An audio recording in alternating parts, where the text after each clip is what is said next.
Hey, I think we're live. Let's go.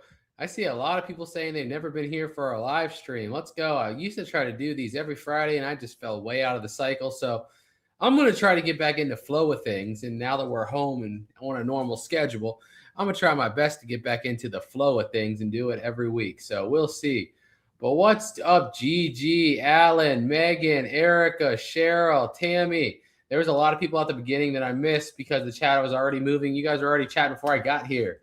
What's up, Robert? What's up, Erica? Anybody else I missed? What's up? Why is the chat on the screen? You guys see that? I just now know. Well, that's never been there before. Look at this. I don't even know how to point. Right here. That's weird. Okay, I've never had that on my screen before. I don't know where that came from, but what's up, Timothy? What's up, Clover, Wendy, Herman, Xavier, Erica again, ICO. Rose, Elaine, Robert. Everybody. What is going on? So there's a few things I wanted to do today. One, I just wanted to go live because I like to just, interact and talk to people. I feel like I get a lot of questions in the comment section. And obviously, you guys know our channel's gotten pretty big. I can't reply to everybody. So I'm like, if I go live once a week, people that really want to know something, I can sit here and answer it. Two, we want to talk about this one particular storage unit. If you follow our second channel, you've already seen. But for those of you that don't, which is the majority, yeah, it's interesting right now because it's kind of buzzing in the storage unit community. And I think it's so obviously staged, but so many people are telling me I'm crazy and wrong. So we're going to look at that in a little bit and maybe a few other things. What's up? When's the next yard sale? To be honest with you, I have no idea right now. I have no idea. It's just going to be when we fill up the shed. We try to announce it like a week or two ahead of time, but we don't really know until we get the stuff. So, yeah, until we fill up our shed, that's when we'll do it. So I don't know exactly when. It just depends on, how many units we end up getting, how big they are, and what quality stuff's worth yard selling versus garbage versus whatnot. So it just depends. It's hard to predict. If I had to guess, dude, I don't even have a guess. I was about to try to guess. Maybe end of July. Maybe earlier. It just depends. That'd be my best guess. Broly is upstairs. So he's gotten super into Dragon Ball recently, which is hilarious, which is great. I mean, I don't know how that happened, right? How did that happen in this household? No idea. But he loves to watch. He loves the toy video. So now he literally sits upstairs and watches our Dragon Ball channel, Jebus Ball Z. He'll watch it for like an hour or two, just me and Amber, or just me unboxing Dragon Ball stuff. Because he loves toy videos and he loves Dragon Ball now. So now that's like his new thing. He just says, I want to go watch Daddy. And I'm like, okay, let's go watch Daddy. But yeah. No, okay, this is a good. So the Jebus family the other day, I showed you how full the shed was. So once we were able to get the life-size statue out and put together and cleared the box out, we rearranged stuff and we got all the Barbie stuff and from that unit from the shed into the garage now. So now the garage is full to the brim, but the shed is back to its normal, just yard sale stuff. So the garage is full to the brim, but the shed is just yard sale now. And it's like maybe 15-20% full. So it's nowhere near full. It's going to be a while. But yeah. Show Dexter? No, we don't let the cats in the basement. The cats are not allowed in the basement. They know better. We keep the door shut. We don't let them down here, man. Too many collectibles. How's the new statue? Awesome. But let's see. I know, right, Eric? That's crazy to me. It's sometimes cringy for me because I have to sit there and listen to myself. And I'm like, if you ever make your own videos, sometimes listening to yourself can be cringy, but it is what it is. Shadow, how many guns from units? I don't have a number, all of them. I've never sold one. So anyone you've ever seen me find is mine. What's up, Rufus in Salt Lake? Let's go. How do you ship flat rate boxes for $9.21? Because Whatnot has a deal with USPS. That has nothing to do with us. Anyone that sells on Whatnot and sets their shipping to flat rate gets the same price. So yeah, it's nothing to do with us. It's just a deal Whatnot has with the post office. So we're just lucky that's what we sell with. So it makes it easy and it makes it cheaper. So that's all that is. Thank you. Great movies. I'm excited for the Dragon Ball channel video tomorrow. I'm excited. Where's that? Getting some figures from QB Toy. I never even heard of that one before. What program do I use to edit? I use Wondershare Filmora. Wondershare Filmora is what I've used since I want to say 2017-ish, maybe before that. Might have even been 2016. Might have been before I even started this channel. But at least almost 10 years I've been using it, and it works great. It works great for what we do, like, because we're not over the top editing. You know what I mean? If you're trying to do like crazy VRX and effects and stuff, probably no. But if you're doing pretty simple, like I just need some overlays, I need a few audio lines, and that's it. It's great. It works perfectly. It works perfect for what I can do. It's a simple program. It's $100 a year to use it. So I mean, it's less than $10 a month, and it works great. No, sell a few? No, I'm not selling none. Let's see. Have you thought about keeping the computer? No. I already sold it. I already sold the iMac. But no, I don't like Apple's UI whatsoever. I don't. I've had to use Macs before in classes in college, and I don't like the Apple UI whatsoever. So I know, yes, they can be higher performers, but I have a pretty high-powered PC. Our PC right here, we paid over $3,000 for. It's pretty high-powered, so I put a lot of money into it, and it works well. It's only had one problem ever, and that was because one of the RAM sticks went bad. I just had to replace it. It kept crashing. I know what was going on, but it was you looked up the error code, and it was a bad RAM stick, so I've just replaced the RAM stick, and since then, been perfectly fine. I've been using it for, I think, 3 or 4 years now. It's great. It works great. Let's see. There's a second fit. There's quite a few actually. There's quite a few fishing pigs. They have more than those 2 locations too. There's actually one much closer to us in Glen Allen, Virginia, which is only like 40 minutes from here.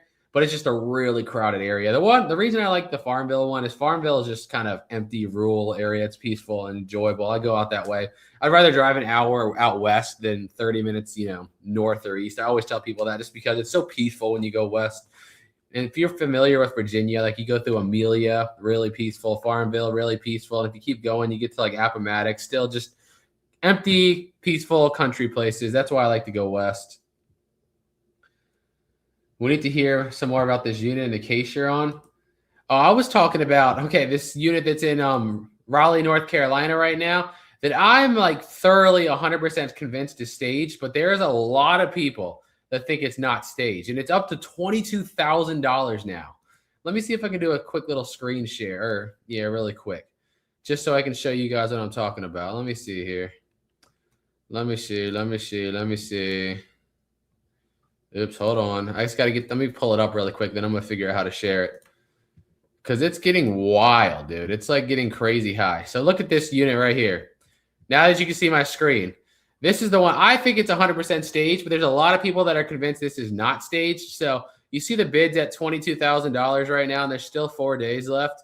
But if we just like look at it from the front, we're going to look at this. So one of the biggest things for me, 2 biggest red flags in my eyes. 1, all the labels facing the door, visible from the door. That just seems that's a red flag. And 2, they put like everything in there that the typical storage buyer wants to see. And yeah, I've been getting a lot of messages and emails about this. I am not bidding on this whatsoever. No, thank you. No chance.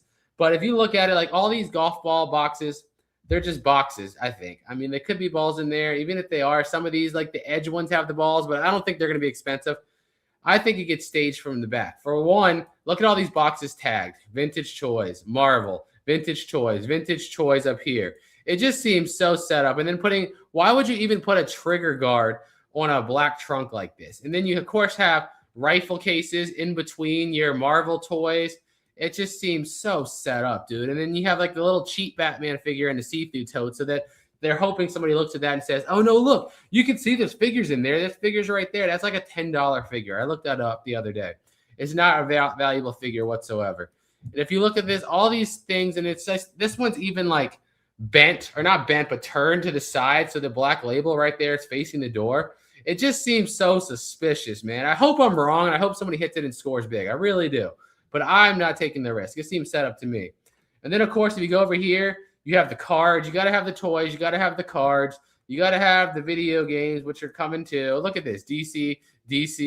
You got to have the shoe boxes, of course. You got to have the Lego. It has like every little marker that you could think of for a staged unit.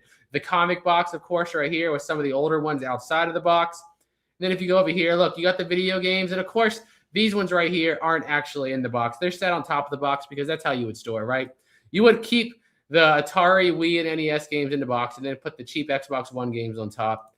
It just seems like crap. And then, oh, look, PS5 game, Switch, PS4, and then an Xbox One Blue just sitting on top.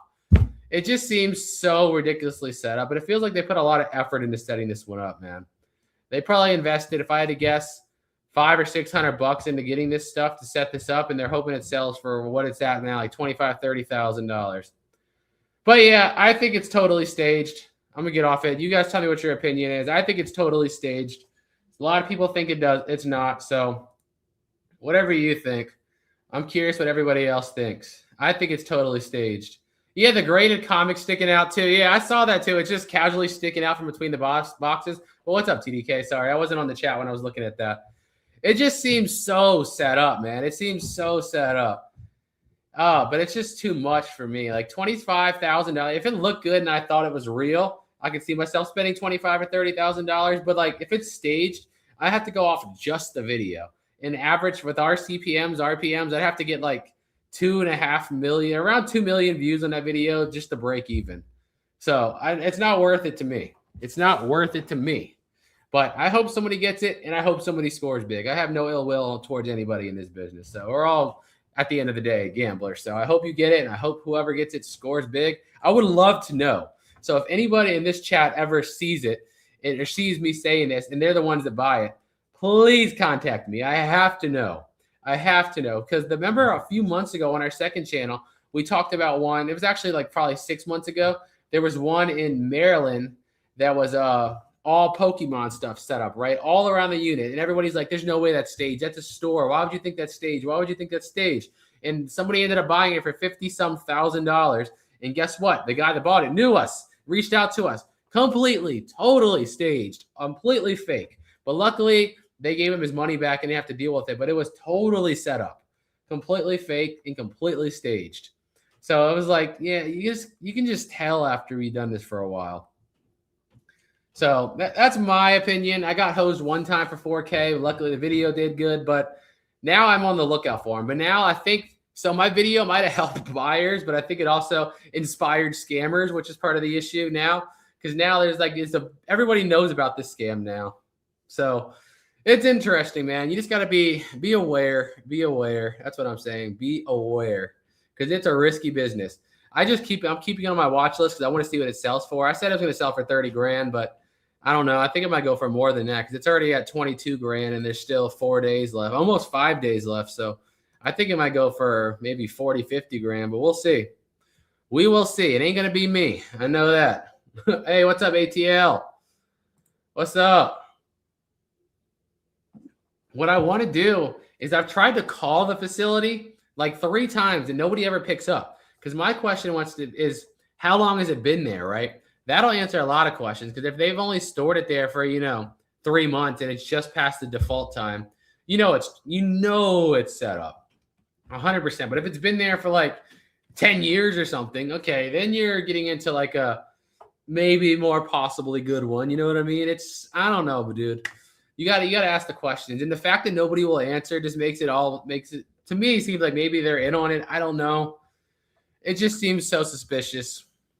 Hey, thank you, ETL. Yeah, we did that podcast last week. That was fun, guys. If you haven't checked it out, you should check out Lonnie and Ryan podcast. It was cool. It was fun. I love doing podcasts, dude. I really do.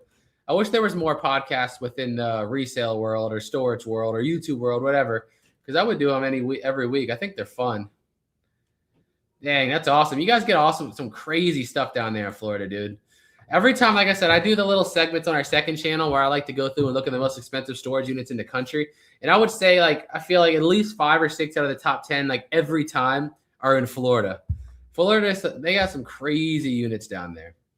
I say Florida, California, Texas, New York. Those 4 states make up 85% of the most expensive storage units in the country. They really do. It's pretty wild, man. Boom, boom, boom.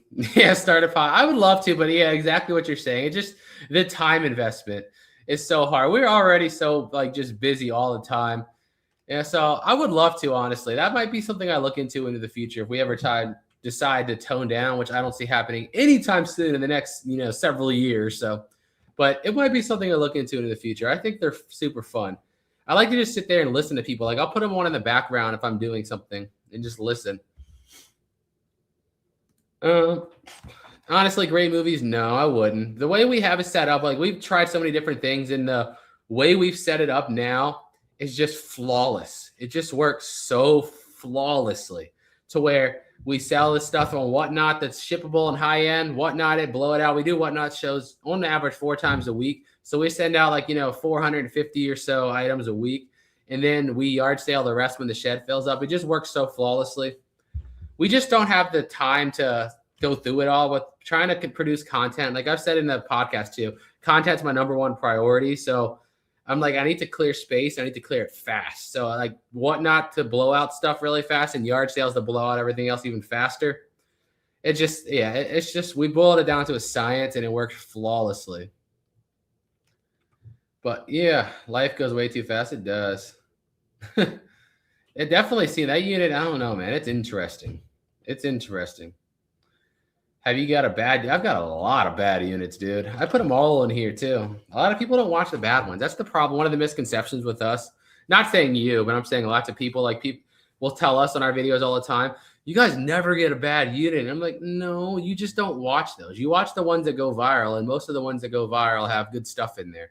You don't watch the ones that suck. The ones that suck usually are the ones that don't do as well because it's just not as entertaining. But we put them all up here. Those of you that watch every video we put out, you've seen all our bad ones. We've got some bad ones too. Definitely not as often anymore. I mean, I think we've definitely gotten better, obviously. I mean, I would hope so. After 8 years of buying units, I would think we somewhat know what to look at. But we definitely still get bad ones. If you're not getting bad ones every now and then something's up. Let's see. Where am I at now? What's up, Maggie and Brophy? Yeah, Whatnot makes people verify them to make sure it's not a fake account. It does it one time. It just charges $10 and then it refunds it. It just makes sure that you don't have a fake account set up because people like to do that. Don't ask me why. I have no idea why. People are just weird like that. Let's see. Yeah, that one's still there too. Like the rent had already renewed for the month. So technically we have to the end of the month. And I'm just like, gosh, I really don't want to go back. I really don't. But I know we have to. Jebus and Broly sitting on a beanbag chair hosting their podcast. Hey, I might do it one time in the future. You never know. If I do it, I would announce it. But if I did it, it would have to be it would not be consistent because our schedule is just so all over the place. It's just so hard to be consistent in any way. You know what I mean? It really is. So it would have to be something we do in the future. Right now, we're just 24/7, boom, boom, boom, boom, boom, always going. Let's see the mouse one. Yeah, that mouse one was horrible. You think the bad units are the funniest? They are funny because when they're really bad, I just start messing around with it. At that point, I'm like, I know this is gonna suck, so I feel like I'm more sarcastic and I'm more just I don't care no more. I think that's why some people think they're funnier, but the videos just don't perform as well, obviously, because the stuff sucks. But I feel like I just let my sarcasm out more when the unit sucks. So it is what it is, man. I think it's all part of the fun, the same game at the end of the day. Like you got to take the good with the bad. We do a lot more good than bad. So it is what it is. Exactly. It's part of the experience. Oh, man. Let's see. Do you have a store as well or strictly Whatnot? No, we don't do nothing brick and mortar besides our yard sales. We sell very little. So when it comes to Facebook Marketplace, for example, because my mom and David work full time with us. So I put stuff in the garage and I tell her all the time, if you want to sell it on Marketplace, sell it. And we split whatever you sell it as much as you want. I don't care. So some stuff we'll sell on Marketplace, but most of it's either going to Whatnot or it's going to yard sale. But the most recent unit we bought that had all those video games in it and stuff like that, she sold the 75-inch TV for 150, the other TV for 60, and then the mannequins for 75. So I mean that's almost $300 in Facebook Marketplace. So I'd say our breakdown is, what did you guys say? 70% yard sale, 29% Whatnot, and 1% Facebook. I would say that would be the best way to describe it. Let's see. No, I wouldn't say yet. I think he just enjoys the facts that he recognizes them all so far. I'd say he talks about sell the most. He likes sell. I don't know what it is about sell, but he talks about sell the most. But I wouldn't say he has a favorite yet. He hasn't obviously not old enough to really know the story and storylines yet. So I would say his favorite like aesthetic character is Cell. Let's see. What is the most insane thing you have ever found? Dude, I hate that question because it's so hard to say. My favorite individual item is the M1 Garand. It came out of the gun unit. It was a World War II issue with the original bag, with the original bayonet in pristine condition. I mean, I got people offering me as high as $4,000 for it, but I wouldn't sell it because it was just way too cool. That's probably my favorite individual item. You missing In and Out yet? Yes, I am. You know what? You want to see a level of disrespect, guys? Look what Storage Auction Pirate sent me earlier. He just sent me this picture. He literally just sent me this picture. If Pirate, if you're in the chat, I'm letting everyone know how disrespectful you are. He sent me a picture of his burger at In and Out. And I was like, dude, that is just rude. He just sent me a picture of his burger at In and Out. And I was like, that's just rude right now. That's funny, though. Let's see. What was I about to say? Have you been to Vermont? Yeah, we've been to the whole lower 48.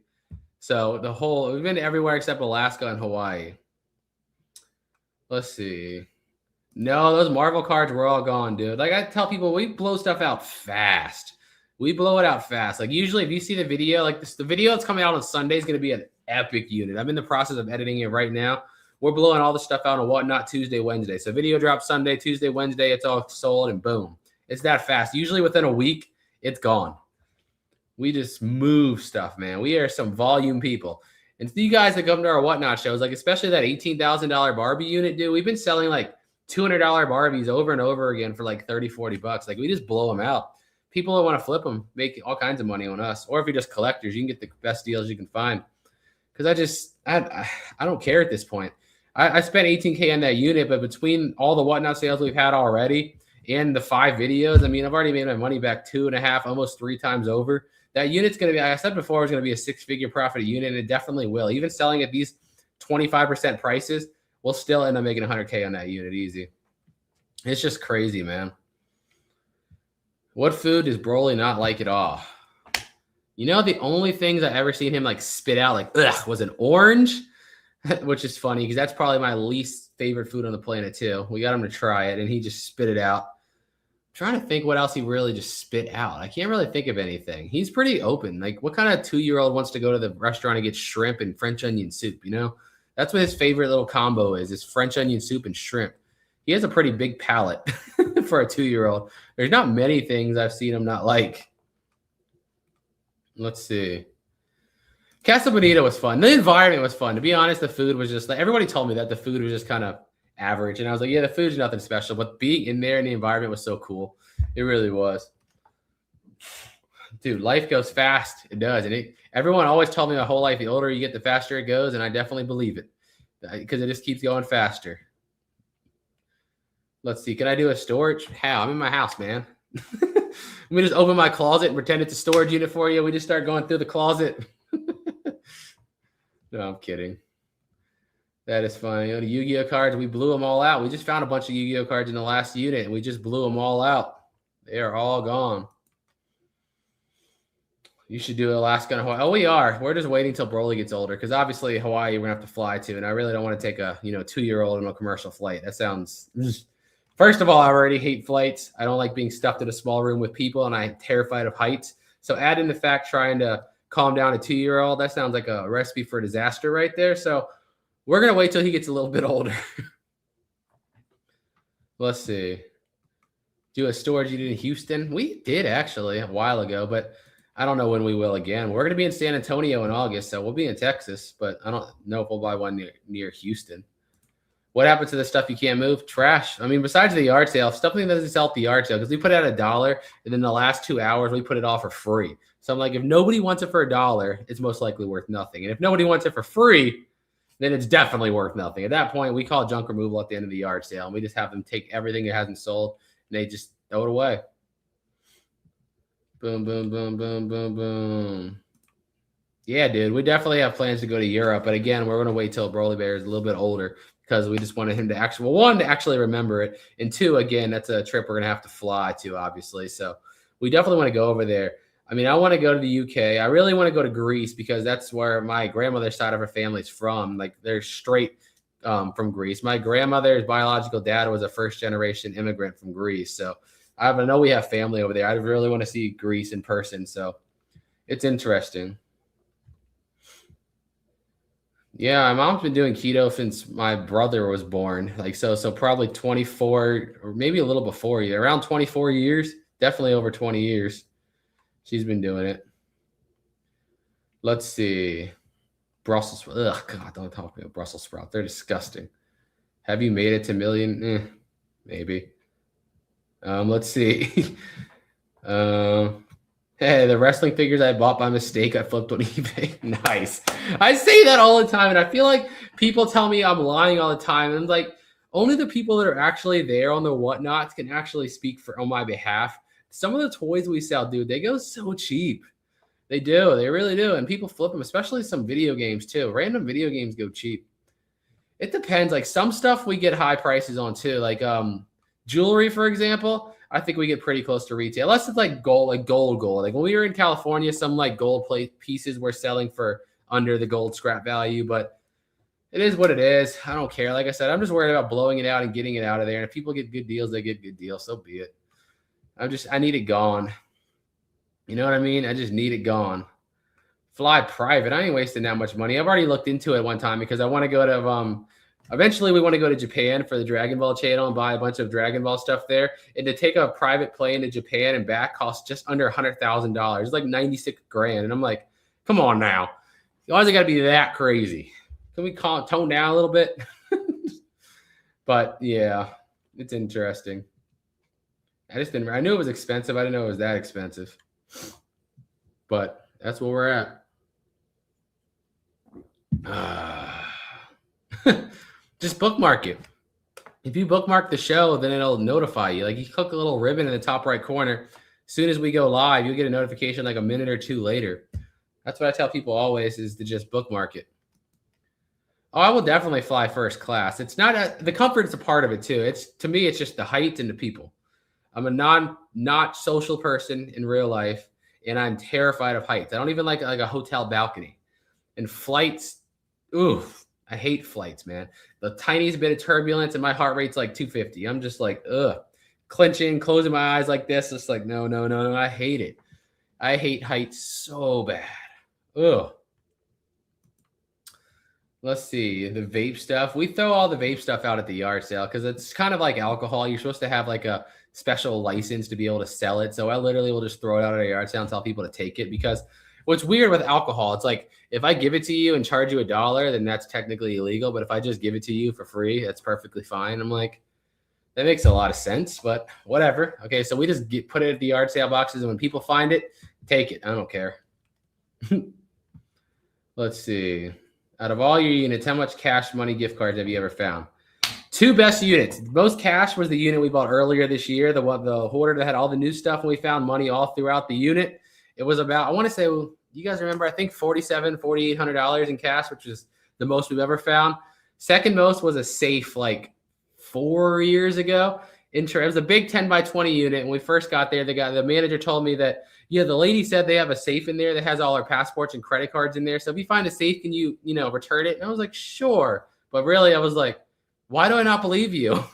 So I found the safe right in the unit, busted it open. Because if it was just that, of course I would have given that back. But I busted it open. None of that was in there. It was like $1,100 in gold and like $3,000 in cash. I'm like, you liar. But yeah, those are the 2 biggest cash finds. It was like 4,700 and then like 28 something. So it's that. Let's see. Yeah, it's definitely gotten a lot better. That's why we usually this is a good point. We usually time our cross-country road trips around tax time because I just don't even feel like being home. I'd rather just travel and, be around the country because it hits harder in the major areas. Like Virginia is actually pretty big for storage units. Like there's actually a lot of people to buy out here. There's a lot of auctions out here. So it gets crazy during tax time. But since we've been home, I've been getting units way cheaper than I thought. So it's been peaceful again. I just try to leave for those 2 months and just get out. That's true, Robert. It's the sudden stop. Let's see. Foreign money. Oh, we sell it on Whatnot. I don't even look it up. I just throw it on a tray and I sell it on Whatnot. I don't even know what it translates to. Or I mean, not translate, but it converts to US wise. I could be selling, $800 US cash for $20. I have no idea. At one point, I think I actually did. It was a unit a few months ago. It was before we left on the road trip. I bought it for the gun safe, but I found a bunch of euros in there and I just threw them on a tray and somebody told me it was like $88 US and I think it sold for like $41 or $42 on Whatnot. I was like, well, somebody just doubled their money and no effort. So be it. Oh man. Do you have advice for beginners? On which aspects? Storage units, content, whatnot? Because the advice would differ depending on what you're planning to do. I see a YouTube channel there, so I don't know if you're trying to do the YouTube thing too, or just getting into the sale thing. It depends on which part you're talking about. Let's see. Happy Father's Day. Yeah, thank you. I forgot Father's Day's this weekend. Let's go. Let's see. Have I been to Seaside? Where's that at? I'm not sure. What's up, Jason? Most prized possession from a storage unit. Again, definitely the M1 Garand, World War II M1 Garand. It's freaking awesome. Let's see. Have you been to Seattle? No, we didn't go to Seattle. We went to Washington, but we avoided the cities. Storage mostly. It's hard to say nowadays. Well, one, I would say if you're just getting started, start small because people like us and other people on YouTube make these 10 by 10s and 10 by 15s look easy. It's a lot of effort and a lot of work, and you need a lot of space, especially when you're first starting, because when you're first starting, you're going to need to, make as much money as you possibly can off every item. So I would say start with 5x5s. They make it a lot easier, and you're not going to find a hidden fridge or a hidden couch or a hidden bed in a 5x5 unit. Start small. I used to say, bid on what you see, but that's just not even possible no more, really. If you see $200 in value, it's going to go for $500 nowadays. It just doesn't work anymore. But I mean, take calculated risks and start small would be the biggest things. Try to profile the units is a good thing. You know what I mean? If you see camo, look into it. It's just like a hunter. They most likely have hunting stuff, or you see Funko Pop. That means they're most likely to be younger. They might have stuff like video games, cards. Definitely try to profile. I mean, that can fail too, but most of the time it works. I would say profiling, starting small, and not taking crazy risks right out of the gate. Because I hate the people that start and they want to start big and they go out and buy a $5,000 unit and it's a bust. And then it's ruined for them. If you go out and buy a $100 unit and you lose, it's not as big of a boom to you. But if you go out and spend thousands and lose, that sucks. So yeah, start small, profile, and small risks at the beginning. You would think that lady was actually in a mental asylum, which is crazy enough. So I don't even know what happened, but she was in some type of, not like a normal hospital, like a mental psych ward. That's what the word, whatever you call it, for something. That's what the guy told me. He was spilling all the beans, dude. He was telling me all her stories. But that whole unit was like survivalist, off the grid kind of stuff. So like you could already tell they were the type that were like, the world's going to end. So they had things to like incubate chicken eggs and little pieces of silver, like $50 and stuff like that. They were just totally into end of the world kind of thing. Like even all the money we found in that safe was pretty much like all 1s and 5s, which I know a lot of survivalist type do that too. So I don't know. They're weird. One of my favorite parts of storage units is putting together the stories the best I can. What made you want to do this? I have a boring story, honestly. I watched all the shows like everybody else did. I watched them all. So when we first started this channel, we were doing dumpster diving. I think we have like 300 dumpster diving videos, something like that. And then one night, me and Amber had watched all of Storage Wars. So then we started watching Auction Hunters, which is like another version of it, same kind of thing. And they didn't go on as long. So we watched all the episodes pretty quick. And I was like, I wonder if there's more of this on YouTube. So like I went to YouTube and typed in like storage unit buying. And the only guy doing that consistently at the time was our now friend, Storage Auction Pirate. And I was like, whoa, you guys see how big these shows are? And like the audiences are huge. And there's one guy doing this on YouTube.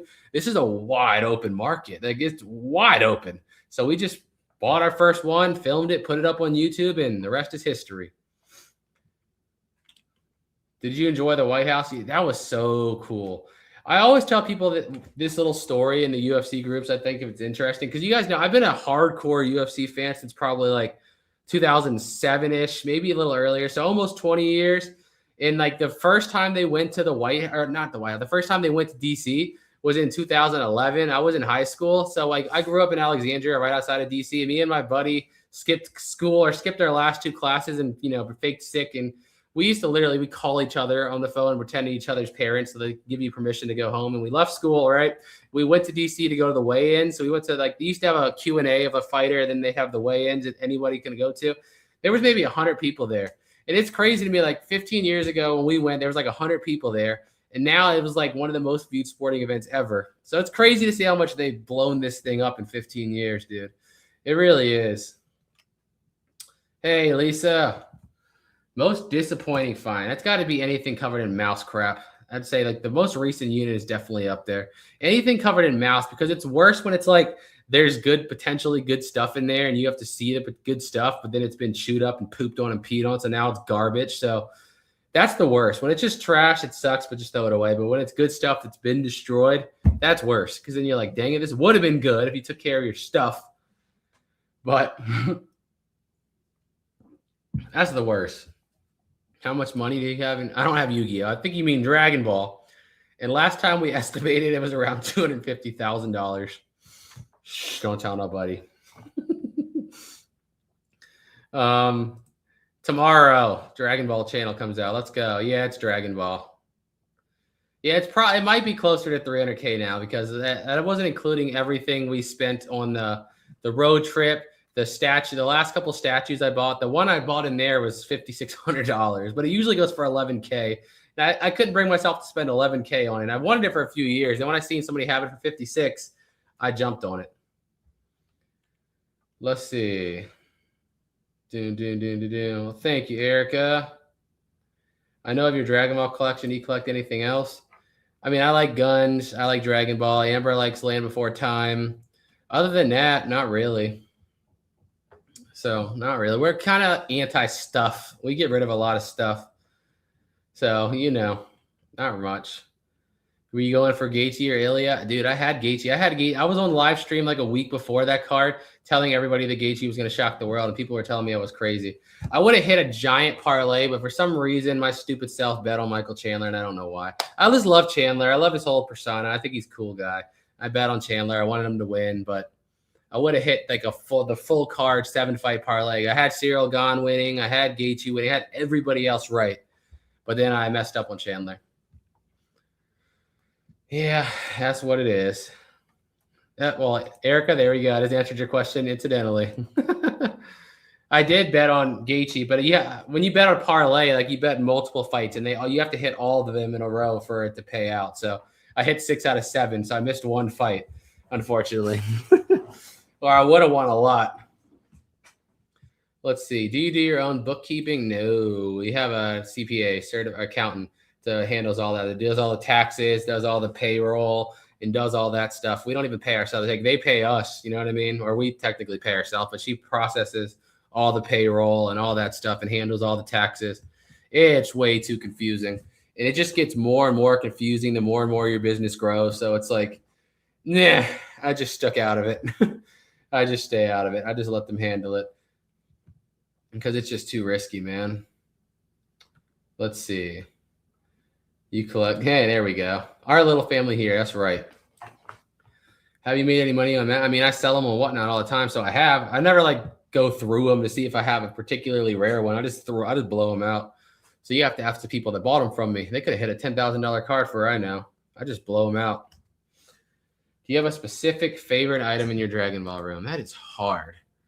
I'd have to say, there's the nostalgia factor, and then there's the coolness factor. The coolness factor definitely would be the life-size Super Saiyan 2 Teen Gohan, because that's my favorite character, and to be able to see him face-to-face when I come into basement is pretty sick.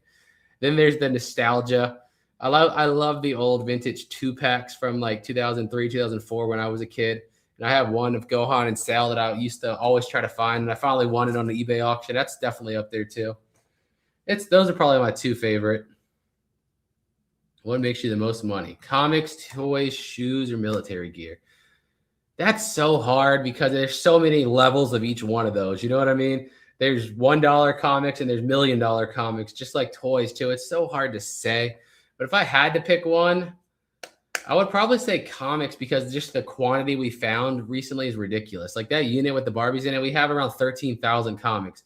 And even though we're only averaging like maybe $1.50, $2 a book times 13,000, I mean, that's $26,000 in comics. And of course, some of them go higher than that. A couple go lower than that too. But yeah, I'd say comics. We don't find military that often. When we do find cool stuff, it does sell well too. No, she didn't keep any of those, I don't think. I think she kept one pair for a while, then never wore them, and then ended up selling them later on. So not too much. Let's see. Where was I at? Whoa.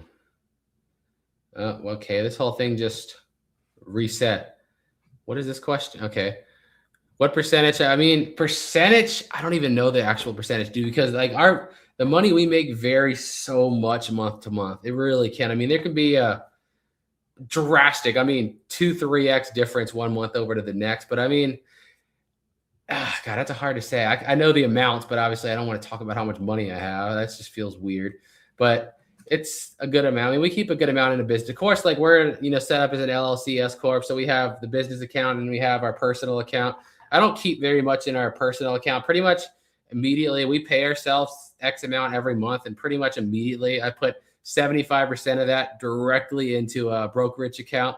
So then the other 25% is just to pay for, the random stuff we need.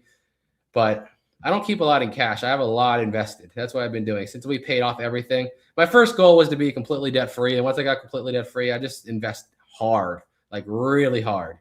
I mean, 75, 80% of everything we get goes directly into investment accounts now. Let's see. You buy a swimming pool? No, we decided against it because we just travel too much. That's the real thing. Well, two things. One, we just travel too much.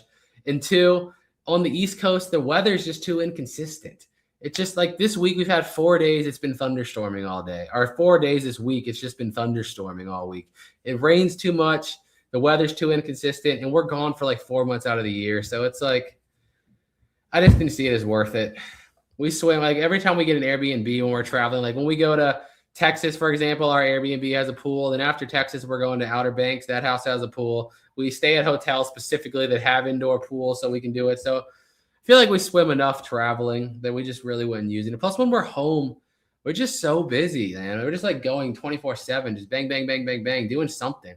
I mean, if you take into consideration on average, we drop 2 videos on the main channel, 5 videos on the second channel, sometimes 1 on the Dragon Ball channel, run 4 whatnot shows, clean out 2 to 3 units a week while having a 2-year-old. You can honestly imagine how much time it just really quick just gets away from you. All of a sudden you realize like, dang, we're just busy all the time. But that's what it is. How often you come to Ohio? I don't know how often. We've been there quite a few times, but I don't know how often. Hey, awesome, Chris. Let's go. Hope it's a big one. Do I see any fan made on YouTube? I don't watch a lot of YouTube or a lot of Dragon Ball on YouTube, I should say. If I watch YouTube, it's stupid stuff. I like to watch like pranks, for example. I love prank channels. I don't know why. I just love the stupid stuff like that.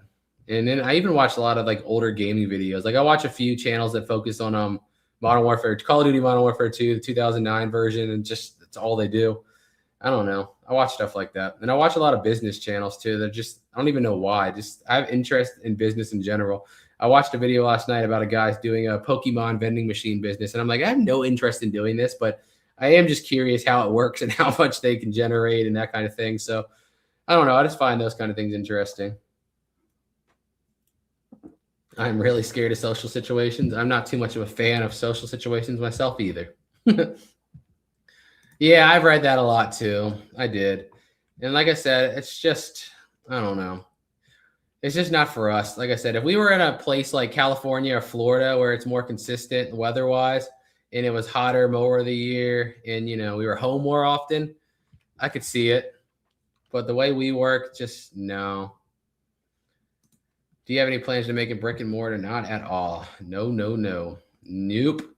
I don't want anything to like tie me down at a spot, basically. Nothing like that. The thing with selling the way we do it is we can just travel the country doing it. It's crazy. We were talking about this the other day. It's wild how you can just, with Whatnot, for example, like we literally just stacked up a van and we can just travel, drive around the country, wherever we buy a unit at, just rent an Airbnb, set up in the house, sell everything out, ship it out, and then just continue. Like, that's crazy, man. You can just literally integrate traveling into business and sell thousands of items while being in stranger's house, 1,000 miles from home. It's crazy when you think about it. But yeah, I love it.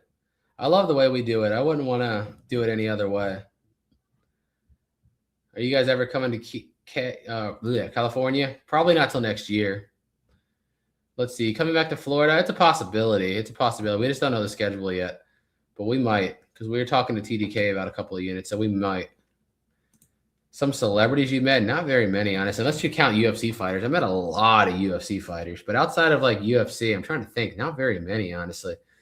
We met a couple of wrestlers. I met Batista one time, because he's from Arlington. I was from Alexandria. They're right next to each other. We ran into him one time in DC. Trying to think outside of UFC. Yellow Wolf, the rapper. We met Yellow Wolf before because he was doing when he first released his liquor brand. They were doing like a meet and greet thing in Pennsylvania, and my brother's like a huge fan of him, so we went up there to meet him. But not very many, honestly, unless you count YouTubers too. Like, we've met a lot of YouTubers, obviously. Boom. I don't know who you see. So there's obviously Amber's filming. I'm going through stuff. My mom is usually, because my mom and her husband David both work with us full time, so they quit their jobs and they work with us full time. So like, he's usually the one that moves the stuff, and she's usually the one with him while we're filming, with Broly while we're filming. So that's the way we're able to just do it so efficiently. So like, literally, as me and Amber are filming and going through stuff, we scoot the box aside and he's loading the boxes in the truck. So it's just, the efficiency is just, we're getting everything done at one time. So by the time we're done filming, there's most of it, the loading's done, and we just help get the rest and we can get out. Thank you, Gare. Boom, boom, boom, boom, boom, boom, boom. Who got one full of Dragon Ball toys? I must know. Exactly, Jeff. What we're doing is crazy. We are. The way we're working right now, the position we've got ourselves in is insane, and there's like nothing I would do to change it, really. I'm just like, I'm not the type of person that's going to tell you money doesn't matter, because that's stupid, but I can be honest and say it's not like my main goal. I just enjoy doing what we do. And there's plenty of adjustments I know I can make right now that would drastically increase the money we make, but it's just not as enjoyable. It's not as fun. And it's just, I don't know. I just like the way we're doing it. The way we do it just works. Are there fees? Yeah, it's I think it's like 30 cents a sale plus, I don't remember that. It comes out to about 11% per item on average. So I don't know how it's broken down. I forgot. There's like, the payment processing, and then this flat fee, and then a percentage. It comes out to about 11%. Have I ever met Chum Lee? No, not at all. Let's see. We met all the Storage Wars guys this year, obviously, if you count that too. Celebrity is just such a broad term. You know what I mean? What's a celebrity? But let's see. Whatnot auction. Hey, thank you, Bobby. I think we run it pretty freaking efficiently. We've got, again, boiled it down to a science. Let's see. That whole bricks and mini thing. That's crazy, isn't it? For those of you guys that have kept up with it, that is just crazy. I mean, I think they screwed the poor guy, honestly. But I don't know any of the details. I could just go off with the videos and all the other people. Like, I watched CoffeeZilla's when he's talked to all the people, and watched some Moist Critical videos. And, of course, I've seen all the Reckless Ben ones. So I think they screwed somebody. Boom. Let's see. I need dungeon bars for the basement doors. That would be sick, right? That would be cool. Well, thank you for watching still, Sean. And thank you, World Famous. Let's go. Have you outgrown your stores? No, our shed works perfectly. Because, like I said, right when we fill it up, we have a yard sale. So it's like, as soon as we need the space again, we just blow it out, and then it's empty. We just got a really, like I said, dialed in system right now that just works perfectly. Oops, I just clicked the wrong button.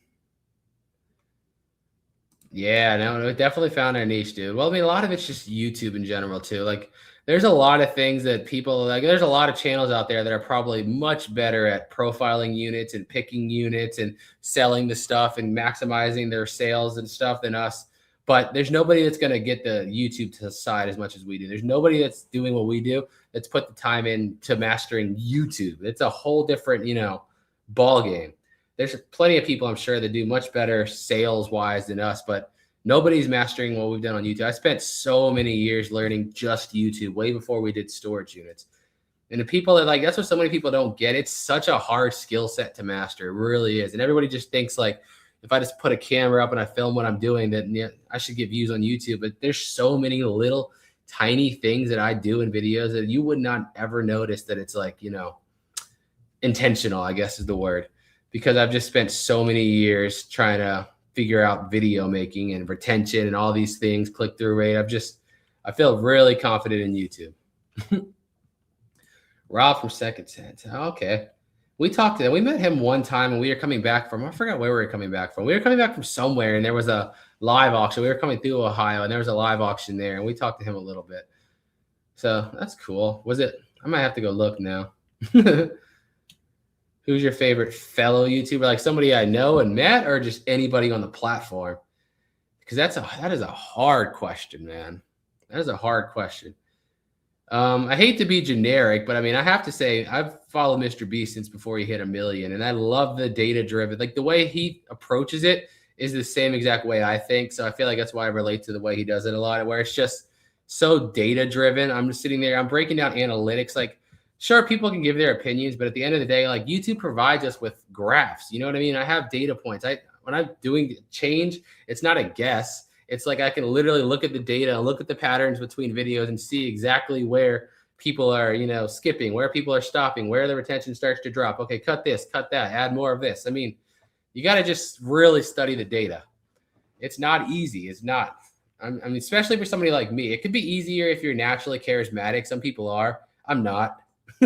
I'm really not. I'm naturally really quiet and really awkward. So it was much more difficult. It's hot down here. Hold on a second. I'm going to turn my air up on my phone, but it's much more difficult to master if you're kind of like me where you're awkward. But yeah, if you're a naturally charismatic guy, I think you can get away with it more. But if you're not, you definitely gotta study the data. What's up? Hey, Born. That was an oldie. That was a good one too. That was a good unit, man. That was a good unit. Thank you. Great. If we find Batman, by the way, they just end up on Whatnot. So just look on Whatnot. Furniture, it depends. If it's high end, sometimes my mom will list it on Facebook. If not, we'll throw it out at the yard sale. I sold an 85-inch flat screen TV at our last yard sale for $1. Dude, I don't care. I just let it go. I just throw it all out there. YouTube is the most challenging. It is. And people just don't realize how much effort goes into YouTube. Like there's so many people that just literally think you're turning on a camera and then putting it on YouTube. There's so much that goes into it. Especially, like I said, the higher level you get, the more you have to, separate yourself from the pack. Like it's a lot that goes into it. It really is. Dude, I cried like a baby when I hit 1 million subscribers. I also cried like a baby when I hit 100K, but I wasn't that mature enough to leave that footage in because I deleted it. But yeah, I cried like a little baby when I hit 100K too. It might have been almost harder hitting 100K than it was 1 million, surprisingly enough, because like hitting 100K was still really fresh. Like we were broke as F, you know what I mean? Like we had nothing at the time, like literally nothing. Like all of our freezer was just Dollar Tree food. You know what I mean? Like we had no money. I drove a car that barely ran and it just had nothing. And hitting 100K was when we first finally started to have good, consistent income. So like it might have been even more emotional hitting 100K than I did 1 million, even though 1 million's crazy. But 100K was just different, man. It was different. It was like, yes, it's finally worth it. Like, because at that point, I'd been making videos for 5-6 years for nothing. And I was like, finally, now it's worth it. Let's go. I see it. Oh, yeah, dude. Please, TDKS, send him. Because I will be his buyer. If I don't have it, that's the problem. I have our Dragon Ball collection's over 7,000 items. So the chances of us not having most of them is very high, but I would love to see if there's any random ones. Do you want to meet Mr. B? That would be cool. I ran into Mr. Beast one time. I didn't actually talk though. It was at the YouTuber convention one time. We were in LA. As we were leaving, I just noticed him leaving with, if you guys know who Nelk is, they just did the podcast together. And literally, I was just holding the door because a few people were coming out, and behind one of them was just Mr. Beast and then Kyle from Nelk. And I was like, the heck? What? That's so random. And it was pretty cool. ATL, you were there with us at that thing. That's when we first met you. But yeah, they were just coming out. They were just finishing the podcast they did. And I think Mr. Beast is on Nelk's podcast at the time. And I was just like holding the door for people coming out. And it just happened to be Mr. Beast and Kyle from Nelk. And I was like, what the heck? But it was cool. How do you dispose of mattress? Throw it in the dump. We just get rid of all of them at the dump. We're lucky, man. How many mattresses have you taken to the dump this year? Probably only 4 or 5. I don't know for sure. But not many. Let's see. We still saw it in your eye. Let's go. That's what I'm talking about, dude. It was crazy. I said it before, and I meant it with every fiber of being in my body. My only 2 options for adulthood was to make YouTube work or to die trying. There was no alternative. I had no plan B. No plan B. It was, this is going to work, or I'm going to literally exhaust myself until it actually like causes problems and I die trying. There was no plan B. Yeah, that was cool. Vid Summit. I kind of want to go back to one of those again. That was really cool.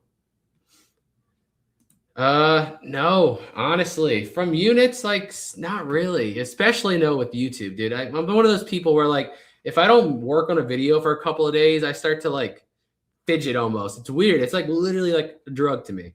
I love the whole process and I can't stay away from it. I literally struggle sometimes to just make myself take a break. I'm just like, just stop it, just relax, go watch TV. But I just can't. I just love what I do too much. That I feel as Aurora, I did. I felt it. I felt the greatness. No, it is crazy what he's built, dude. He's valued at $5 billion, and he started the same way I did. Some awkward kid making videos in a bedroom, and that's what's so cool about the story to me. That's why I respect the heck out of it. And yes, we do ship to Australia. I always tell people, though, if you're buying online or if you're buying on whatnot, pay attention to the shipping cost, because as a seller, we don't get to pick the shipping cost. All we do is give, dimensions and the weight. So we don't know what it's going to cost. And sometimes overseas shipping is insane. So just pay attention. But yeah, how much longer do you see yourself being a YouTuber? Until the wheels fall off, dude. Until I literally physically can't do it anymore. Something happens, something kills me, or I just can't get up. This is all I've ever wanted to do, and this is all I see myself ever doing. I just love it too much. Love it, love it, love it. Hey, that's awesome. Thank you, Mama Peach. Let's go. Yeah, no, I love what we do so much. I hated every other job. It's crazy is like we probably started going full-time in YouTube in 2019. So that would have made me, I'm trying to get this straight in my head, about 25 years old. And I'd say from the time I was 18 to 25, I probably worked like 15 different jobs because I can't stay nowhere. I hate them. And I don't work well with people because I'm just my own independent guy. And I'm like, I'm going to do it my way. And if you don't like my way, fire me. I'll leave. I don't care. That's how I was just straight up with people. Like, I'm not going to do it your way. Your way, if I think somebody's way of doing it stupid, I'm just like, no, this is dumb. I'm not doing it this way. I straight up told my manager when I worked at Toyota one time, we were getting ready to go to the beach, and I was telling him like I think it was Saturday that Monday we were leaving to go to the beach, and he was like, oh, let me go check. I worked at Toyota for like a year and a half, and he's like, let me go check the schedule real quick to make sure it's okay. And I was like, the nicest way, I'm not asking you, I'm letting you know, like, I'm leaving. I don't give a flying fudge what your schedule says. I'm not coming back. I'm not going to be here. Just figure it out. I don't care. I'm a terrible employee. I'm a terrible employee. I'm a great business owner, but I'm a terrible employee. Let's see. Kamehameha. Broly does that now too. It's great. We're going to trash that whole unit. We haven't yet because we just haven't gone back. We just keep getting units. So I need a week where like there's nothing going off. So, but we will. It's going to go on the trash, yeah. Let's see. Thank you. And no, unfortunately, he passed away like the week before we went there. Literally the week we were in California is the week Daryl died, which is just crazy, man. That was crazy. Am I concerned about the future of YouTube? To be honest with you, I'm super optimistic, and I think it's still in its baby stages. I think it's going to get huge. I think we're still seeing the baby stages. I think it's going to keep taking over everything. I think it's going to be the biggest. I mean, it already pretty much is the biggest thing, but I think it's going to keep going crazy. I don't think it's nowhere near done. I think it's still in its baby stages. Boom, boom, boom, boom.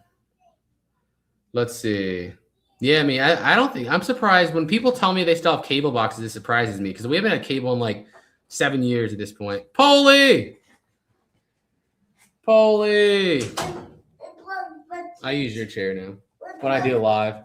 I think I broke mine from leaning too back. Every time I edit, I have it like leaned way backwards. And I think I've done broke my chair. So when I go live, I use yours. Hang on. Boom. Exactly. Have you traveled as a YouTuber in 1 month? Dude, we're gone probably 4 months a year on average. And because we're filming content, of course, that's all, business expendable travel. Who is that? Who's that little dude? Who is that? Did I ever in the beginning of what? Say I wanted to get We were talking about YouTube, so. Oh. I don't think so. No. At least you never told me. Something that I do remember is obviously like when we started it, there was a long period of time where we weren't making anything. So like I remember telling you like I will go work full or part-time just to have some money while, we try to get this thing going. That's the only thing that I remember saying. And obviously, I guess if I did that, I wouldn't be quitting, but it's just to supplement, not making anything.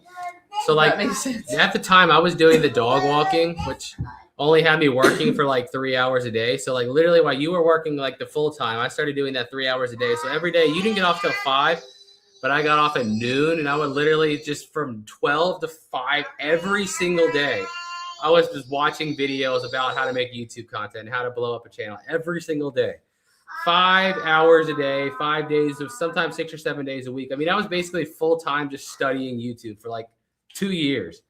So I was like, there's no way this is not going to work eventually. I've spent way too much time on this. There's no way it doesn't work eventually. So, 2 reasons I came down. He wanted to come down. Yeah. And second is TJ came messaged me the pictures. And I think we have the majority of them. There's a couple boxes that I'm not sure what's in the box. Have them all. Have them all. Have them all. Have them all. There's a lot of ones. Mora, I don't think. We have that's the boot. What the heck? This one, yeah. Well, that's not a limit breaker. No, that's a bootleg in the wrong box. Yeah. But this box. This is the bootleg Kid Goku. We have the authentic one. Yeah. Let me see. Hold on. Just like that Perunga we have. How did he get this unit? Some of these figures just came out. Like that metal cooler is like literally 2 or 3 months old. Like somebody had to just store this stuff and just lose it. Some of those figures are literally just recent releases, which is interesting. A lot of them, yeah, as far as what I can see, we have all of those, or they're authentic. Some of them are bootleg versions, but we have like the authentic. So what you got, man? But yeah, it's interesting. Okay, well, my whole thing just reset. There you go. All right, let's see. Where was I at now? How many times has stuff fallen on you? At least 10 or 15. At least 10 or 15. I never got actually like really badly hurt or nothing, but I've got some bruises. You're not a real storage buyer if you don't got some bruises. He is a mini-me, huh? Mm-hmm. Yep, you're an excellent companion. You believed in my craziness. It was kind of crazy at the time, but now obviously looking at it, it's all hindsight. Obviously now, like we're in the position I'm in, you're like, of course it was worth it. But at the time, like you got to take into consideration, we had nothing, man. We had no money. We had like between us student debt. We had over $100,000 in student debt. We both had maxed out credit cards. We had less than $100 in the bank. And we were still just risking everything for YouTube. Obviously, like now you can look back and say, of course it was worth it. But at the time, dude, that's some hardcore gambling. I had the vision, man. I had the vision. It was going to happen. Oh, let's see. Where was I at now? Guys, if I skipped over your question, just re-put it in the chat because the chat just randomly refreshed itself. So I wasn't trying to ignore you, but randomly it just refreshes itself. Dude, I have like photogenic memory when it comes to this Dragon Ball stuff. It's crazy. I tell people that. I mean, of course, I do make mistakes. Sometimes I buy duplicates, of course, but I'd say I'm like 95% accurate. It's just photogenic when it comes to this stuff. No, honestly, besides just talking to him normally. That's what everyone else, you're not the first person to ask us that. And no, I think the biggest thing is just talking to him like he's a normal human. I feel like so many people, when they talk to their babies, they're like, the baby talk. And I feel like that's where that baby accent almost comes from. We just talk to him like he's a normal dude. Like, I'll just be like, what do you want to eat, man? Like, he's just a grown adult. What are we to I don't know. We were talking about that already. We got to figure it out. Because when we're going to film the units in Florida, or we're going to go to TDK, I'm trying to figure it out in my head because I want to. I mean, maybe in September, because we're going to Outer Banks, North Carolina, and that's literally what we did last time. We went from Outer Banks, North Carolina down to Florida, filmed, and then went back. So I think we're going to the convention in Texas at the end of August. Then we're going from that to North Carolina. We already have the Airbnbs and everything booked. So maybe after that, we'll see. I don't know. It's hard to predict. It's really because when we film, having your mom and David there is obviously ideal. Yeah. Especially if we have him with us. So it's really it's impossible without. We have to base kind of what we do on them. Like, we're going to already be gone for 3 weeks at that point. Yeah. So it's kind of, I got to wait on everyone else's schedule too. Because, yeah, obviously we can't film when we need somebody to watch him. So, and I don't trust any other human alive besides, if it's not me, Amber, my mom, or my aunt, I really don't trust nobody else on the planet watching him. So I just got to get back to you. We got to figure out everyone else's schedule. Let's see. What made you get into buying storage units? What I said earlier was literally, it's boring, but just being somebody that watched the shows and then went on to YouTube one day to see who else was doing it. And there was only one guy, Storage Auction Pyre, doing it. And we were already doing YouTube at the time. And I was like, we need to YouTube this. Like, we need to start filming this now. Because, yeah, now we're all friends, of course. But back then, we didn't know each other. We were on opposite sides of the country. And, like, so many people that do storage units are doing it solely from the perspective of a reseller. And that audience just isn't as big as if you're doing it from the perspective of the story. It's just not. So I was like, this is where I can shine. I'm not going to be able to out-knowledge these guys on, like, what they know. This is worth, what they know is that worth, how to move this, how to move that, what brand this is, what quality that is. There's no way I can compete with them in that world. I know that. But at the same token, there's no way none of them are competing with me in the social media side. I had too much knowledge in that world. So I was like, I need to find this way to separate myself. And that's why I started focusing on the storylines, and I started focusing on, the background and trying to turn it into a story more than just the content, if that makes sense. More than just the value, I said. So, yeah, that's how I think we took off. One of the reasons. One of the many reasons. I think there's a lot of reasons, but I think that was one of the biggest things. I'm just data driven, man. Let's see. You have like a learning yeah, bro. Well, he has a tablet, but it's just a normal one. But we just like limit what he does. This is another whole argument I get into. I get kicked out of a lot of Facebook groups. You guys want to know why I couldn't go live on Facebook for like a month? Because I got kicked out, or I got, reported for trolling people. But I was trolling people on I joined a bunch of parenting groups when he was first born, because obviously this is new to us. And I just get into arguments with people because I'm just honest. There's so many people that are like so anti-technology. And I'm like, that's so not me. Can you just monitor what your kids do? If you just pay attention to your kids, you'll see what they're doing. Like, that's it. And so many people are like, you shouldn't put your kids on tablets. I'm like, sure, if you want to leave your kid back into the Amish times, go ahead. This is the future. I say let them use technology, but just watch what they're doing. Pay attention. He watches stuff on the Xbox and on a tablet, and he's way ahead of every milestone ever by like a huge margin. Technology is one of the best teachers in the world. It's like they act like the only two teams are like iPad kid or Amish. There's like a middle ground where you're like, yes, use the technology, but use it for good things, not brain rot. You know what I mean? It's not either Amish or iPad kid. There's the middle ground where you learn it, use it for good. Just my opinion. I got into an argument with a lady one time. And I got reported because she was telling me, your kid, like, it's so stupid if you let your kids listen to that. And I said, great, you keep your kids away from technology, and in 20 years, if you're lucky, my son will hire yours. And then, I got kicked out of the group and I got reported. I'm a troll, okay?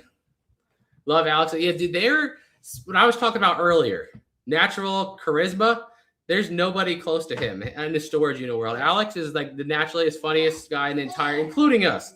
He's the funniest guy in the entire storage unit niche by a huge margin. He has and he can walk up to anybody and just instantly make you laugh and befriend them right away.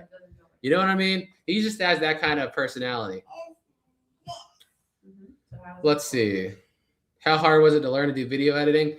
It's hard for me to say because I got into editing videos in a class in high school in 10th grade. So I've been doing it for so long that it's so second nature to me now. And if I start talking about it, I'm going to be one of those annoying people that it sounds like I'm talking to you like you know what I know.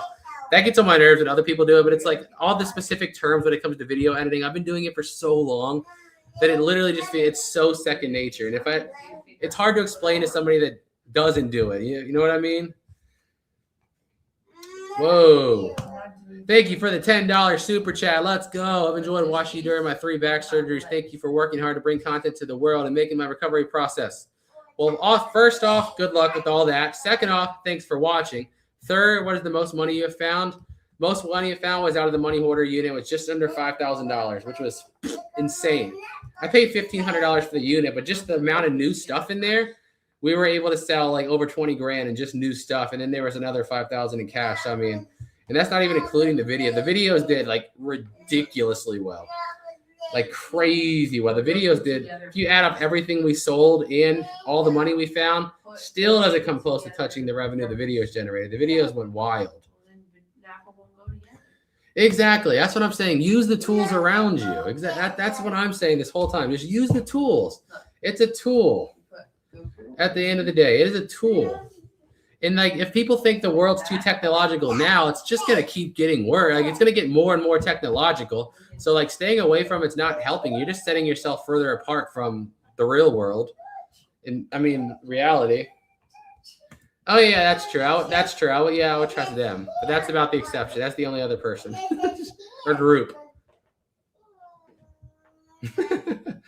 That's literally all we did with all of it. We did that same thing, Chris, like 10 times. We just divided it into, we would just literally make 3 piles, spin the lighter, and play that. We did that like 10 or 15 times. And then one time we rolled the die for the piece of gold, and Jack won. Because like, I wasn't too pressed about it, because I knew from our side, obviously, that whole story, I mean, a giant unit in a super rich area, really rich lady, door stuck shut, buying blind.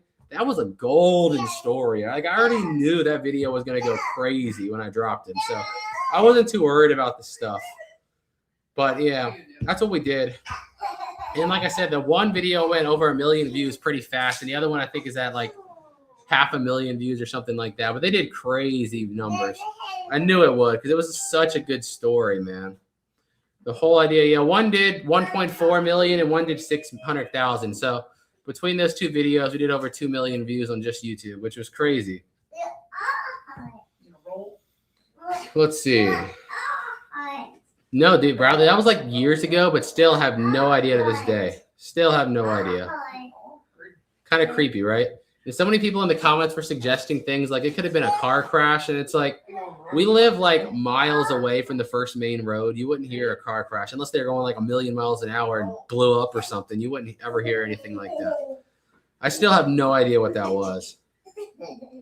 I literally decided to make that video one day because I was like, maybe somebody else could come up with a theory that makes sense. And like, nobody came up with an idea. So I still have no idea. So it's kind of weird. What's worse to find? Adult toys, dead mice, poo, or drug? Oh no, the mice are the worst because they destroy everything. The adult toys are like disgusting because it's just like used and that it's just gross. But like the mice ruin everything. That's why there's nothing worse than mice. Because they chew on everything, they poop and pee on everything. Spam call, wanna bet? But yeah, it's just all the time. Probably so. Yeah. It's too late to be somebody else. But yeah, mice are the worst thing. Mice are horrible. What are you doing? Answer some questions. Broly, earlier somebody asked, who's your favorite character in Dragon Ball? Who's your favorite character? Vegeta. Vegeta now? All right, there you go. From his mouth yourself. It's Vegeta. Let's see. Boom, boom, boom. Not what you have sold. Book videos. Rephrase that, dude. I don't know what you mean by that. Yeah, rephrase that. I feel like are you doing voice to text? Just try to rephrase it because that sounds like an interesting question. My huge complaint is having room. Dude, having room's a big problem with storage units. That's why a lot of buyers rent their own storage units to keep their storage unit stuff in. I'm like, I don't want to do that. That's why I just blow it all out. I just blow things out like crazy. Exactly. No, I agree 100% with you. Like, so many people are like, no, keep your kids away from this, keep your kids away from that. Like, no, don't keep them away from them. Expose them to it. Let them know. Like, when he's older, when he's like, I don't know, 6 or 7 years old, I'll teach him how to shoot too. 100%. You're going to know. Don't be afraid of weapons or whatever. Don't be afraid of technology. Know what it causes. Know what it's used for. Know what about it makes it dangerous, and know how to handle it. That's how you do it. Don't just hide in fear. No, don't mess He with just that. walked up to the lady and said, "The Jebus family." That's us. No, we don't have a date for the next yard sale, unfortunately. Let's see. Nice. Next What Not show is Monday.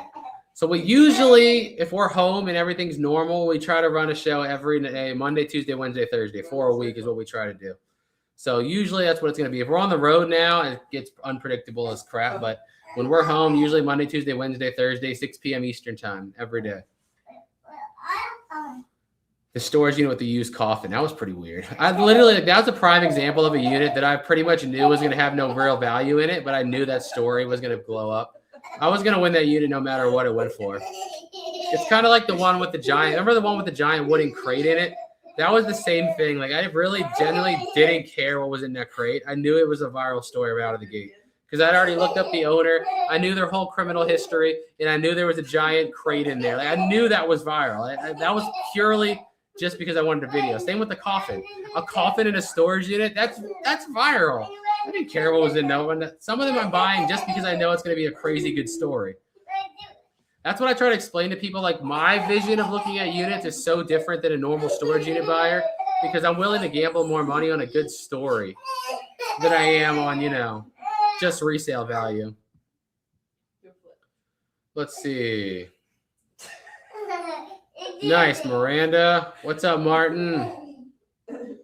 Dude, I say it every time I find it. The unit we cleared out yesterday, I found a thing of pea, like a bunch of canned food that all expired in 2011. I'm like, were you planning to come back for these peas 15 years later? Come on, man. What are you doing?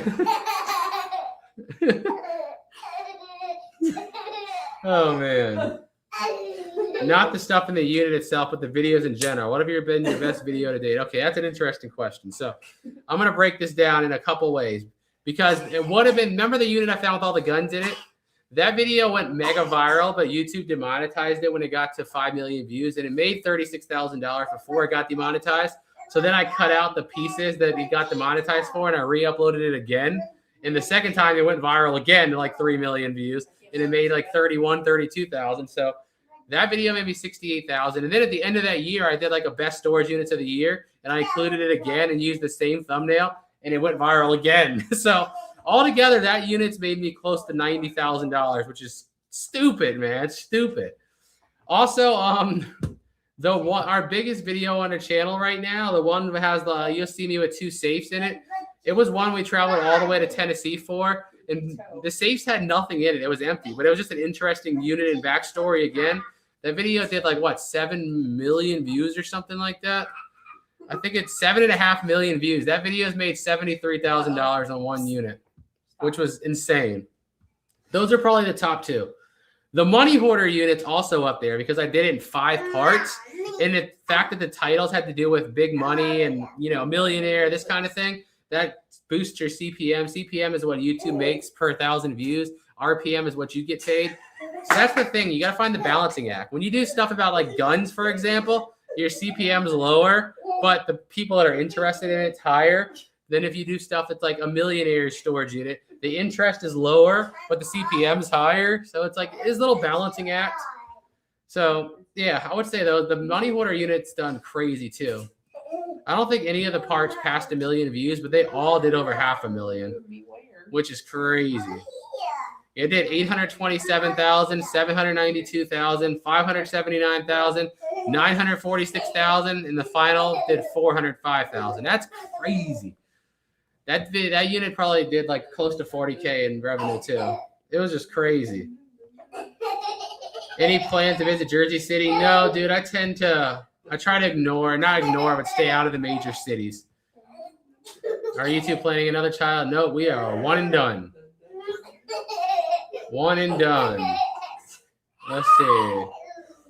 Thank you, Hans. No, 100%, dude. I agree. I agree 100%. I just like, no offense. I'm not trying to offend people, but I'm so against the public school system.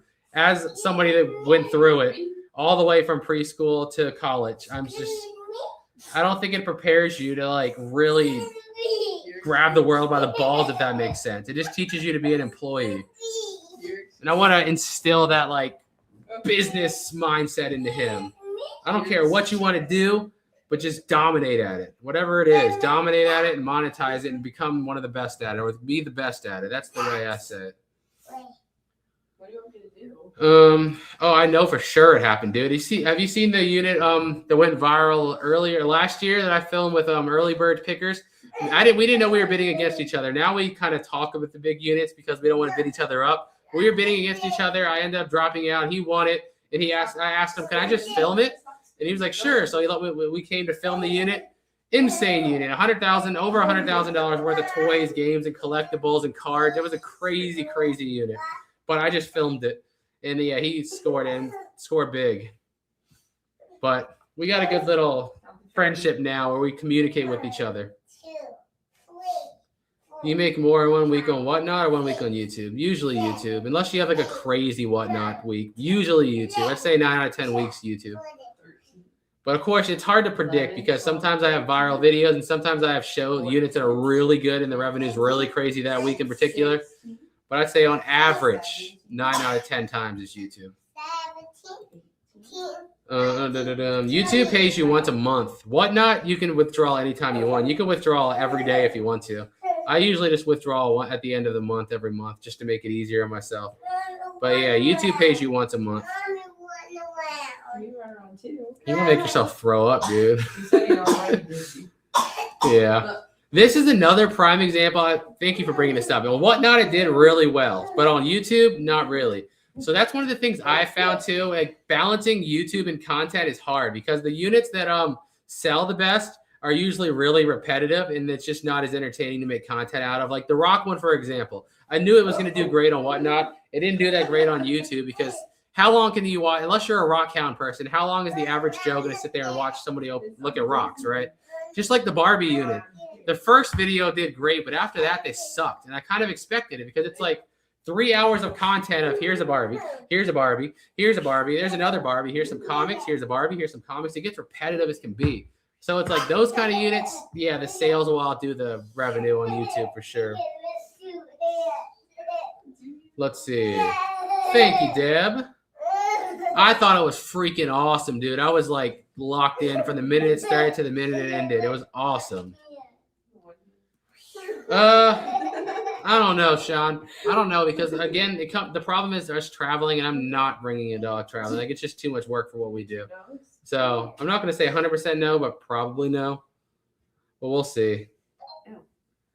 Let's see. Thank you, Bill. Let's go. Dude, I'm watching him run in circles and it's making me get dizzy. You already fell over a little bit. I'm just watching him. Are you dizzy? What's up, Sammy? What's up, Erica? And thank you. I didn't mean to say what's up. Sorry. I was just in robot mode there for a second.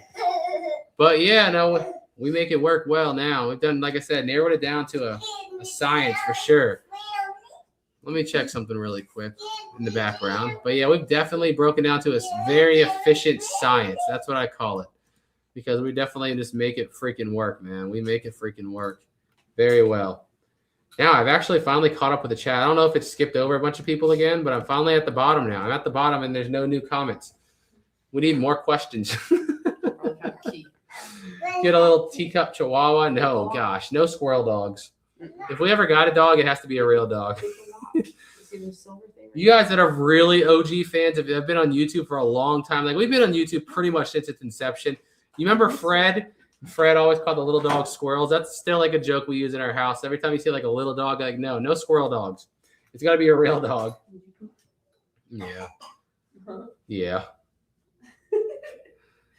Yeah. I love how excited you get when you find. Yeah. Thank you, Donna. All right. I need to take him upstairs. All right. Have you ever found any voodoo stuff? He just said thank you, Donna. Now he's repeating me. Yeah. Let's see. See you. What do you want to say before we go upstairs? What do you got to say? Bye. Bye-bye, buddy. Open the door.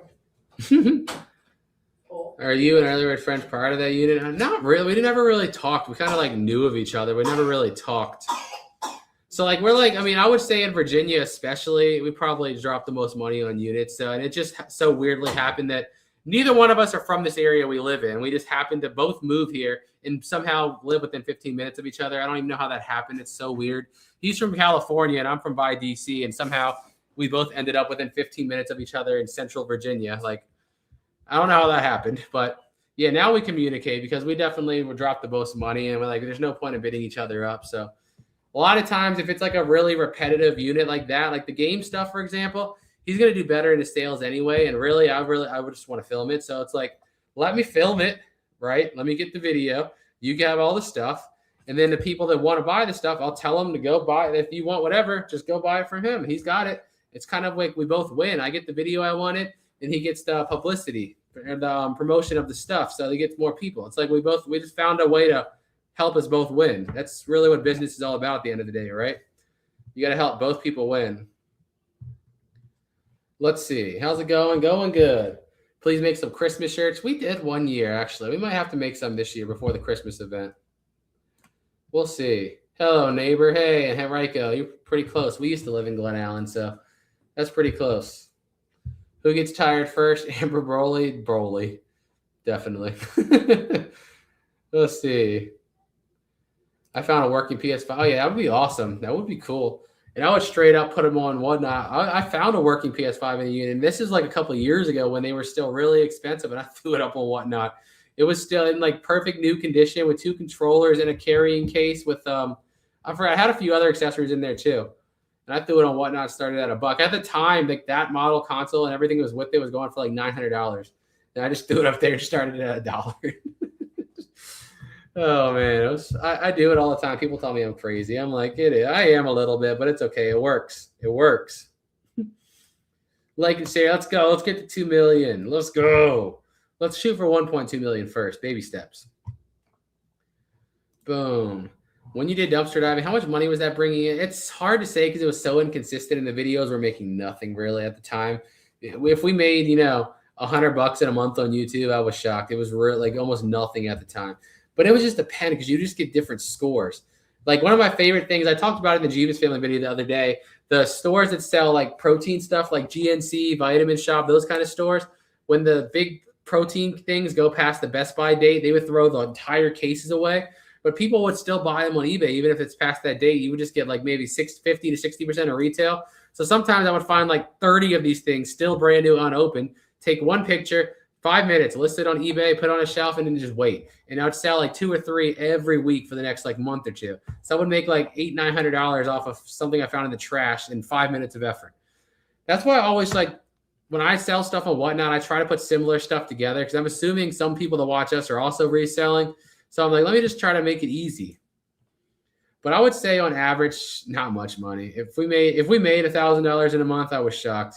It wasn't much at all. That's why we were still working like normal jobs at the time. Would love a hint on what to expect Sunday, dude. That unit was awesome.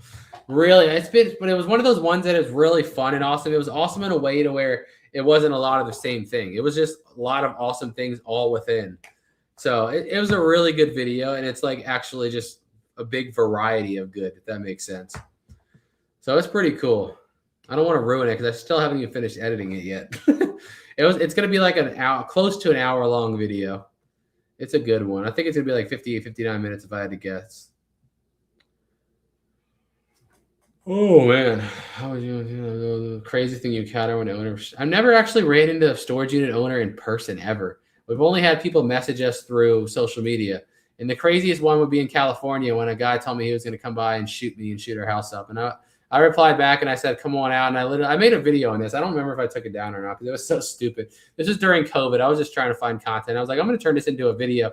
I messaged him back and I told him, come on, I'll be waiting. And I literally took a chair outside and sat in front of my house and put the camera on. And I just sat there for like an hour. I was like, yeah, we're just going to sit out here and wait for you. Come get me if you want. Let's see. But now that'd be the craze. Nothing really happened. The problem when you do social media is you don't know if they're being honest or not unless they can prove it. Because they could just be somebody that's just trolling you. You know what I mean? So unless I can if I want to make a video out of it, I'll mess with them. Otherwise, I just ignore people because most of the time it's just trolls. Let's see. I hate to ask. Do you have any more than 3 channels? Just 3? No, we just have 3. Technically, I have a channel called Jebus Shorts. I was going to make short form at one point, and I just got bored of it. So it's an abandoned channel, but it is technically still ours. So, yep, that's it. I don't know, Neen. You mean on Treasure Hustlers? I'm not sure, actually. How do you start something like this? That's a hard question to answer. I don't know, because if you're talking about just buying storage units, anybody can do it. You can literally just go to storagetreasures.com, punch your zip code in, and bid on units right there. It's that easy. But it's just, you got to basically do it. I guess trial by fire is the best way to put it. Do it over and over again, slowly develop systems that work and just keep improving them. That's pretty much what it is. Let's see. Good afternoon. I have a request. Next time you have VR stuff, can you please give more of it? No, we really can't. That's the problem. We don't know when we're going to run it. I have no idea when I'm going to run it because it's literally just when we fill up with stuff, and I have no idea when I'm going to get a big unit, when I'm going to get no units, when we're going to get small ones, how much of it's going to be yard sale. It's just too much unpredictability. It's impossible to really predict. I try. Hey, thank you, Mr. D3. Let's go. And hey, thank you, Bradley, for the $2 super chat. Let's go. Let's see. Would you be interested in? I did actually buy some 3D printed Dragon Ball characters, some smaller ones. I bought some from somebody in Montana. I have like 7 or 8 of them, I think. So they're kind of cool. I would probably buy them. But it depends. How many tattoos do you have? There. I got my first one like the week I turned 18 because my mom wouldn't sign off for me. So I was like, I'm just gonna do it the day I turned 18. That was the Spartan right here, the Spartan helmet with the Never Fear on it. That was the first one I got like the week I turned 18. But now I have the Spartan, I have Goku, I have Gohan, I have the YouTube one, I have Broly's footprint, I have the Goku and Chi-Chi right here. Then I have the memorial ones up here. This one's my dad, and this one's for my uncle. They both passed away. So I guess, what is that, 8, 9? I don't know. And then, of course, I got the UFC too, of course. Like I said, I've been a big UFC fan for like 20 years at this point. So it's crazy how big it's become now. Like I feel like when I first started watching UFC, it was such a small niche community. When you found somebody else that watched it, it was like, whoa, this is cool. Somebody else actually watches this too. Now it's like so big that pretty much everybody does. So it's more, I can at least relate to more people now. When I first got into it, it was so small. Thank you, Mama Peach. Yeah, that was one of our first videos that hit 100,000 views. It was at Barnes & Noble. And I think the owners seen that video because after that, they started destroying stuff. And they never did before. A lot of times they would destroy stuff they threw in the dumpster. So somebody saw that video. And I hate that. It's like, why are you wasting it? You're literally paying people money to destroy stuff that could just be given away. It's crazy. So like in that same shopping center, there was also a GameStop right there, like maybe 4 or 5 stores down in the same strip. And that GameStop would literally, like anything that was good and still good quality, they would leave it in the box and set it on the outside of the dumpster. So I think they saw it too, but they had the other approach. They were like, wait a second, I'm throwing this away anyway. Why am I going to waste time breaking it? So, yeah, that's what happened. But it was crazy. We just kept one. We just kept one. Do you go hunt? No, I've never actually been hunting. Never. Well, actually, I have been, but I didn't get anything. So I didn't have no luck. We went out with the intention to get something, but I never actually got anything. I need to now because David and my mom's property, they have deer all the time. Like anytime they see during deer season, they probably shoot 2 or 3 a year and eat them. So let's see. I'm new here. How to start a member fee? What do you mean a member fee? We don't have no members here. Let's see. How did you ask Amber to marry you? That's a good video because it actually didn't work out the way I wanted it to. So I had it all planned. Speaking of UFC, we were going to Buffalo, New York to see the Cormier and Rumble fight in person. So then Buffalo's right on the cusp of Canada, right? So I planned this all ahead of time, right? I got the ring. I was giving my mom the money to pay for the ring. So because we shared a bank account, I didn't want her to see it. So I was giving my mom money to pay for the ring on her account so she wouldn't know. And then we went there. My whole plan was right at Niagara Falls, there's a Ferris wheel that takes you up. And then when you're at the top, you're overlooking the falls. And that was my plan up there. And of course, we get there, we pull up over there. I have a ring in my pocket. And there's a giant sign that says the thing's closed for the entire month due to maintenance. And I was like, are you effing kidding me? Are you kidding me?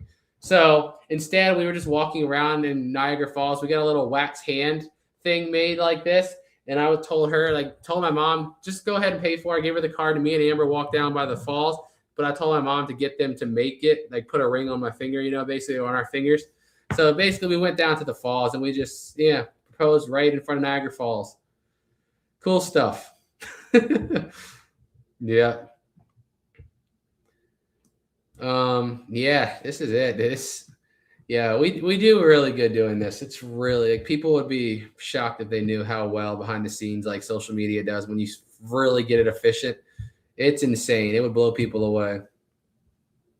Now, see, I wasn't old enough back then, but I started watching. The first fight I watched was Matt Hughes and Carlos Newton when he slammed him and knocked him out and almost went out. He was basically out from the triangle choke at the same time, but he slammed him and then knocked him out. That was the first fight I watched.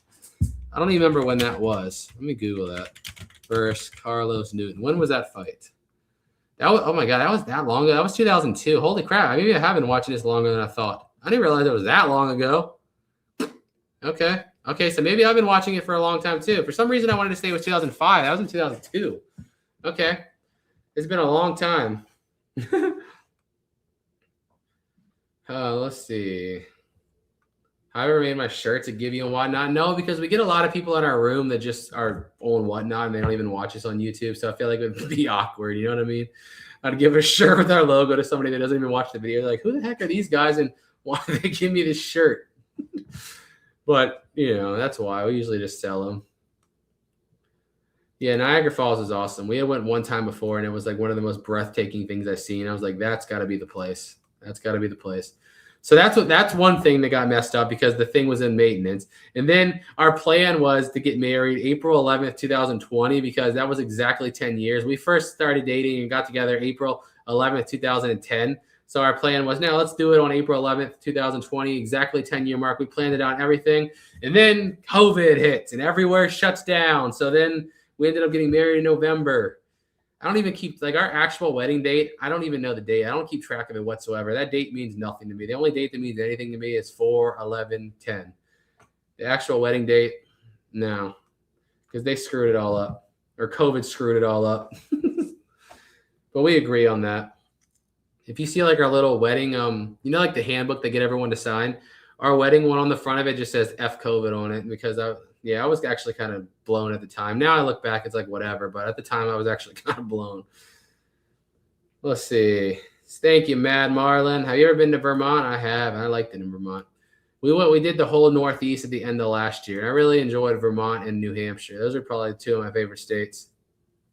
I'm going to have to pass, Linda. I'm sorry. We just got too many people. But that's funny. Yeah,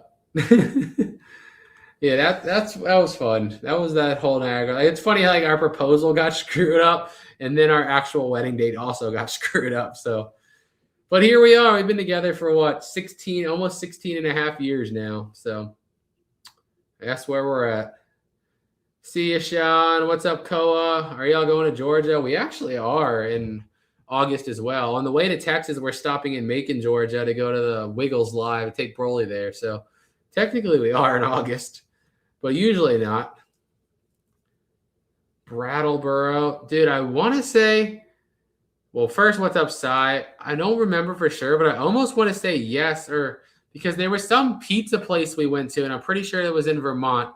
It was called something. It sounded exactly like, I don't remember the name, but I swear it was called like that, Brattleboro or Battles something. I don't know, but we were the only ones in there, and it was like delicious. But I'm not 100% sure. Do your neighbors get upset with your old one? Oh, we have one guy that hates us in this neighborhood, and it's hilarious. Because, like, you know, this neighborhood technically used to have an HOA. When we moved in, they kind of didn't. And now they're trying to reestablish this thing, but nobody wants to.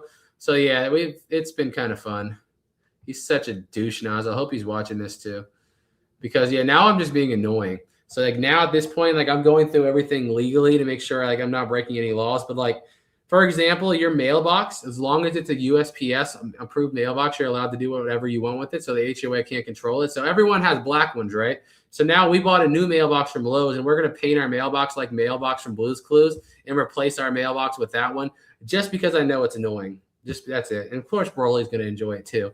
So we're going to do that. I'm like, you don't want to get into a trolling match with somebody like with a YouTuber. You really don't. It's not a good idea because I can do this all day and I'll make content out of it. So the more mad you get at me and the more drama you cause, the more I can make. So don't get into a trolling match with a YouTuber.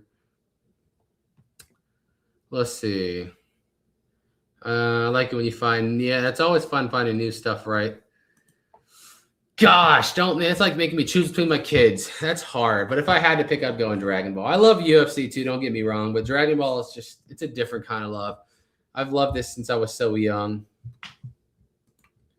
Have you ever went to Michigan? Yeah, we've been to Michigan a couple times. Thank you, Sherry. Where in Texas? We're going to be in San Antonio later this year. How did me and Amber meet? Well, our moms went to school together and they were friends, so we kind of always knew each other growing up. There's literally like Amber has a little video clip of I think her second birthday where you can see me walking behind him. So like I was at her second birthday. But yeah, we've always just knew. We just lived 2 hours apart. So like we didn't really know it. Like we knew of each other growing up, but we didn't like talk consistently because back then obviously there wasn't like, you know, social media and we didn't have cell phones. So we didn't really talk like that. We just knew of each other. We seen each other at, you know, family gatherings, birthday parties, that kind of thing. And to be honest, for me, like my biggest thing was like, I can't stand the girly girl thing. That's just so not my thing. And she was like, you know, she played sports and everything. It was just more, I'm not afraid to work. I'm not afraid to go out. I can't stand I'm going to take an hour to get ready. I can't go pick that up. I might break my nails. That's so not me. I could never be in a relationship like that. I would go crazy and bash my head against the wall before I could be in a relationship with somebody like that. So it was really that. And then she had our prom in 10th grade and she asked me, she was a year ahead of me in school. So I didn't have a prom yet, obviously. She was a year. So she asked me to hers and I was like, yeah, okay, let's go. We never really talked like that, but why not? And then that was it. The rest is history. 16 and a half years ago. 16 and a half years, man. That's crazy. Literally over half of our life at this point. Over half. That is crazy. Boom, boom, boom, boom, boom. Let's see. What was you and Amber's first real date? Oh, I still remember. We went fishing. So we went to fishing in a little dock in somewhere around here, actually. I think it's close because she grew up in this area we live in now, like 20 minutes away. This is where she was born and raised. I grew up in Northern Virginia, and I wanted to get the fudge out of there. So that's why we ended up settling down here. But we went to a little dock. We went fishing and then went to Wendy's and then played Nintendo Wii. And it was so fun. You know the stupidest part I still remember about this?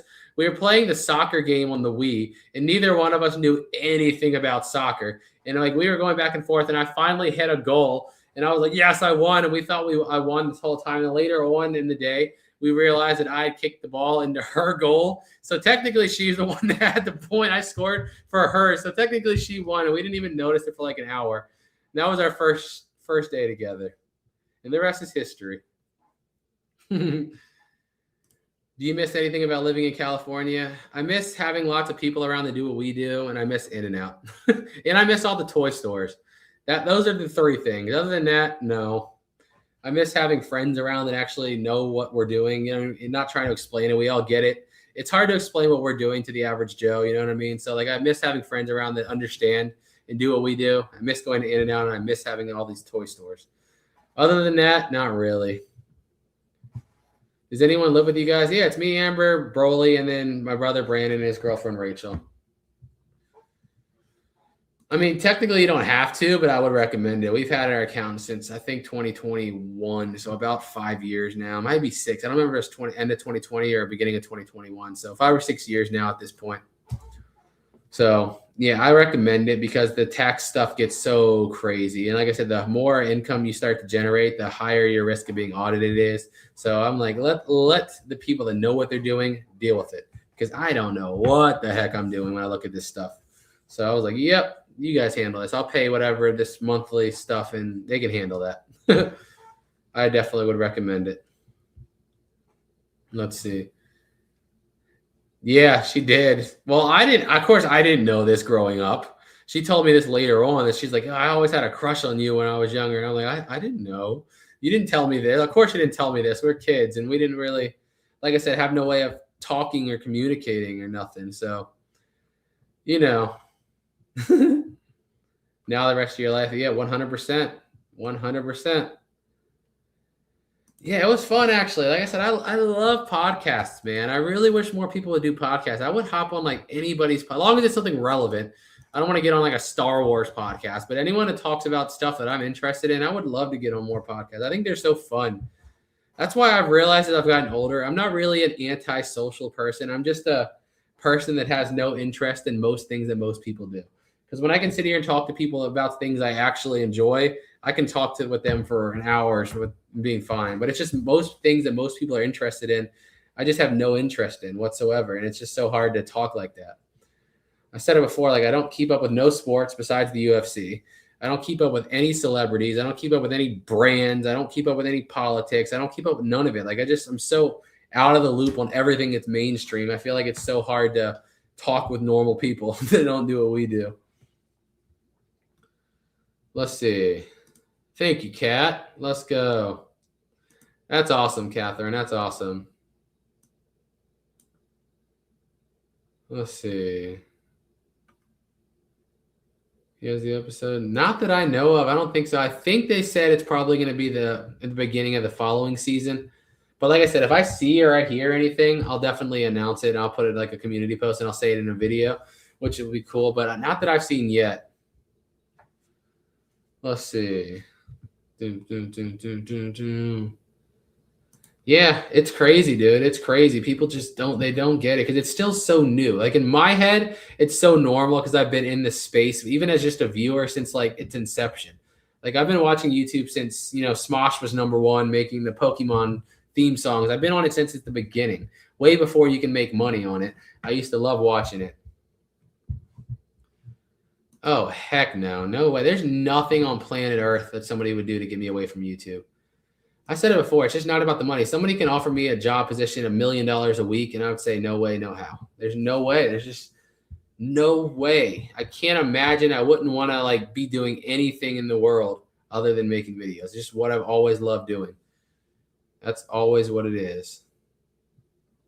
Let's see. I'm sure a lot of people in here. That's why I like talking on live streams. I feel like if you watch our content, you have to relate to me on some level. So it's like we got to have something in common. Yeah, exactly. I agree with this too. I agree with that too. I don't want to talk about, like I said, I don't want to talk about the game last night because I didn't watch it. I didn't want to talk about whoever's new movie because I genuinely probably don't even know who that actor is. I don't know about the new movie because I didn't watch it. No, I didn't hear whoever's new song. No, I didn't care or listen to whatever a politician said, whatever the night before. No, I'm so zoned out of all of it. I have no idea. Will you be playing the new Halo Combat Evolve on PlayStation? No, I don't actually. I have an Xbox One. I don't have a PS5, but or Xbox X or Series X. But no, I never got really into Halo. I played a little bit of Halo 3 because I had a friend that played it every now and then. I would just play. We would go online because Halo lets you go like do a split screen online, so we would do that sometimes. But I never really got into Halo like I did Call of Duty. I was full blown addict to Call of Duty like for most of my teenage and young adult years. I loved COD, but I never really got into Halo like that. Nope, I don't even know what's going on in soccer. Like if people are talking about a World Cup, like I have no idea who's playing. I can't even name a single soccer team. Literally, I can name you Messi and I can name you Ronaldo. Those are the only people. I don't even know what team they play for. I can't name you one single team in the entire professional league, whatever it's called. I don't even know what it's called. I genuinely don't even know what it's called. So it's crazy. YouTube, the new American dream. That's right. That's what it feels like, dude. It is. It's funny now because, again, just like I was talking about with the UFC, when I was first into this, it was so niche. It was so small. Like almost nobody was into it or heard about it. And now it's like, 4 years in a row, being a content creator is like the most in-demand job or most desired job in the country. And I'm like, how did we go through this cycle? How did this happen? How did we go from nobody cares and nobody pays attention to now it's the most desired job in the country? That's wild. Oh, did I see the Ronda? I did watch the Rousey fight, the Rousey Carano, the 17-second fight. I did. I watched the card actually because I'm a big Diaz guy. I always loved the Diaz brothers. So anything they're in, I don't care. I watched their boxing match with Jake Paul. I watched his MMA fight with getting destroyed by Mike Perry. I love the Diaz brothers. I'll watch any fight they're involved in. Boom. Let's see. Thank you as time goes. Yeah, well, I also have a pretty good filter list in my comment list to keep the trolls and spam out. Like I can see some spam comments over here, but like you guys won't see them because I have the words filtered out. But yeah, favorite toy store? Oh, easy. Evansville Toys and Games in Evansville, Indiana. It's the best toy store in the country I've ever been to, in my opinion. There's nowhere close. It's my favorite by a huge margin. It depends on the channel. And this treasure hunting with Jebus, I'd say 4 to 6 hours on average. The Jebus family, maybe 20 minutes. I knock them out like 20 minutes. It's so quick and so easy. In the Dragon Ball channel, I would say normally like 3 to 4 hours. The Jebus family, I literally do like no editing. I mean, you guys are watching know it's literally just nothing. It's just raw footage. I do no editing whatsoever. I might boost the audio to make it sound a little louder. That's it. And I might cut out like some really silent parts. But other than that, I mean, I usually do them in 20 minutes. Exactly, Justin. Storage units and Dragon Ball is where I'm at in UFC. You recently I did go to our oldest video. That was crazy. Oh gosh, we could do that on a live stream one day. Does your brother and his girlfriend do YouTube? No. Well, technically my brother edits for Jack Locker Nuts. He's his editor, so I guess you can say kind of does YouTube, but he's not on camera. He just does the editing for him. And his girlfriend Rachel, she works in the hospital now. When she worked with us, she was still going to like nursing school and everything. So like that was just a something to do with a flexible schedule. But now she's got a like normal job, and she was doing that to go to medical school or go to work in a hospital. So now she works in the hospital. I only drink Pepsi. I hate water. You know what? You just reminded me of something. I have something in my fridge I brought down for this live stream when my throat started getting sore. Thank you for that. But you just reminded me. Let's go. I got to visit VA and have my son meet Broly. Come to those yard sales. He usually comes in the second half because we start so early. He's usually still asleep, but he's usually up by like 9 or 10. He'll be out there. Boom, doom. Got around. Well, thank you for stopping by, Kenneth. Let's go. My kid's dad was into Yu-Gi-Oh! And Digimon. I got really into Yu-Gi-Oh! When it first started. Like, I had all the cards. I actually duel people. Like, I loved the Game Boy game. I used to be really into Yu-Gi-Oh! Too, but then I just fell out of it. When it first started, though, yeah, I had all those cards, man. I played all the time. Now I couldn't even tell you how to duel. I don't even remember how it's played anymore. That was like third grade for me. If you would get to give Goku his final, I don't know, man. That's a hard question.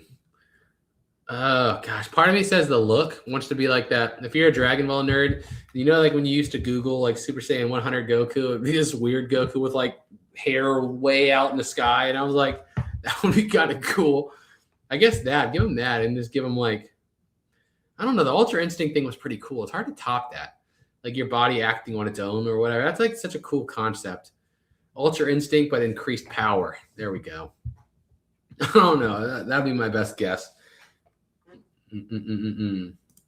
Hey, I appreciate that. And yeah, videos make money forever and ever and ever. If you can view it a decade later and you're still getting paid for it. That's what's so cool about it. That's another thing I explained when I talked to someone. I forgot who I was talking to. I might have been in the podcast. I don't remember what I said in the podcast, but like when you buy a storage unit, like the sale is a one-time transaction, right? Like you get paid for that once and then it's gone. Once it's gone, it's gone. But if you make the content continues, even if it's only a little bit, will make money forever. It'll make money forever. So it's pretty cool. No, at one time, probably, yes. I actually still have a pretty solid, big collection of UFC stuff.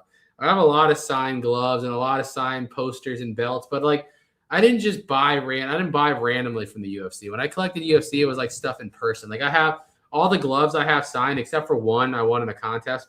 Every other one is like a fighter I actually met in person and got signed in person. And all the posters I have signed are like the actual cards I've attended in person. So it's not the same as Dragon. Like Dragon Ball, if I don't have it, I'll just buy it. UFC was more so like my actual remembering the experience. Like my favorite thing, I have a belt signed by like a real replica UFC title signed by Anderson Silva. One of my coolest things. Probably my favorite UFC thing I have because of the story behind it. It was just so fun. Oh, thank you for stopping by, DC. Let's go. Do you have a TikTok? Technically, yes, but I don't use it. At one point, I was just spam uploading videos to it. I think it got up to like 155,000 views too, or something crazy. Like, it's got 155,000 followers actually. Isn't that crazy? I don't use it though.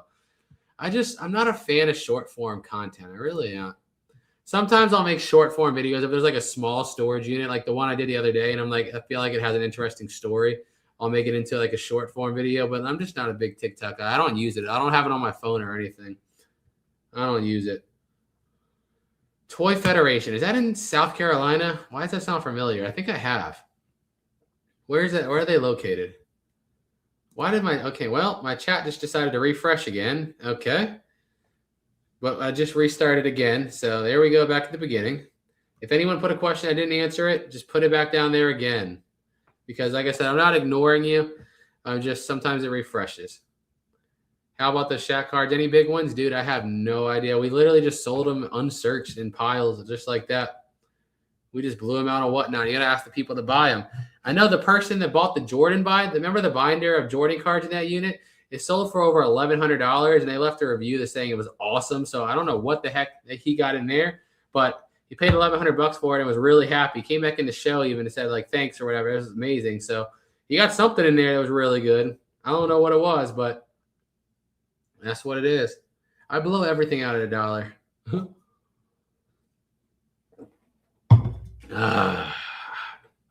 The cat backpack from that unit. No. So we were gonna put it on whatnot, but then we opened it up. The smell of cat pee. You don't want it. You don't want it. I threw it in the trash. It was bad. Whatever cat they had in there was definitely peeing in there. So I didn't smell it when I picked it up. But then we were going to put it on there. Like I said, we unzipped it. And the smell when you opened it, ooh, it was awful. It was awful. Let's see. Just the characters coming. His favorite thing is like who's coming out next. Who's coming out next? Just waiting the anticipation of who's coming out next. So yeah, at first he was nervous. At first he was kind of scared, but like once they started dancing, they did it better than like the thing in Vegas we went to, the Tournament of Kings. He was terrified. Understandably, it's not meant for kids. Like Amber ended up leaving with him because it's loud and explosives and you know what I mean? It's not meant for kids. So that was understandable. But the Elmo one, like they have somebody come out on stage, like a random person, to start, talking and singing and get them used to somebody being on stage. It's just so much more. They designed it so well for kids. You know what I mean? Most of that on stage stuff is so boom, boom, loud in your face. And it's not, it's not meant for them. Let's see. Where was I at? I'm still alive for a little. We're going to get off here in a few minutes though. Hold on. I'll probably stay for like a little bit longer. I want to go upstairs in a little while. And we're probably going to order some Buffalo Wild Wings tonight. If you had to get rid of your weapon collection and only keep one, which gun would you keep forever?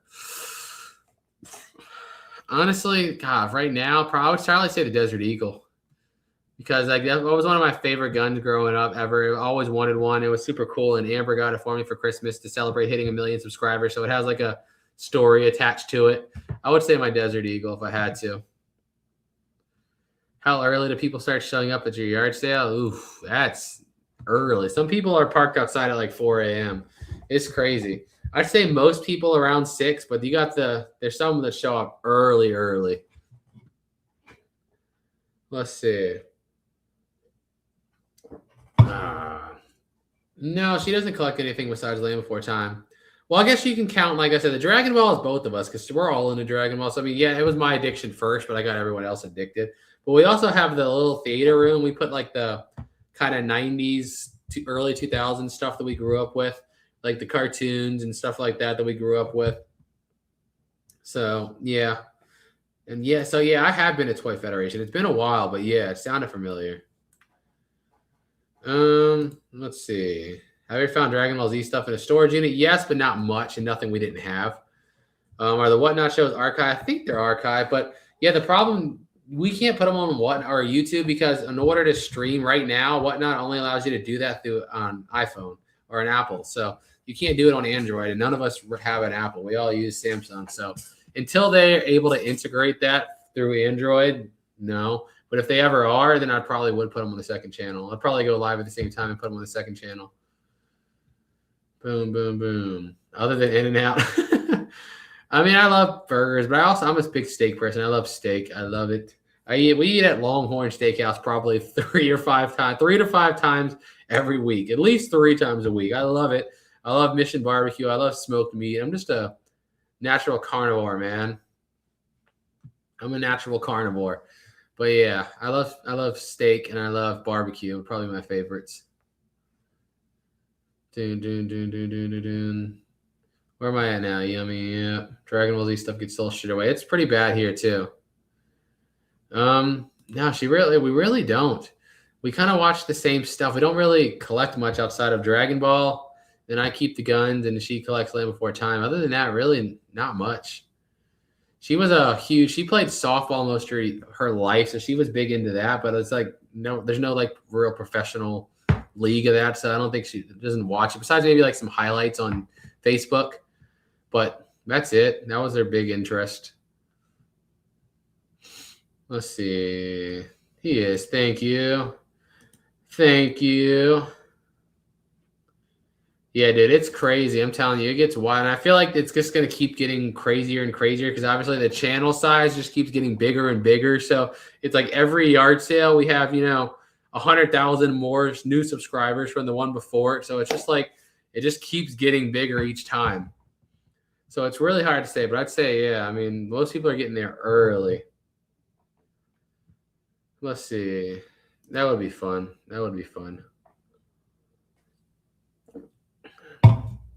Monster Carrot. Who is that? The rabbit guy from Dragon Ball? I don't remember the name. Is that the rabbit? I'm trying to remember. Is that his name? I don't remember his name, but I'm assuming it has to be, right? The rabbit. I mean, it might be. How old is my mom? Why do you want to know how old my mother is? She's 20. No. Let's see. When is your next yard sale? Everyone asks me your secret. Do keto. I'm on been keto for like 25 years at this point. That's your secret. Probably like literally 25 years. Just keep one of the iPads and running through that. Nah, I hate Apple, man. I do not want to use Apple. How long did it take you to sell it? I never sold any of them. I kept them all. I've never sold a single thing out of that unit. I kept every single one. What live stream app? Live streaming, that's different. I would probably say it'd have to be like Kick. I feel like I see the most people streaming on. But they're actually like out doing stuff, you know what I mean? Not just sitting here chatting. I guess it just depends on what your attention with the live stream is. If you just want to sit here and talk, I mean, YouTube's great. Facebook's great. But it just depends on what you want to actually do, I guess. She was a pitcher, a third base, I think, and then like a power hitter. She had a lot. When we first got together, she showed me all the newspaper clippings and stuff. I mean, she was like played varsity since freshman, played travel league, that kind of like into it. Like it was all day, every day, multiple teams. And then like the level of home running, grand slam, newspaper clippings and stuff she has of herself. Yeah. Don't let her try to talk down and be like it wasn't that big of a deal. No, she was she was really good. Let's see. Where was I at? Hey, thank you for the $5 super chat. Let's go. Hey, well, thank you. Go to storage unit hunting. Let's go. I appreciate it. Yeah, showing guns is a weird thing because there's so many strict guidelines, man. It's so stupid. Like the guidelines around guns, it's so much research you got to do and what you can and what you can't show. It's so dumb. Let's see.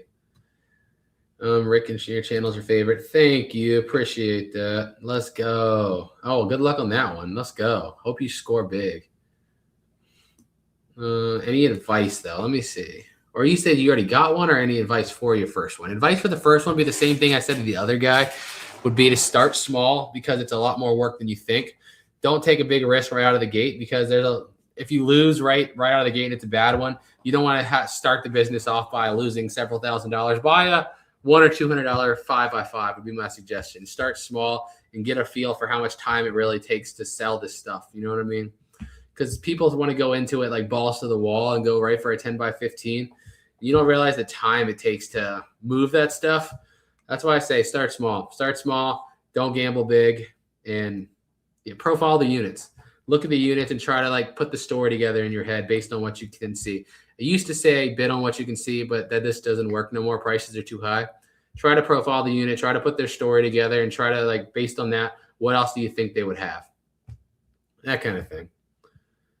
Do you have to copyright your YouTube videos? No. If you create it, you're the owner. So if someone else uploads my videos on YouTube, I can take it down in 2 seconds. Now, Facebook, on the other hand, it's almost impossible to get them to remove other people that steal your video. So, but now Facebook puts up a thing. They have a new feature where like their AI will detect your content and you can tell it what you want it to do. So I just set it to monetize it. I'm like, all right, if you guys want to steal my videos, go ahead and steal them. But now all the ad revenue you're going to make from stealing my videos is going to go to me. So if you want to go steal them and put them up on Facebook, go ahead. But you're not going to make any money from it. You're just going to make me money. I think we make on average $500 to $800 a month from Facebook just from other people's pages that just steal our videos, which is pretty. It's not like a lot of money a month, but it's just pretty funny. It's literally zero effort. I mean, they're doing all the work for me, so it's just free money. Let's see. Oh, you mean selling product? I mean, Whatnot's my favorite because it's just the ease. I mean, of course, I'm biased because I've been using it for a long time, but Whatnot's my favorite because it's just the speed you can move stuff is just unmatchable. But I've never tried any of the other ones yet. Maybe I'll have to give them a try really and see. We'll see. I might in the future see myself using one of the other ones or trying one of the other ones. Awesome. Let's go. Kinda. It's in my bedroom. My bedroom stays locked. So unless you have the key on my ring, you're not going to get into it. But eventually I am going to wall it off. Yeah. So it will technically be a thing, another room. Would you consider playing co-ed? No, I don't play baseball or softball. That's definitely not my thing. I would have watched. She tried to play as an adult, but it was just boring because it's not competitive, right? When you're adult, everybody's just like, let's here to have fun. You know what I mean? Come on, guys. We're all here to have fun. It's like, I agree with her in this aspect. It's not about having fun. I mean, it is, but it's like the end of the day, if we're competing, I want to crush your soul. I want to compete. I want to really try to win, and I want to give it everything I got. If I win, I want to feel super hyped through the wall. And if I lose, I want to feel like just sad and down. I want it to be, she's the same way. This is why she's quit too, because it's just boring as an adult. There's no real super competitive, cutthroat type of competition, unless you're playing like major league or college league and that kind of thing. But yeah, sports just aren't as fun, man. When you're like a teenager, everyone wants to win so bad. Like when you win, you're so hyped, and when you lose, it's like devastated. Like you just lost a family member or something. That's how it felt, and like that's how my brain and her brain works. I want that level of competition. Do you have or seen a muzzleloader? Yeah, I have a couple muzzleloaders. I got 4 of them, I think, and they all came out of storage units. Yep. Does your mom and stepdad live with you? Nope, they don't. They live like an hour and a half from here. But during the week they stay here. So like because they live an hour and a half and they work with us now full time, they just stay here. Like they come Monday and usually leave Friday. So they'll just stay during the week when we're working. Instead of having to drive, an hour and a half here every morning, an hour and a half home every night, that kind of thing. They just stay during the week. So like the top level of the house is just my mom's room. They just have basically a whole floor to themselves. So and they can just use it when they want. Do I regret sharing that $8,000 unit? No, not at all. Because to be honest, I wouldn't have went that high. The only reason that we won it is because Pirate was the one bidding, and I knew he was going to go that high. So I probably would have stopped at like $4,000. So if I didn't share it, I was probably out at like half that. So at the end of the day, I wouldn't have even had the experience if he didn't keep going on it. So no, I don't. Plus, it would have been too much merchandise to move with us traveling. You know what I mean? Well, even with the third we got, that was a huge sale. It took up our entire Airbnb. We ran like a 300 lot auction or something out of it. It was crazy. It was wild. So no, for 2 reasons. 1, like I said, I wouldn't have won it. And 2, it was just too much stuff. Hey, great movies. Let's go. Thank you for the $5 super chat. Let's go. Appreciate it. Maybe one day. It's just, I don't know. If I did go to eBay, it would have to be live streaming, like live sales too. But I just like right now, I don't see a reason to not do it on Whatnot. Whatnot's working so well and it's so fast. I just don't see, the old saying, right? If it ain't broke, don't fix it is the way I see it right now. I honestly found both of them boring, unless I was watching it live. I like going to live games, anything. I'll watch anything live. But like on TV, you cannot get me to sit there and watch an hour of baseball or softball. It's just, no. No.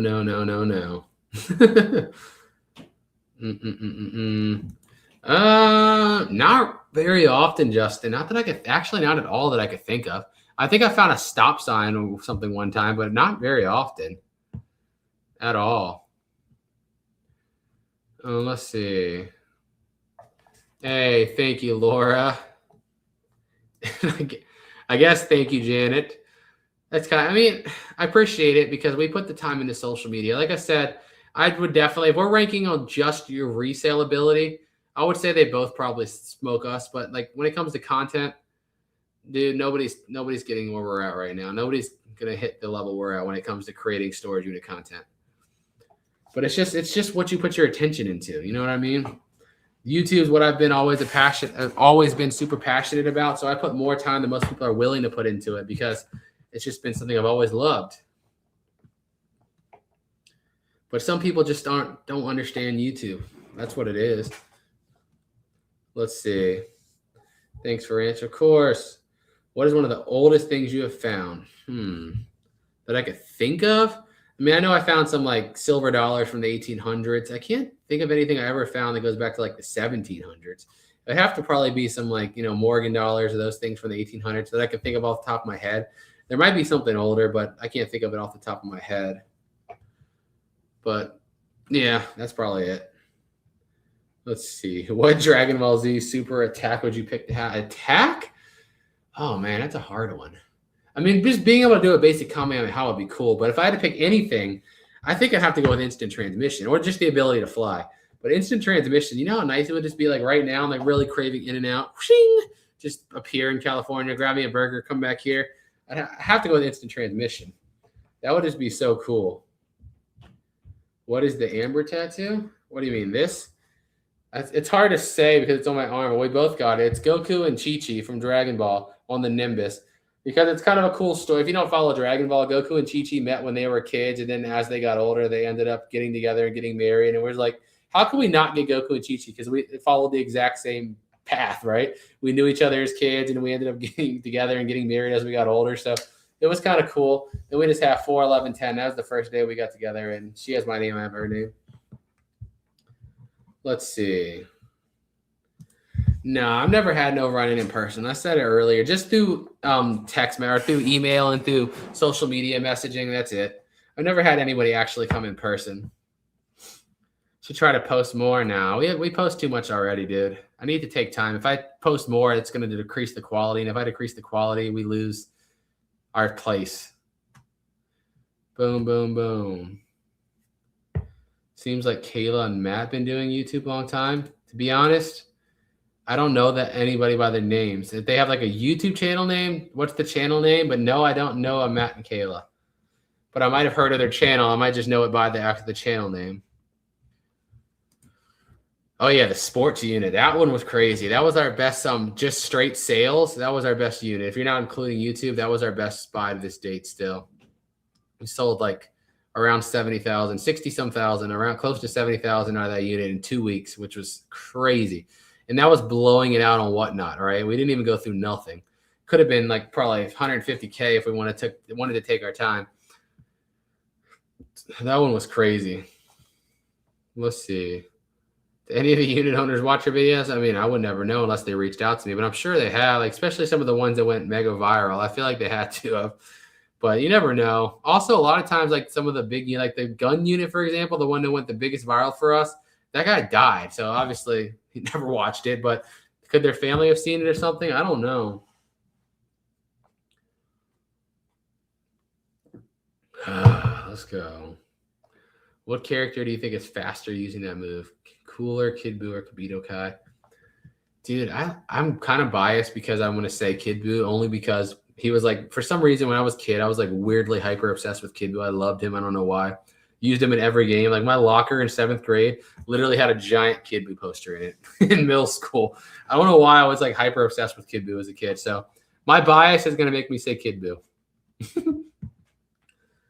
How many coat hangers have you found? Oh, God, easily. Probably tens of thousands at this point. So many. It's so many. Homeschool picker and part-time picker. I've heard of those channels, but like I said, I don't watch a lot of resale content. I think because we do it so much, it takes up so much of our life already that it's like when I have free time, I don't want to go put it back into the same thing again, if that makes sense.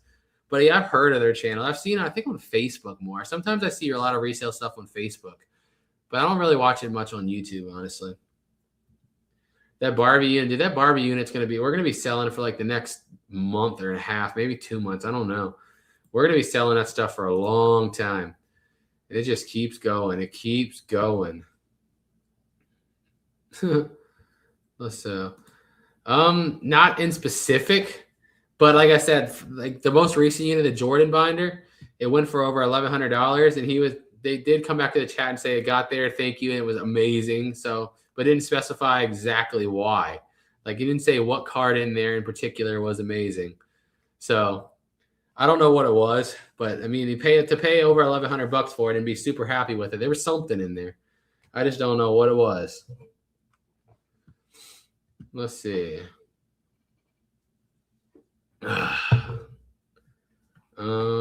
How much is shipping to Ontario? We don't know. We don't determine the shipping prices.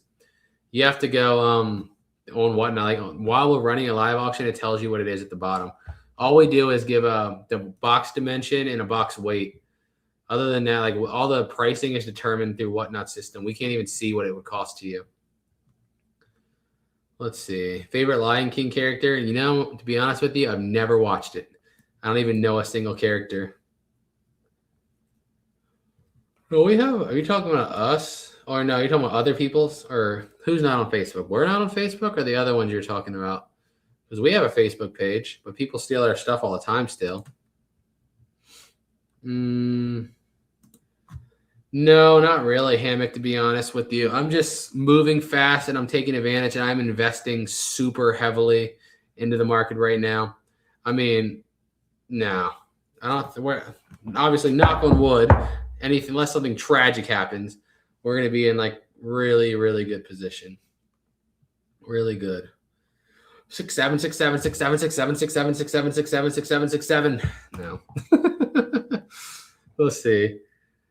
Would you ever do meet and greet? I mean, I don't know. It's so hard with the way we travel. That's why I said it's not that I don't want to do something like that. It's just when we travel, it's so unpredictable and we have no plans. To set anything up is so hard because like we're gone. Like we might end up staying somewhere for a week. We might end up leaving the next day. We don't plan anything. So it's just so hard to plan anything ahead of time. And to me, like planning something would ruin the entire experience. Like I wouldn't even want to go on a trip if it was all like we had like an itinerary and we knew what we were doing, where we were going. I wouldn't even want to go. I wouldn't even want to do it. So it's like, no, I don't know. Maybe, but I wouldn't bet on it. Let's see. 69, 69, 69. There we go. I'm not acting that one out, but we'll read it. What's up? Yes, that earned a subscription. Let's go. Can I get a woo-yah? Woo-yah. Let's go. What's your most recent video? On the main channel, the most recent unit was the unit that had all the video games in it. On the second channel, we put out a vlog today. We put out vlogs, like I said, 5 days a week. Usually, unless I fall behind. Like, I don't think I have enough footage to put one out for tomorrow. Let me check my phone. I literally just record stuff. No, I only have 3 minutes worth of footage, so probably won't be one tomorrow, but yeah. We were just like, we didn't do much today because we did everything ahead of time. So it's like, I feel like today was like we went out to eat and we just kind of came home and went doing nothing. So it's like, I don't know what to film. We're just sitting around, and I've been editing for like 4 hours before this live, and now I've been live for 2 hours. Boom, boom, boom. I watch you, Jack, and Homeschool Picker. Let's go. Thank you. Thank you. Yeah, it's happened before. There's a really awkward one that happened one time at a live auction back in I want to say 2019, maybe even 2018. I don't remember. It was a live auction back before COVID. So they were still like public storage and extra space. All the big companies were still doing it live. And they went by a door. Like it used to be done by the district manager would be the one running the auction. So he went by the unit and it was held shut by a bungee. So he was like, what the heck is going on? I opened it up and dude was just chilling inside the unit. And the guy got so mad and started yelling and cussing because I guess he didn't realize it was the public store district manager. So that was an interesting experience. It was pretty funny. I felt bad for him at first, but he was also being a douche. So then it kind of went away. So that's what happens. And yes, we do deliver to the UK. We pretty much ship stuff to the UK every auction, just about, at least a couple. Are you guys having any more kids? Nope. One and done. One and done. Oh, no, man. I would not go into New York City. I do not do cities. No major cities. There's nothing that can get me in those major cities. No way. Especially something like that. I don't like silver. I'm started reading another comment. I just don't like big cities. Sorry, I started reading Sherry's silver one at the same time. Nice. Yeah, always hold on to it. Just hold and hoard silver. That's what I do with my Whatnot credit. So when we sign people up for Whatnot, Whatnot pays $20. So they give $15 to the person signing up, and then they give $5 to the person that signed them up. So, of course, when we do videos that go viral promoting it, we get a lot of Whatnot credit. I spend all my Whatnot credit on just silver. I don't even know how many hundreds of ounces of silver just in a safe because it's why not? It's a way to invest that money. You can't cash it out as in money. So you have to spend it on the platform. So I'm like, you know what? Silver. Let's go silver. I just started buying it. I don't even know. I have tons of silver. But yeah, it's a safe investment. What are you drinking? Pepsi or Diet Pepsi. Boom, boom, boom.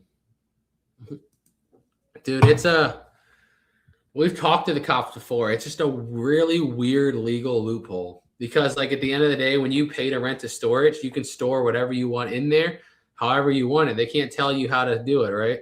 So it's a really weird loophole that nobody really knows how to fix. Everyone's aware that it's a loophole, but it's how do you fix it? Because what are you going to tell people? You can't store expensive stuff in the unit, or you can't write expensive title on your box. You know what I mean? How are you going to enforce that? It's a hard thing. It's a hard thing. I don't know. I mean, you would think it would be theft by deception, right? It makes sense that's what it would be. But it's weird. Shout out best moments for the 6'7" guy. Let's go. Most expensive would probably be the M1 Garand. Single item, M1 Garand. I got offered $4K for it. Unless you count the artwork that was appraised at $25,000, but I still never sold it. So technically it's zero because I never sold it. It's just sitting in my closet still. But that would be it. And that was probably the biggest surprise because I almost put it out at the yard sale. I didn't look it up. I thought it was just like wall decor. And somebody was like, you need to go look it up now in the comments. But I looked it up, and sure enough, it was like a $25,000 piece copper mural thing. And I was like, what? I literally was about to sell this for $10.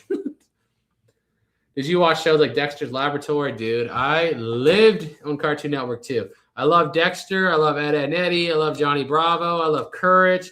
I love Billy and Mandy. I love Cow and Chicken. I loved, well, that's, if you go to Nickelodeon, Fairly Odd Parents, SpongeBob, Arnold, all that, Ren and Stimpy, Rocko's Modern Life, Rugrats. Heck yes. Don't get us started about me and Amber both are some cartoon lovers for sure.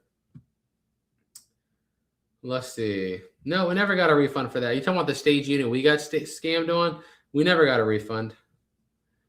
It kind of sucked, but at least, like I said, the video ended up doing really good. So we actually ended up getting really, doing really well off of it. So it worked.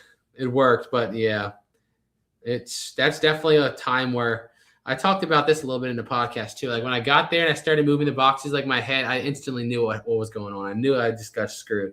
So my head was like, okay, I'm not going to make money on selling the stuff.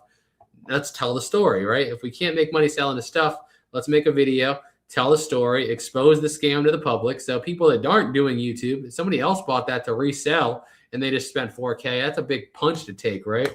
So I was like, let's, put it on YouTube. And so that's what we did. And it ended up doing pretty good. It went really viral on Facebook. It went like 7 million views viral on Facebook. And I think it has like 900,000 on YouTube. So it went really viral. Most we made at a yard sale. I don't know. We usually do some around 2,000 usually. I think the highest might have been 25 or 26, but yeah, we don't even keep the money, so it's hard to say. We use it for a Christmas event. Boom, boom, boom, boom. Exactly, Mary. That's what I'm saying. If you shoot once and you score perfectly, why are you going to shoot again? You already got the best possible result. Let's see. Dude, I get it, Justin. If it's not in like a jewelry box, I don't take the time either. You guys that have come to our whatnot, I'll just throw stuff on a tray and I'll sell it. But like if it's like laid out in a jewelry box, you know what I mean? Like you open it up and there's a bunch of little rings like put in there. And then of course, yeah, I'll go through it and we'll sell it like what's real, what's silver, what's gold, and what's not marked. But if it's like a giant, like sometimes, if you buy a storage unit, you just find like a chunk of just stuff stuck together.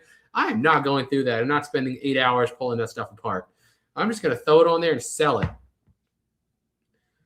Let's go. Somebody bought a bag from us one time. I think they said they spent $100 and they found an 18-karat gold bracelet that was scrapped for $5,000 and paid $100 for the jewelry. So it probably happens all the time, and I don't regret it. Let's see. If I could tell things have been moved, it depends how much I paid for it, if I'm going to be honest with you. If you're just strictly reselling, go get your money back. You're done. Leave. Go get your money back. But you got to understand we're looking at it from a content side. If I think something suspicious is going on and I only paid like $150, $200 for it, I'm going to roll with it because I know the story is going to pay. If I go get my money back, I'm going to go get $150 back. But if I could turn this into a good story and tell the story and make the video go viral, I can make several $1,000s doing it instead. You know what I mean? It just depends on what your business model is. For me, if I paid like thousands for it, I would try to get the money back. But if it was like I said, a $200, $150 unit, I'm rolling with it and I'm going to expose the story online. Doom, doom, doom, doom, doom. Right, that would solve everything. It should. Silver coins. Like sometimes, like the other day, we give away a mercury dime. I don't give away like the bullion, for example. I hold on to most of that, like the just rounds. But sometimes if I find like a silver dime or a silver quarter or something, yeah, we'll use it as giveaways and whatnot. Like we just gave away a mercury dime the other day. Let's see.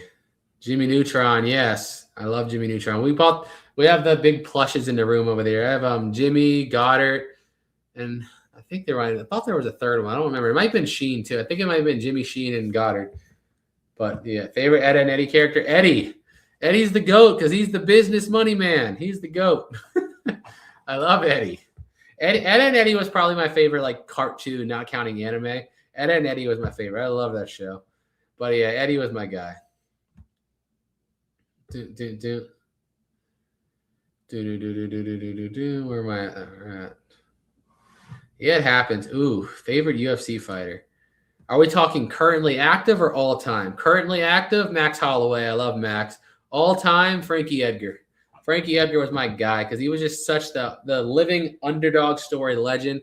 Back before they had the smaller weight classes and he had to fight at 155 and he was going up fighting people way bigger than him and winning. Yeah, I love Frankie, dude. I got to meet Frankie a couple times. He was such a cool guy and he was so chill and humble in person and just like his fighting style, like that grittiness. That's what I like. My favorite attribute in a fighter is not the hardest puncher, the fastest, or the strongest. It's just that grittiness to just be able to take punishment and just stay there and make people say, like, why are you still here? Like, you should have been out by now. But no, he was just there in their face. I love Frankie. I watched every Frankie fight. The Frankie Maynard trilogy, dude, one of my favorite. The third fight when Frankie finished him was probably my favorite fight of all time. Let's see. Supporting Broly's new blind bag habit. Hey, thank you. Let's go. He just got one today, actually. When we order our groceries from Walmart, sometimes we've been getting one of the Genevieve Playhouse, the channel he watches on YouTube, but he finally got the last one today. So he finally completed it. Now that era is done. Hey, thank you, Tim, for the 99-cent super sticker. Let's go. Dude, I get it. Are the Lego sets your best seller overall? No, I mean, that was a good unit, but it definitely wasn't our best unit ever. It was really good. I did love me some Rocket Power too, but I like the game more than I like the show. I mean, there was a game on PlayStation 1, Rocket Power, that I actually used to really love. But I did watch it every now and then, but it wasn't like a favorite. But I loved the game. My grandson's your age. I'm 32 now. Did you play RuneScape? Don't get me started on this. I didn't just play RuneScape. I was a crackhead addict to RuneScape. My main account that got before I went back to RS3 when it was just original, old school RuneScape, had almost 200 days gameplay. It was like 188 days gameplay. And once it went to old school, I had a regular account and I had an Iron Man. I still have a group Iron Man. I can't let myself play that game. I don't know how to play RuneScape casually. When I play RuneScape, dude, I don't move. I just sit in this chair for 16, 18 hours a day, and I can just play it all day, every day. I'm an addict when it comes to RuneScape. You want to see something funny, actually? Hold on. Can you see my phone? Look what's right behind my webcam. I have all the runes up here. You see that? Chaos, nature, water, air, fire, law, earth, cosmic, death. Then the blood rune at the bottom, and then I have a Varrock Telly and a Lumby Telly. I love RuneScape. It's my favorite video game that ever existed. But I said, I am a crackhead when it comes to RuneScape. I don't know how to play it casually. If I get into it, I get into it and nothing else happens. I just sit there for like a month. Eustace or Vegeta? They're kind of like the same guy, right? Stupid Saiyan, you made me look bad. Until Eustace pulls out. Can Eustace pull out the mask, though? That's the question. If he pulls out the mask. Vegeta might be Vegeta's smarter. Eustace is just an old angry guy. Vegeta's a pretty smart guy, and he's more sarcastic. I say I gotta go with Vegeta wins. Yeah, I love that game. I still have my account. I still have what's it called? What's the freaking launcher called? Or now it's the Jagex launcher, but before the Rune Light, I still on my bar down here. Occasionally, like I said, when I'm editing, I'll just turn it on up there and let my character fish in the background just to have fish. So whenever I do want to play again, because I only play Iron Man mode now, so it's like whenever I do want to play again, I just want to have a ridiculous amount of, food in the bank. So, yeah.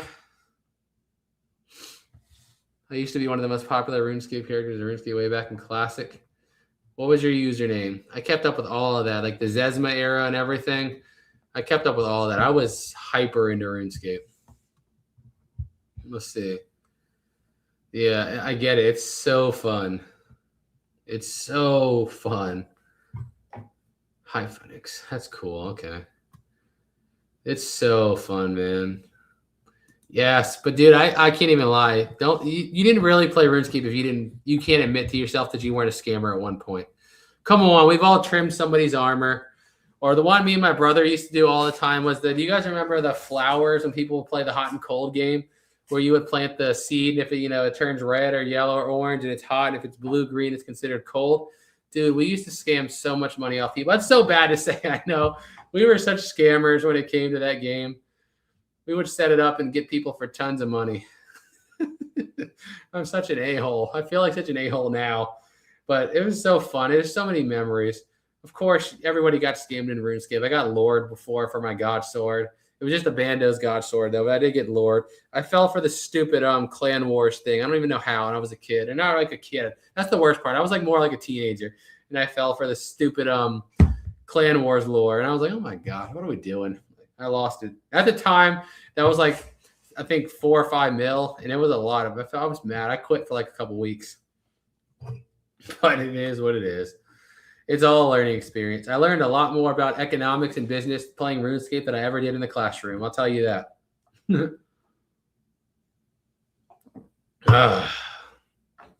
Let's go. Blink. You're dead. Huh. I don't remember that. That's still cool, though. Boom, boom, boom. Oh, yeah. Dude, it's definitely our best year by a margin, a huge margin. I had a God, like when last year was our best year of all time, like total year, and this year we're on pace right now. If we continue the pace we're at to double what we did last year in terms of total revenue. It's like insane, man, insane. But yeah, it's crazy. And the number one reason for selling on Whatnot for us is speed, because the number one priority is making YouTube content. And in order to make YouTube content, I need the space. And in order to have the space, I got to blow stuff out fast. So that's what it was. That's what it is. That's how it started. And it's just the speed. To be able to go in there and move 110 items or whatever, 100 plus items in an hour is insane. And that's the biggest thing. Just the boom, boom, boom, boom, boom. And the fact that they make it feel like social media makes it more fun to me. Like you have followers and stuff. You know what I mean? You can grow your following. It just makes it more fun. It makes it feel like a social media game to me. I like the social media game, I say. And it makes it feel like that. Let's see. But yes, thank you. Don't be I get stuck in a storage facility. I know. That was funny, actually. Oh man. No, I didn't. I never went to the duel arena. I was never a staker. I really didn't even do much PvP, to be honest with you. I didn't even really go to the wilderness that much. The only time I went to the wildy was killing bots. I used to be like the guy that would go on the back, like the ones that would bot the Wines of Zamorak, for example, on the back of the map where by the prayer altar. I would go kill those bots. I would kill the green dragon bots. That was pretty much it. I didn't really do any like actual PvP. But yeah, that's it. I sucked. I would watch people like these quick switches and stuff, the prayers, and I'm like, man, no. You know how long it took me to just be able to kill Jad? I'm not that coordinated. I'm not that good. I just like to play it as a background kind of game where I'm just kind of casually doing quests and casually fishing and skilling. And I like Slayer. I like fighting, but I like fighting the computer. The people got too good. I got left in the dust. I feel like those people have been doing it in PvP for 20 years, and they're so far ahead that it's just impossible to catch up. Let's see. I really like seeing you guys open the garage box. Hey, well, thank you. Appreciate that. Let's go. When you had Brawl, it seems like you were just hitting big money storage units in a row. What's up? Yeah, dude. It's like the last year, especially this year. Like we've had a couple stinkers, but like the wins were huge wins. You know what I mean? They weren't like kind of good. They were just huge wins. So I think that's what's making it just seem so much better. We hit some big ones this year. I mean, of course, just the more you do it, obviously, the better you get at profiling and the units and everything. So it's just a skill thing. Oh, gosh. Don't even go. Banks, I've got asked a lot of weird things through comments. I just ban them. I don't really respond. Until you've been a YouTube creator, you don't know how weird the internet gets. That's what I'll say. The internet is weird, man. Oh, man. Yeah, we actually, weirdly enough, it's so weird you mentioned that. We just booked, because we're going to Outer Banks again in the end of August, or no, beginning of September, and we just booked the dolphin tour on the boat, like today. Today was the day we booked it, so that's really weird timing to bring that up. No, he's just quiet. He's just quiet. He sometimes cracks jokes when we're running whatnots, but no, he's just a quiet guy. He is, bro. He lives a wild life for sure, especially for his age. That was 99 Slayer. My main account that like got converted to RS3, I think I had like 999s. I had all combat stats 99. I had 99 herb lore, 99 crafting, 99 fishing, I think 99 cooking. But once they converted it to RS3, I just never got into it. I couldn't get into RS3. I tried because I was like, gosh, I spent so much time in this game. I can't fall out, but I just did. Couldn't get into it. As soon as they dropped OSRS, though, I was back in it again. I was like, let's go. Thank you, Sherry. This question I get asked a lot, and honestly, a very small amount, because like you got to understand the lien law in most states state that like the previous owner has up until I come in and pay with cash to reclaim the unit. So like even if they're 2 months behind and this thing's been up for auction for 2 weeks and it's 30 seconds away from going off, they can walk right in the door and pay for it. And then what are the storage facility going to do at that point? What are you going to do if the guy walks in there to pay for his unit 30 seconds before the auction ends? Now you're in a legal theft loophole. It's too much of a risk, I think. It definitely happens, but I don't think it happens nowhere near as much as people think it does. Because it's just you're putting yourself in a really scary position. What game consoles do you play? I mean, my favorite are PlayStation 2 and Xbox 360. That era was like my favorite era. Definitely from the older Dragon Ball games on the PlayStation 2, I love them. And then the older Call of Duty games, me and my brother will still hop on and play to this day. Like we play Modern Warfare 2 2009 edition all the time. When you don't get in lobbies with hackers, and that's the hard part now. Like the old games are so hacked and so modded that it sometimes can be painful. But when you can get in good lobbies and normal lobbies, dude, it's still so fun. It really is.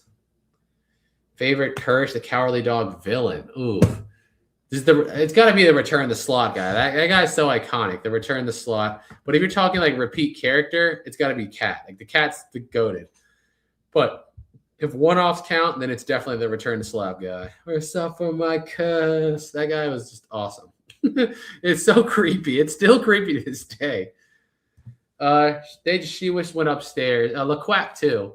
She took Broly up because he needed to get his diaper changed, but he's probably upstairs watching Dragon Ball videos. He watches our Dragon Ball videos now because he loves like unboxing toys, and now he's super into Dragon Ball. So he likes to just sit on the couch and watch our Dragon Ball videos, which is hilarious. Let's see.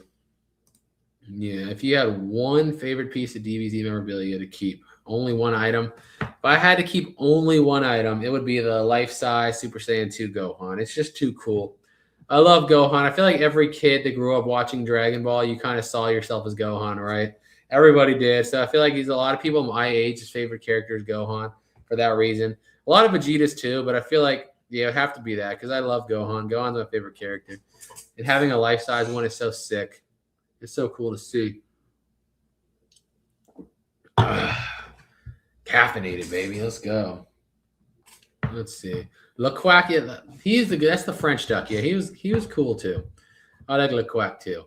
But the cat's cool. I don't know, something about him always doing the little neck crack every time he's getting ready. He's just like, I don't know something about it was cool. Favorite Powerpuff Girls? Oh, Mojo, of course. Mojo Jojo. But the Rowdy Rough Boys episode was pretty cool too. I'm not gonna lie. So with what's his name? Fuzzy Lumpkins, the country dude, the country flea.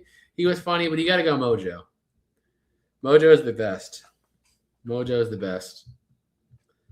Gohan is my favorite character because Gohan's the GOAT. He is. Let's see. I grew up playing Street Fighter, NBA Jam, Mortal Kombat. Nice. Good times. Good times. Get out of my chat. Look at this. You see this? Who is this lady? Who is this lady in my chat? Get out. Out. Tell her to get out. But, I mean, Ultimate Gohan was sick. Like, the whole unlockability with the Kai, Ultimate Gohan, when he went up to Super Buu for the first time, that was sick. That was my first resin statue. Like, you know the scene when Gohan walks up to Buu, and Buu's like, you want to fight Majin Buu? And he's like, no, I'm going to kill you. I was just like, ooh, chills down my spine instantly. That was one of the sickest Gohan moments. Yeah, it was cool. Yeah, I forgot I was live on Facebook. We always get like nobody in our Facebook chat. We've been live for 2 hours 40. I always do this. I always say I'm going to go live for like an hour. Then I end up going live for like 3 hours every time. Because I just get interested sitting here chatting with people. This is all foreign language to me. I bet it does sound like that if you've never watched it. Hey, thank you for the $2 super chat. Did you get the newest DBZ figure put together? Yes, I did. And that video is going to come out on the Dragon Ball channel tomorrow. Let's go. Yeah, we all do because the Dragon Ball thing's not just me, it's all of us. Now it was just me and Amber, but now Broly's gotten into it. So now he likes to go look for the stuff with us too. That's a family affair. But yeah, she collects Land Before Time too, like the old dinosaur show. Like they just released some new blind boxes, and she ordered a bunch of them to get. So yeah, that's about it. That was like her favorite show growing up. But going from Beast Mode Gohan, Beast Gohan was sick. I think that movie got so much hate, honestly, because everybody's just so used to seeing Goku and Vegeta as the protagonist. But like for us, Gohan's my favorite character, and Piccolo is Amber's favorite character. So it was like so cool to have Gohan and Piccolo as the main characters, actually. I was like, this is sick. Like, it's about time they get some love. Piccolo and Gohan are two of the greatest characters in the show, and they're always just side characters. It was kind of cool to have them as the main character. Let's see. Oh, yeah, he would have annihilated Obora. Well, he got spit on, so he's like, would he have still got turned to stone? I don't know. So, maybe. We'll see. I remember playing it. It was a war game back then. Our old Frankie kid. Dude, I used to play a lot of military games too. I really was. Not just Call of Duty. I played a lot of military games. What's funny is like when PlayStation 2 first started going like out and the Xbox 360 era started coming in, it was like a lot of the stores were just selling the old PS2 games discounted, really cheap. Like one time my grandmother, I remember she bought me a game for PS2 and it was marked down to like $4. It was Conflict Desert Storm at CVS. That's weird, right? They had PS2 games at CVS. It was marked down to $4. So she's like, hey, you have a PlayStation 2, right? I was like, yeah. So she got it. And I got addicted to the Conflict series. I love Desert Storm 1, love Desert Storm 2, and love Conflict Global Terror. Those are like three of my favorite games. And it all happened because the CVS had it marked down to $4. That's funny. Watching on YouTube, commenting on Facebook. Nice. Yeah. He does know all the characters by name. It's crazy how many he knows. Well, my mom's in the chat right now. You can ask her. There's somebody that doesn't know, hyper obsessed with it like me. Like there's a video on YouTube where this guy's showing like his action figure collection, and Broly just sits there and watches it. Every one he pulls out, like he knows the forms. Like that's Super Saiyan Goku, Super Saiyan 4 Goku, Super Saiyan Blue Vegeta, Super Saiyan Blue Gogeta. He knows the forms and everything. And I'm like, let's go. That's funny. Amber. So not as much anymore. She did at one point get really into shoes, but kind of fell out of it. Like she even sold some of the other ones that she didn't wear no more. So she definitely kind of fell out of it. How many YouTube channels do you have? Just the 3. Well, technically 4, but I don't use the 4th one. We have a shorts channel, a Jebus shorts channel that I was going to do short form content on, but I just kind of fell out of it and stopped doing it. So really only 3 that we're actually active on. Let's see. Yeah, dude, the new statue's so sick. I've been wanting it for so long. But for the longest time, like there's only 88 of them in the entire world, right? And they came out years ago. So everybody that got it held on to it. There's only been one guy that's had it for sale on eBay before, and they wanted like $11.8 thousand for it. And I'm like, dude, I love Dragon Ball too. I'm not spending, after taxes and fees, like $13,000 on the statue. And then finally, like the guy I buy most of my statues from got one as a trade-in, and they put it up on. And I was like, yes, for $50. Still really expensive. It was like $5,600 after taxes. So still a really expensive statue. Don't get me wrong. But I was like, yes, it's like half price. Let's go. And I got it the second they posted it. I got it the same day within the hour and pre-ordered it and got it in. So I was happy. What's for dinner and what's for dessert? Nothing for dessert, but for dinner, we're going to get some Buffalo Wild Wings later. Because we were going to get it yesterday, but then I ate wings for lunch. So I was like, I really don't have a taste for wings again. Let's get them tomorrow. So once Broly goes to sleep, we're probably going to order some Buffalo Wild Wings because he doesn't really like them. But his thing is sausage. Like he'd rather have sausage and strawberries from home over just about anything. Unless we're out. He likes Longhorn. He does like Longhorn. And he's also been addicted to Mission Barbecue, which is kind of funny. Out of all the places, he got like they have a half chicken. They call it the half yard bird there. It's just smoked chicken. He loves their smoked chicken. It's funny. Did you watch Yu-Gi-Oh play the game? No, I did. I watched the original one. Not like Dragon Ball like over and over again. I probably watched it through once. So I only remember like minor details, but not really. Like I remember, Yugi. I remember the beginning, getting Exodia obliterate that whole scene. I remember Pegasus being kind of like the villain. Yeah, I remember Yugi had the pyramid, Pegasus had the eye, Kaiba had blue eyes, white dragon. I remember like minor details, but I didn't keep up with it like I did with Dragon Ball at all. Nothing ever captivated me like Dragon Ball did. I don't know what it was. From the first time I watched Dragon Ball in a hotel TV when I was like 6 or 7, I was just captivated. I could not look away. And I just could not wait to go home and rewatch it again. I was so addicted. Oh, I'm so super smart. Yay. Look, my mom thinks I'm smart, guys. Are you jealous? No. I'm what you call hyper obsessively smart. Like over the things I have interest in, I hyper obsess over them and I become good at them. If I don't have interest in them, you can teach it to me every day for 8 hours a day for 365 days a year. I'm not going to retain any of it. I don't care. That's how my brain is, hyper obsessive. If I like it, I watch it once and I'll remember it for life and I'll hyper obsess over it. If I don't find it interesting, you cannot get me to remember it. I'm not going to learn it. I'm not going to care.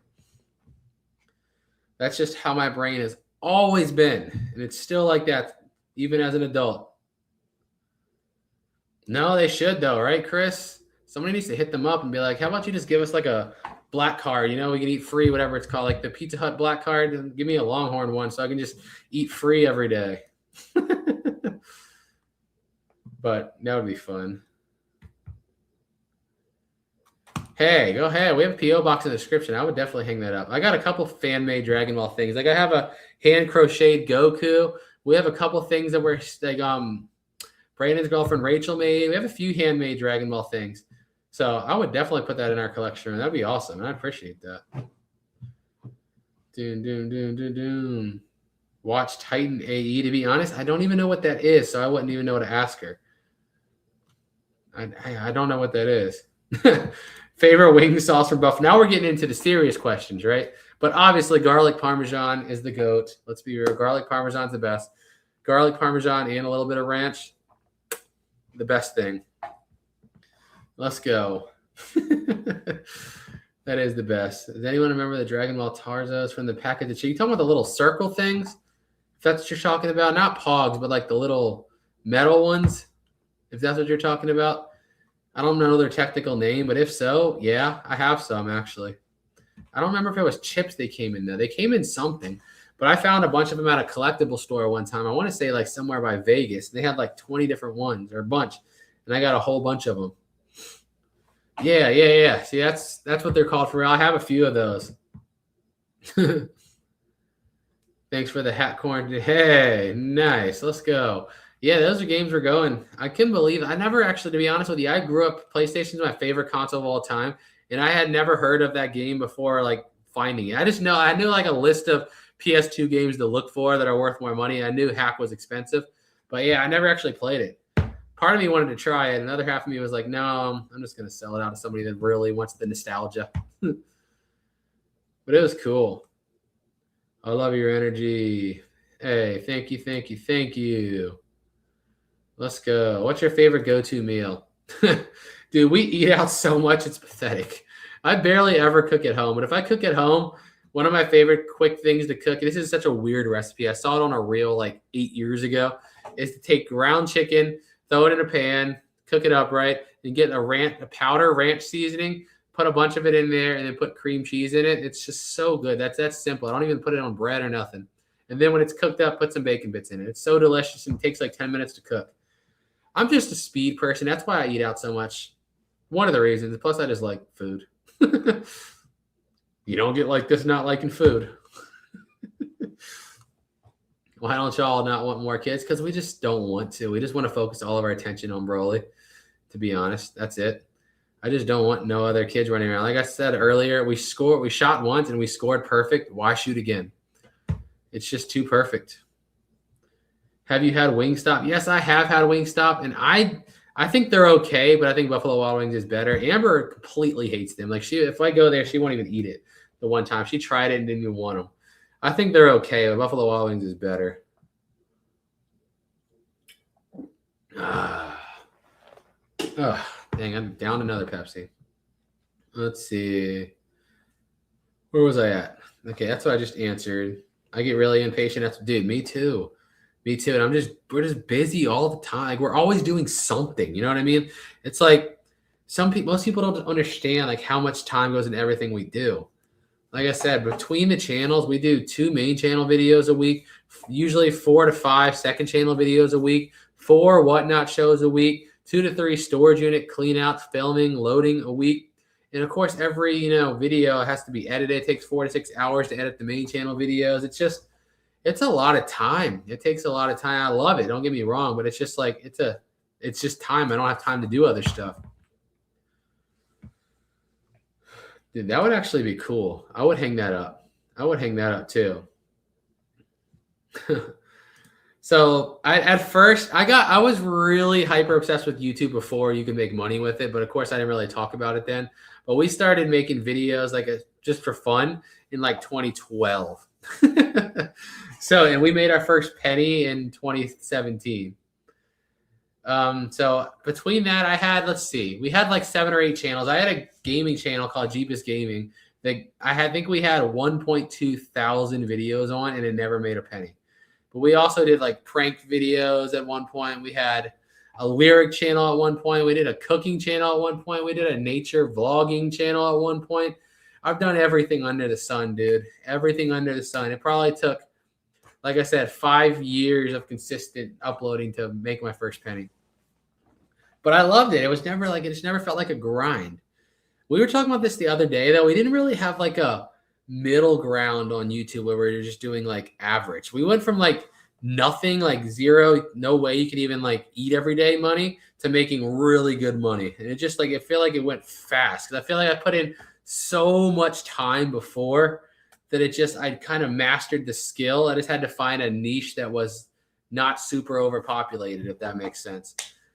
Like I love video games growing up. I was a full addict when it comes to games, but the gaming on YouTube, it's so saturated. There's so many people that do it, like millions of people that make gaming videos.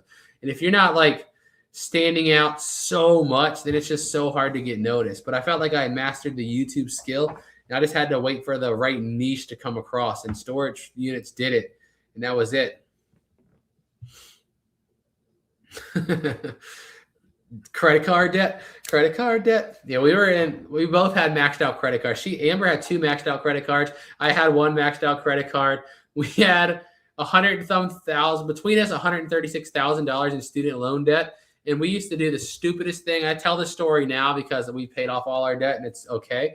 But we used to purposely sign up for too many credits for college, right? Sign up for 18 credits, have the FAFSA loans process, and then right when they process, immediately drop 6 credits.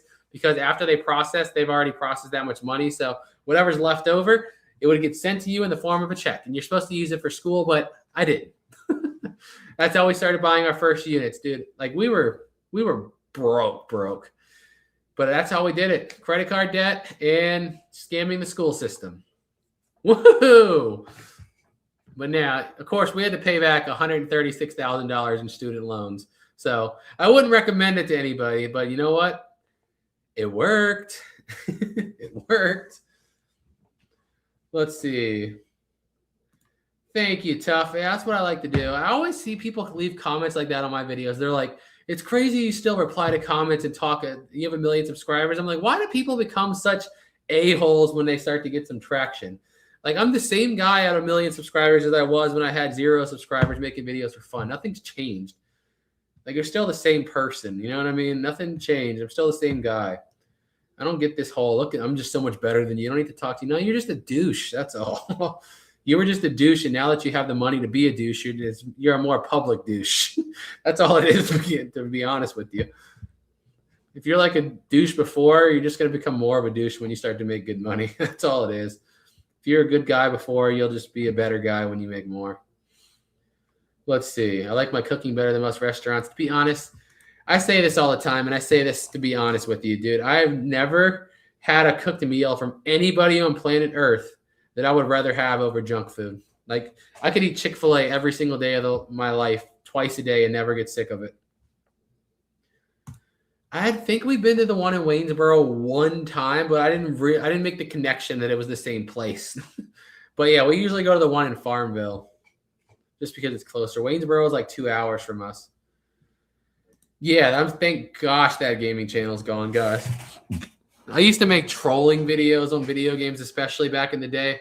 Like anyone that's been on YouTube for a long time, especially in the gaming world, and you remember the guys like Tobuscus, Minnesota Burns, Mr. Technical Difficult. I used to do that kind of stuff all the time. I'm a sarcastic troll. I really love messing with people. I love pranks and I love trolling people. It's so funny. We used to do that kind of content all the time. It was so funny. It never took off. Like I think our best video ever maybe had like 150 views. So it never took off, but it was a learning experience more than anything else. I learned how to make videos. You know what I mean? I learned how to make videos. So it wasn't a waste of time. Oh, man. What was I about to say? Well, that's awesome. Hopefully, good luck with it. Hopefully, we're teaching people well. I don't know. Hey, Chris with a $10 super chat. Can't wait for Sunday. Video 2. Let's go. And Father's Day. Yeah, thank you for that.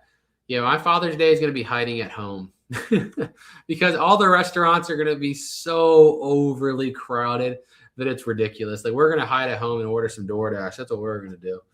I am not going out there on Father's Day. I know how everywhere is going to be. It's going to be unbearable. Yeah, it depends on the video. And like I said, our treasure hunting with Jebus videos take me anywhere from 4 to 6 hours on average. But the Jebus family takes me like 20 minutes. I knock those out really fast. Our second channel, it take me like 20 minutes. But also, if you're new to editing, it won't take you 20 minutes. If you've been editing for a decade, and yeah, you get the hang of it and you're fast. You know everything. I know where everything's at. I'm quick.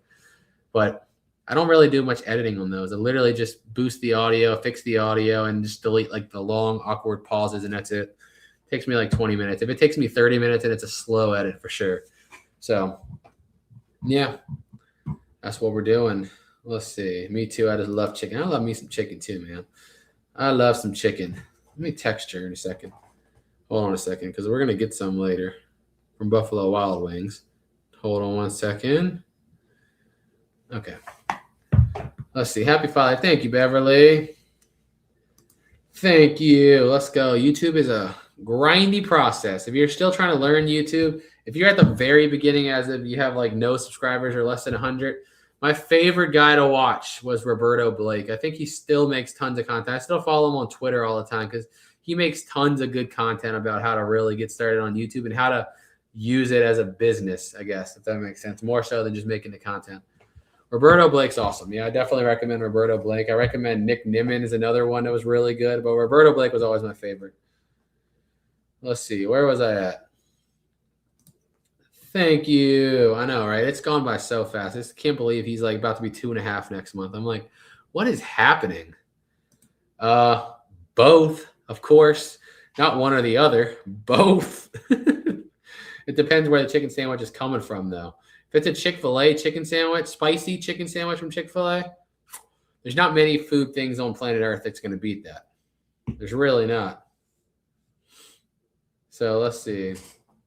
Get it ready for after the stream. Yeah, I'm going to text her. I don't know what time Broly's going to bed. Let me see. Let me text Amber real quick. Because I want to go out before he goes to bed. Then we'll just have it queued up. You know, last time we ordered Buffalo Wild Wings from DoorDash, we got like a giant bag. And I think we just ordered 30 wings so we could split it, right? And we got here, and we got like somebody else's completely different order. We had like 2 burgers, 60 wings, 4 fries. And I'm like, I can't even eat none of this. I'm not even eating these carbs. Why couldn't you have delivered me this like the month before? So my brother ate some of it, and we ended up having to throw most of it away. And I was like, this is kind of hurtful, throwing these French fries away. I hope not, because I don't want to go out. I mean, my best idea for Father's Day is staying at home and avoiding the crowd and ordering some DoorDash and watching YouTube. That's what sounds best to me, because everywhere is just too crowded on the holidays. It's just unbearable. David said, send him some Popeyes. Dude, send me some Popeyes. Don't start talking about Popeyes. I love Popeyes chicken. Popeyes has the best fried chicken. Yeah, no, I respect the crap out of Mr. Beast for that. He's built like a literal empire. But to be honest with you, like I would not want to be that level of business, because like then you just like you really aren't a person anymore. I know he says like he has no free time, but it's like you're literally not a person. You can't go anywhere. You can't do nothing. That would be unbearable for me. I would go crazy. I wouldn't want to be like 500 million subscriber level. I mean, if we hit 10 million, I'd be happy. If we ever do, if that's possible to get to 10 million, that would be great. I don't even know if that's possible with storage unit content, but we'll see. Everyone said 1 million was impossible too. And look where we're at. So we'll see. We'll see. Where was I at? The whole problem with like doing donations, like everyone asks, I get asked this every year. And the problem with that is like all the payment processing sites will take that as income. And so then we're going to have to pay taxes on everyone's donation because to them, you're getting paid that. And it's like, I'm not getting paid. So I don't know a way to do it because that's not really income, but they're going to take it as income. The only way to do it would be to do it in cash. But how are you supposed to do that? I don't want people mailing cash to me because that's like the most commonly stolen thing ever in the mail. So it's kind of a hard way to figure it out. I already pay way too much in taxes. I don't want to pay any more taxes. Favorite holiday? Gotta be Christmas. Okay, Bojangles is good, but Popeyes is better. It's in the middle. KFC is good, but it's the worst. Bojangles here. It's KFC, Bojangles, Popeyes. That's the order. That's the order. Deborah, I said that earlier. We just want to focus on one kid. We got a perfect kid, and it's like, why try again? If you already shot and you scored the best possible outcome, why would you try again? We just both have no interest. We're just going to put everything into Burly Bear. I learned Photoshop and editing in high school. Yeah, me too. That's why I started taking those classes. I learned web design, video editing, and Photoshop, and a little bit of Illustrator, a little bit of Flash, all that, and coding in high school. Now, when it comes to coding now, I probably done forgot most of it. I think I could still have like the logic and syntax down, but like the little particular things, I don't think I could code anymore unless it would take me a little bit of time. But yeah, she just didn't respond to my text. She just straight ignored me. How rude. How rude. When is he getting his own show? If he gets older and he wants to do YouTube, of course I would set him up and I would teach him everything I know. And I would hope that he decides to crush me someday and makes our channel look like it was just a joke. If that's what he wants to do. I just hope he wants to do something where he's like doing his own thing. That's my big thing. It's just do something and do your own thing and stop going with the status quo, man. That's my thing. Me and my cousin watch all your videos. Let's go. Hit that subscribe button. Let's go. And that like button. Let's go. Favorite place to get breakfast? Oof, that's a good one. This is going to sound so stupid, but you know who has my favorite waffle I've ever had ever? And this is so dumb. People think it's funny. The Comfort Suites breakfasts. Dude, like the hotel breakfast, their waffle you pour into the thing and make is amazing. It is freaking incredible. Oh my gosh. It's just, I don't know what it is. My favorite one I've ever had, ever. But yeah. Let's see. Could you open a 501? So you talking about like a charity thing? I don't know how any of that works. You probably could, but I don't know how to look into it, to be honest with you. I don't know. Have you tried Publix fried chicken? No, I haven't tried their fried chicken. I've got their rotisserie chicken. It's really good, but I haven't tried their fried. Let's see. Is it a kid situation? What you mean? I don't know. We were talking about storage units earlier. Now we're just yapping about nothing, really. Now we're just yapping about anything. We were talking about the staged unit earlier at the beginning of this. Yeah, exactly. That was our entire intention with the Jebus family. So we had that channel originally doing behind the scenes stuff, and then we weren't never really consistent with it. And when Broly was born, we just like made a vlog and we put it up there. And we're like, okay, if you guys want us to keep going, let us know the next day. And everyone was like, please do it again, do it again. I was like, okay, we'll do it again. And now that channel has like, 600 videos or something crazy like that. The whole intention originally was just literally to have footage of him and footage to look back on of like, him growing up, and we can go back and watch and stuff like that, vacations and trips and memories. And then it just blew up. Not really blew up, because it doesn't obviously get nowhere near the views the main channel does, but like to consistently, most of those channel videos are getting over 20,000 views, most of them, and it's just vlogging. That's crazy, because you guys that watch them, it's nothing special. I'm not doing anything crazy. We're not doing anything really entertaining. We're not editing it well. So it's just literally just a crowd of people that just like our family. And I'm like, that's crazy. There's 20,000 people out there that want to just watch our family exist. And I'm like, that's freaking awesome. I'm grateful. One done, perfect son. Exactly. Oh yeah, we definitely have a disdain for the school system. That's why we're definitely going the homeschool route, because I feel like the school system just teaches you and this is my opinion. Feel free to disagree, anybody. It just teaches you to be an employee. That's all it is. It's just an employee. That's all. They don't ever teach. I took all the business classes I could. It was never once taught about entrepreneurship. Never once taught about the idea of creating something yourself from scratch. And I went to school at Fairfax County, which is one of the top school districts in the country. And I took all the business classes I could take because that's what I was interested in. We never were once taught about anything like this. It's just all about how to be a good employee. That's all it is. And it's just like, until you break that like trap they have on you, you don't really know how much opportunity is really out there in the world. You really don't. But yeah, not a fan. Did you play Super Mario for Super Nintendo? I did, but not like religiously, nothing. But I like Donkey Kong because I was addicted to the what's it called? Donkey Kong Country games on Super Nintendo. Wasn't he? Yeah, I think I picked Donkey Kong. Now you're making me second guess myself. But I got really addicted to the Donkey Kong Country games on Super Nintendo. So he was like one of my favorite game characters back then. Yeah, we have the Jebus family. It's just a daily vlog channel, basically. We'll just do behind the scenes stuff. Literally, we'll be like, we're going to go buy this storage unit. We'll look at storage units I'm bidding on. Sometimes we just look at the most expensive ones. Sometimes we're just playing with Broly and going out to eat. It just, whatever. We just vlog everything. Whatever we're doing, we just film it. Now it's Mr. Beast next to me, Mr. Broly Bear. That's right. He can take over. He has the power, the brain power for sure. Boom, boom, boom. A few days ago. Yeah, we did that. We went back and watched our first video on the second channel. Somebody commented on our post of when we hit 1 million, it says now you need to do a reaction video on your first video. And I was like, oh, that sounds so cringy. But now I did it. So we went back and watched our first video. Oh, it's awful. It's awful. But it was kind of fun. No, they haven't got married yet.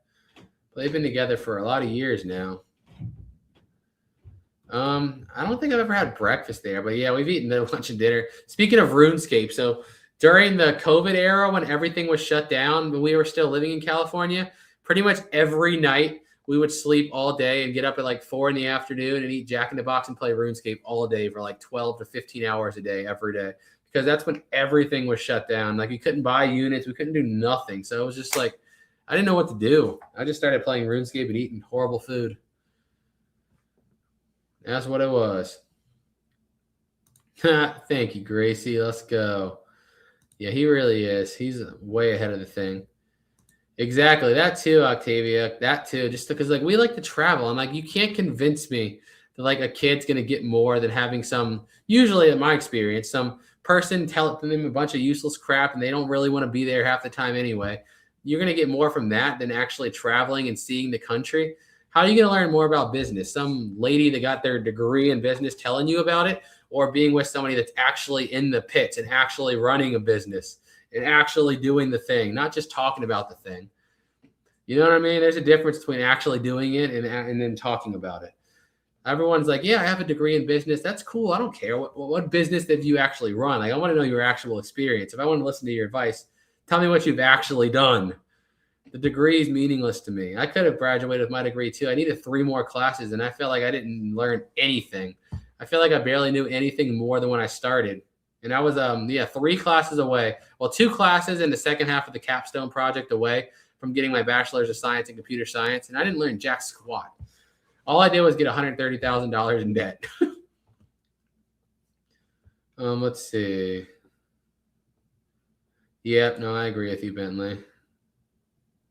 Boom, boom, boom, boom, boom. You look sorry. Oh, no. I could do this all day. And Amber still hasn't even replied to me, so I don't know what we're doing. I'm waiting on her text to know when I should order some food and what we're doing. Are you going to go to Saudi Arabia with it? I kind of want to, but I don't know. I've never been like overseas at all, but I've seen like some of the, vision pictures of what they expect it to look like. And I kind of feel like I have to. I have to. It's just so amazing. Probably, but it's worth it, man. If we have to suffer and be exhausted and be tired, and it's what's best for him, so be it. That's the way I look at it. That's what you should do, at least as a parent, is do what's best for your kids, even if it means you're going to hurt for it. You got to give them the best possible scenario. And I just feel like they're going to learn a lot more being with us than they're going to do in the public school system. And like I said, me and Amber both went through the public school system all the way through. So it's not like I'm talking from inexperience. We both went through it already. So yeah. No, Brandon and Rachel still have not gotten married. They need to already, right? So we can go to a wedding. Let's see. If you could pick one restaurant to have free for life, what would you pick? McDonald's, Jack in the Box, Taco Bell, or out of those, I would pick McDonald's. But if you're free fast food range, I would go Chick-fil-A because that's my favorite. But yeah, out of those, I pick McDonald's. McDonald's is underrated. I get so tired of hearing people talk about how bad McDonald's is. McDonald's is great. I love them. Let's see. Finally made it to a live. Let's go. We've been live for over 3 hours. Oh man. Let's see. You could go on live for whole. Yeah, we found like ones where we have a curriculum that you keep up with, but you kind of do it at your rate. And we've talked to, like, Amber especially has gone into some of these groups. Like, the thing that drives me crazy the most is, like, most of these homeschool kids, when they're testing like way ahead of the public school kids. And the public school kids are spending 8 hours in there. And most of these homeschool families are spending like 2 to 3 hours a day. So I'm like, why are we wasting 5 hours of our kids' days, 5 days a week, for 25 hours a week, every week? For what? Just to score lower? I don't get it, man. I don't get it. Let's see. Have you ever been on a cruise? No. And honestly, it's just so not our thing. It looks cool. I kind of want to do if I ever did do one, it would be the one to see Alaska, but it's really not our thing, man. It's too many people just stuck in a small little place. I mean, I know the boats are huge. I'm not saying they're small, but still, just the idea of being at sea with that many people for that long, I don't know. Boom, boom, boom, boom, boom, dun, dun, dun, dun, dun. Ooh, wow. Never had Chick-fil-A. Until you've had a Chick-fil-A spicy chicken sandwich, best chicken sandwich in the world. Editing, shipping is my concern. So hold on. I need tips. Been buying for a year. Just started a Facebook page, practicing for YouTube. Any advice on filming? Well, Facebook's really if you're gonna do Facebook, you should do short form content. That's what their algorithm wants. The only reason I put our long form videos on there is because we've already had an audience and I don't want to like abandon them. You know what I mean? But if you're starting new, put short form on Facebook. And shipping, if that's what you're saying, it's going to be, if you're going to do something like Whatnot, shipping at the beginning is really confusing because everything's new. All these terms are new. But there's people that have made like entire video. I think Whatnot has their own social media too that break it down. But there's also other YouTubers that have done like full breakdowns on how to do it. So I'd say literally learn YouTube through YouTube, learn selling through YouTube. YouTube is like the best teaching tool ever. I would just watch videos on YouTube. That's how I've taught myself everything. Everything I know about YouTube, I pretty much learned from YouTube, which is so crazy when you think about it. You can learn just about anything you want. But yeah, go watch videos on it. There's people out there that have made entire videos dedicated on how to do that stuff. Like I said, if you're talking about editing videos and stuff, I would always recommend Roberto Blake. That was my guy. I watched so many hours of Roberto Blake content. It's insane. He was just, to me, he just clicked the best of me with explaining stuff. Are you going to put him in sports? Oh, yeah. We definitely think we're going to do sports. As long as he enjoys it, we're definitely going to do sports because me and Amber both grew up playing sports. So I think being competitive is a very important life skill. You don't got to be an a-hole, but you do have to learn to be competitive. You got to learn how to win. You have to learn how to lose, really. Learning how to lose is important because you're going to lose. If you want to do anything great in life, you got to learn how to lose. And you got to learn how to learn from losing. Not like when you lose and be like, oh, I'm all sad and blah, blah, blah. No, you can be sad. Yeah, be sad, but learn something from it, right? You win or you learn. That's what it is. When you lose, every time you lose, you learn something. Exactly, that too. And plus we can do it traveling because like I don't want to have to cut back in traveling. I think like I always told with Broly, what are you going to remember on your deathbed more? Are you going to remember what you learned in school, or are you going to remember seeing the Grand Canyon with your parents and grandparents? What's really going to matter more at the end of the day?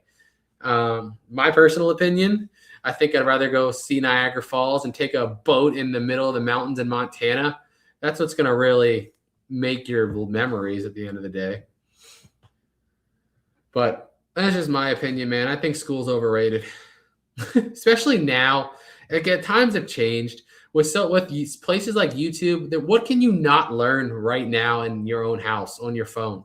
You can teach yourself to do anything. And that's one of the most important skills too, is just being able to teach yourself. But yeah, because public education, I agree, it's just kind of a joke. And there's just too many. Oh, well, my chat just refreshed again. Thank you. But the problem with public education is you're dealing with too many kids in one classroom. Like you can't speed up enough for the kids it's too easy for, and you can't slow down enough for the kids that need the help. So you're always just stuck kind of somewhere here in the middle, and the only people that are benefiting are those few kids here. But really, everyone else is on one end of the spectrum. Well, some kids need way more help than the school can give them, and they're not getting it. And other kids are so far ahead that they're just bored out of their mind, banging their head on the desk because it's just they want to go home. That's how I felt every day of school. Every day, they're like, okay, we're going to work on this week. I'm like, okay, I'm done in an hour. Now what am I going to do for the next 3 days? I'm just bored out of my mind. Like, this shouldn't take this long. That's how I always felt. Anytime I worked under somebody, whether that was going to school or working another job, my brain is like, why are we spending so much time to do something that should take 5 minutes? Like, this is crazy to me. We're just sitting here wasting time for nothing. And it drives me crazy. I think that's where part of my impatience problems have came from. It's just having to work with other people, because I'm just a bang, bang, bang, bang, bang, like fast worker guy. Oh, man. What's your favorite type of history? Oh, I mean, of course, U.S. history. I'm biased. I love our own history, but it doesn't go back as far. If I had to pick another country, I would go Greek, because I've read a lot about, especially ancient Sparta, because of my family. I have a whole side of my family that's originally from Greece, so I found it super interesting. So if I had to pick Greece, but I don't know a whole lot about it. Mostly my ancient Greek knowledge is mostly based around Sparta, because I thought it was interesting. Let's see. Resourcefulness, resilience, and willpower. Dude, exactly. That's what I've been saying all along. People tell me I'm crazy. It's like, no, like really, if you really want something, like actually want it, not I say I want it, but are you actually willing to put in the time and the hours? And there's no world where you don't get it. There's really not. Like there's too much opportunity and too many learning tools out here nowadays. There's just too much. If you really want it, like when I was doing this, man, I was hyper obsessed. I was making videos for 7 to 8 hours a day, and then watching videos about making videos for hours a day. Who's at my door? Who's at my door? What are you doing? You left mommy? Oh. Come here. Mommy. Where'd she go? In the door. Oh, she's gone? You want to sit with daddy? Or do you want to run around? Run around. Okay, run around. Run your energy out. I brought him down here because he was gonna go get a bath. That's why I texted you. I was waiting for you to respond. I'm like, oh, I got abandoned. What? Said I got abandoned. No, I heard my phone go off. I was in the kitchen Daddy's with live, Brandon buddy. and Rachel. You know, it's like terrible timing. What? So when me and Broly went upstairs, Okay. when me and Broly went upstairs, I changed his diaper, and then I was like, "Do you want to bake something?" Yeah. So like I looked in the cabinet and just saw like what ingredients I had, and he was like holding the bananas already. So I used Grok on Twitter, and I was like, "I have bananas, almond flour, sweetener, white chocolate chips, and what was the other thing? Like vanilla extract. What can I make?" Yeah. And it gave me like a recipe for something, so we made them. Yeah. And he's just not hungry, so he didn't really try it. I mean, I don't really like bananas because there's real bananas in it. They're okay. I'm just not a banana person, but like it tastes good with the white chocolate chips in it. I like how he just got you casually walking circles like it's normal. You want to talk? Yeah. But then what I Yeah. was saying is Brandon and Rachel were talking to me because one of the ingredients I said I had was banana pudding mix. Yeah. And so it used that in the recipe. But then they got home and Rachel was like, wait, where's my banana pudding mix? And I was like, uh-oh. I was like going to use them for those things right there. And I was like, eat those. And then the next time y'all go to the store, just get another box. Like, I'm sorry. Fair enough. I thought it was mine. Mickey Gooford. You know, to be honest with you, I never watched Disney growing up. I mean, if I pick one, I'd say Mickey Mouse because I at least know who they all are. I did not watch anything Disney growing up. Nothing. We don't know. Next What Not sale is going to be on Monday. Like I said, we try to do Monday, Tuesday, Wednesday, Thursday every day at 6 p.m. Eastern time, 3 p.m. Pacific time. So that's what we try to do. No, you run around. I'm about Broly. to take you upstairs. Can you say hi, Gary? No, he's ignoring me. Can you say Broly. hi, Gary? Nope. Circles. No. Circle time. It's hard. I don't think it's hard being an only child. I think There's- it depends on your parents. If your parents are Right. gone all day and you're home alone, I could see that. But if your parents are Yeah. work from home and you're spending 4 months out of the year traveling, Also depends on your personality. yeah, I don't think so. I've honestly looked that up before, Yeah, and they're so back and forth, like on Reddit, because it depends on your personality. If you don't really like people and you're cool with like entertaining yourself, then you don't Yeah. really care, and you Yeah. loved being an only child. yeah. But if you like people, and you're like, I hated it because I have nobody to play with. So That's why I get so annoyed with the whole argument with homeschooling. They're like, your kids need to learn to be socialized. And I'm like, dude, I went to preschool for 2 years. I went to the public schooling system all the way through 12th grade. Then I went to a public college. I still have no social skills. I don't like people. I still don't like to talk to most people. It doesn't work. Like some people's personality just is not social. Like that's just not who we are. Not everybody's a talk or social person. They're just not. Yeah, exactly. It depends on the person, I think. Thank you. He'll keep doing this too. Wait, I'm busy. Look what you done did. You okay? That's why you gotta stop running in circles. Dust it off, dude. See, I'm dizzy and you're dizzy. Clearly. You're falling on the ground. You're gonna Watch fall in it. a second. Watch. Flip. You're gonna wear a hole in the carpet. I know. Watch. You didn't learn much from that, did you? Nope. All right. It didn't hurt bad enough then. Didn't hurt him at all. It didn't hurt bad enough. I finally made it to a live. Let's go. Yeah, dude, I love it. We have a whole channel dedicated to Dragon Ball, man. It has over 100,000 subscribers now. Let's go. You okay? What's up, Bob? We knew each other our whole life because our moms were friends in high school. I want a Spartan helmet that says no retreat, no surrender. That's Spartan law. I got the Spartan helmet. That was my first tattoo I got right when I turned 18, right there. No, never fear. I was going to get the whole Molden Labe thing, but I feel like it's like awkward because most people that see it aren't going to know what it means. So I'd have to explain it too much. So that's why I just went with never fear. Look what you done doing, man. You're going to make yourself sick. He's hot. Yeah, that's why you got to stop running around in circles. All right, give Daddy hugs. Can I hug? Go get in the bath. I'm going to steal you. He's going to throw up much.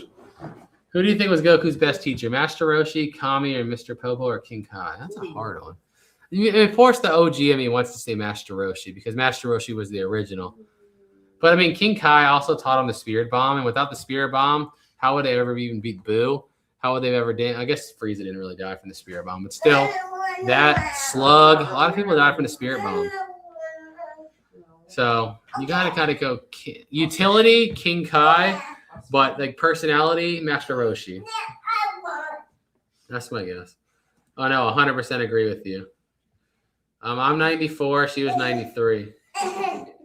But I was January 94. So you know what I mean? I was barely into 94.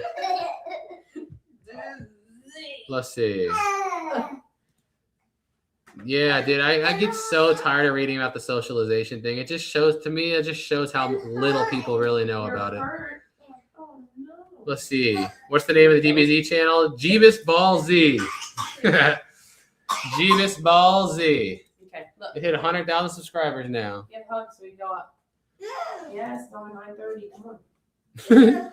When do you want me to order food? Or do you want to do it? Yeah, what do you want? 50. Let's do this. Unless you're eating Parmesan garlic too. Probably. Let's do it 30. Mommy. Okay, give Daddy a hug. No. Yes. At least say good night. Yes. Let's come get you. I can't chase you. Out the room. Oh! Say good night. Night night. Can I see you in the morning? Can I see you in the morning? Get you. I get Good you. night. I love you. Bye, everyone. Have a good night. Tell me when you're done and I'll get off. Done with Yeah. what? Like he's asleep? All right, guys, we're getting out of the bath or whatever. The food's coming. Whatever you want to do. I'll text you at those intervals. Okay. All right. Okay, now we're live again. I wish I had that energy again. Oh man, what training would you do? The training with Masterclass you gave Prairie. That seems kind of cool, right? Like the doing the crops and carrying the milk and stuff like that. It's just, I don't know. At least that's possible. What are we gonna do when King Kai's playing it with the 10 times gravity? We would just die instantly. We'd just be splatted if we tried to train with him. As soon as you walk in there, we're just done. Yeah, I've been obsessed since I was about 6, so that makes sense. The problem with that is the copyright. I don't know how the laws work. Some copyright channels, they get struck every time. We talked to a guy, weirdly enough, when we were in California this last time, the guy at the post office and we were dropping off for Whatnot, we started talking to him about YouTube, and he had a YouTube channel doing reaction to music, and he was showing me like his YouTube analytics. Every single video gets hit with copyright. It's so, I don't know how some channels get away with it. I really don't. But obviously I don't want to get, hit with the copyright. Or I would definitely do that. I would love that. That would be cool, actually. Good night. Thank you, Sherry. We don't know when the next one's going to be, but we're in Chesterfield. We're like probably 30, 40 minutes away from Richmond City. Oh, gosh. Do I react to an old video? Why? It's too cringy. It's too cringy. The other problem is I don't know how to, set up StreamYard to where you can also see my face. Is it like this? All right, now how do I share the screen? I don't know how to do it. I don't know how to do it. Let me see if I can figure it out. Share screen like this. I'm thinking. Let me see. No, now it gets rid of my face. I don't know how to do it to where you can see my reaction. I don't know how to set it up right. I'm not smart enough. Oh, you can see my face. Oh, you see it. Oh my gosh, let's go. All right. We figured it out. Oh no, do we really have to do this? Let's go to the oldest. Gosh, look at that, 200,000. We're gonna go old. Oh, 8 years ago, found a TV dumpster diving 4K. You guys really want me to watch this? We can see you. Oh man. I only see one person that's saying to watch it, so I only see one person. You guys really want me to click on that? I may fly. Oh, fine. Yeah, stop and react pretty often, I can imagine. Well, I mean, they can't copyright strike me for reacting to my own stuff. Oh, do I really want to see this? How long is this video? 12 minutes, guys. That's going to feel like an eternity. That's going to feel like an eternity. All right. All right, let's see where we're at. I'm going to turn the volume a little bit up. All right, so this is GameStop's dumpster, and I finally found a bag. It's been a while. What is this? Oh, gosh, man. These are all... Ew, Redskins. Gross. Still going to take them. You can barely hear me. I can't help but nitpick it now as an experienced YouTuber. The audio is horrible. Awesome. Look at Awesome. this, man. GameStop dumpster Are you diving going to be in there? stuff. No. We used to sell those cases all the There's a time. bunch of cases in here. There's another controller, too. Look at that. You want to know something funny? When we play Xbox 360, the headset that I still use today, the Astros, that came out of a GameStop dumpster from 7 or 8 years ago. There's a bunch of cases. Man, Let's see here. why are we watching? I don't think they're going to be in here. What are we doing? What are we doing? What's that? Nope. I'm like barely I'll talking. only take the cases if they're new gen. Barely talking. You can barely hear So me. actually, I'm gonna empty this bag and probably take these cases to the car. Awesome. This is from September of 2017. I don't know what size it is, but it's awesome. Look at this, man. GameStop dumpsters used to throw out stuff like this all the time. I mean, I got 2 Xbox 360 controllers. Nowadays, they would be about $15 a piece. That hard drive would be about $15. That'd be like $45 right here. Look at Out of the these. trash. Yeah, advertisement. Boring. And the cases, yeah. Let's check this At this one. point, I didn't keep the cases. Empty. I started to later on because I realized you can sell them in bulk. So I would just store them up. I I think was these are all finally gonna be getting empty. cases almost every day. It was kind of But crazy. might as well check while I'm here, right? Oh, man, that's funny. That's funny. Empty. Oh. Like, it just goes on for too long. Let's skip forward so I can Empty. forward. Yeah. Let's see, where are we at here? Here's the next game. Another game. Actually, Oh, never these mind. right around the corner. So, oh my god. Look at that. I'm Dude. probably gonna take this Look at all whole those bag games. and I'm gonna go through it in the car. That's crazy. Let me get some of the trash out. I have a feeling they're all gonna be in here. Yeah. Get here real quick. Okay, this is too cringe. This is too cringe. I don't think I can keep doing that. We can do the first storage unit. At least at that point, I had a little bit more experience. If I can find the first, see, look how many dumpster diving videos we had. People don't realize how long we did dumpster diving. All of these are still dumpster diving, still dumpster diving, still dumpster diving. We did dumpster diving for a long time, man, a long time. I'm trying to figure out where we did our first storage unit at. I know it was 2018, but I don't even know where the freaking video's at. Oh, look, the video we found Dexter and Dee Dee. We found them dumpster diving, the kittens. Of course, now they're grown cats, but I'm trying to figure out where our first storage unit video was at. Where is it?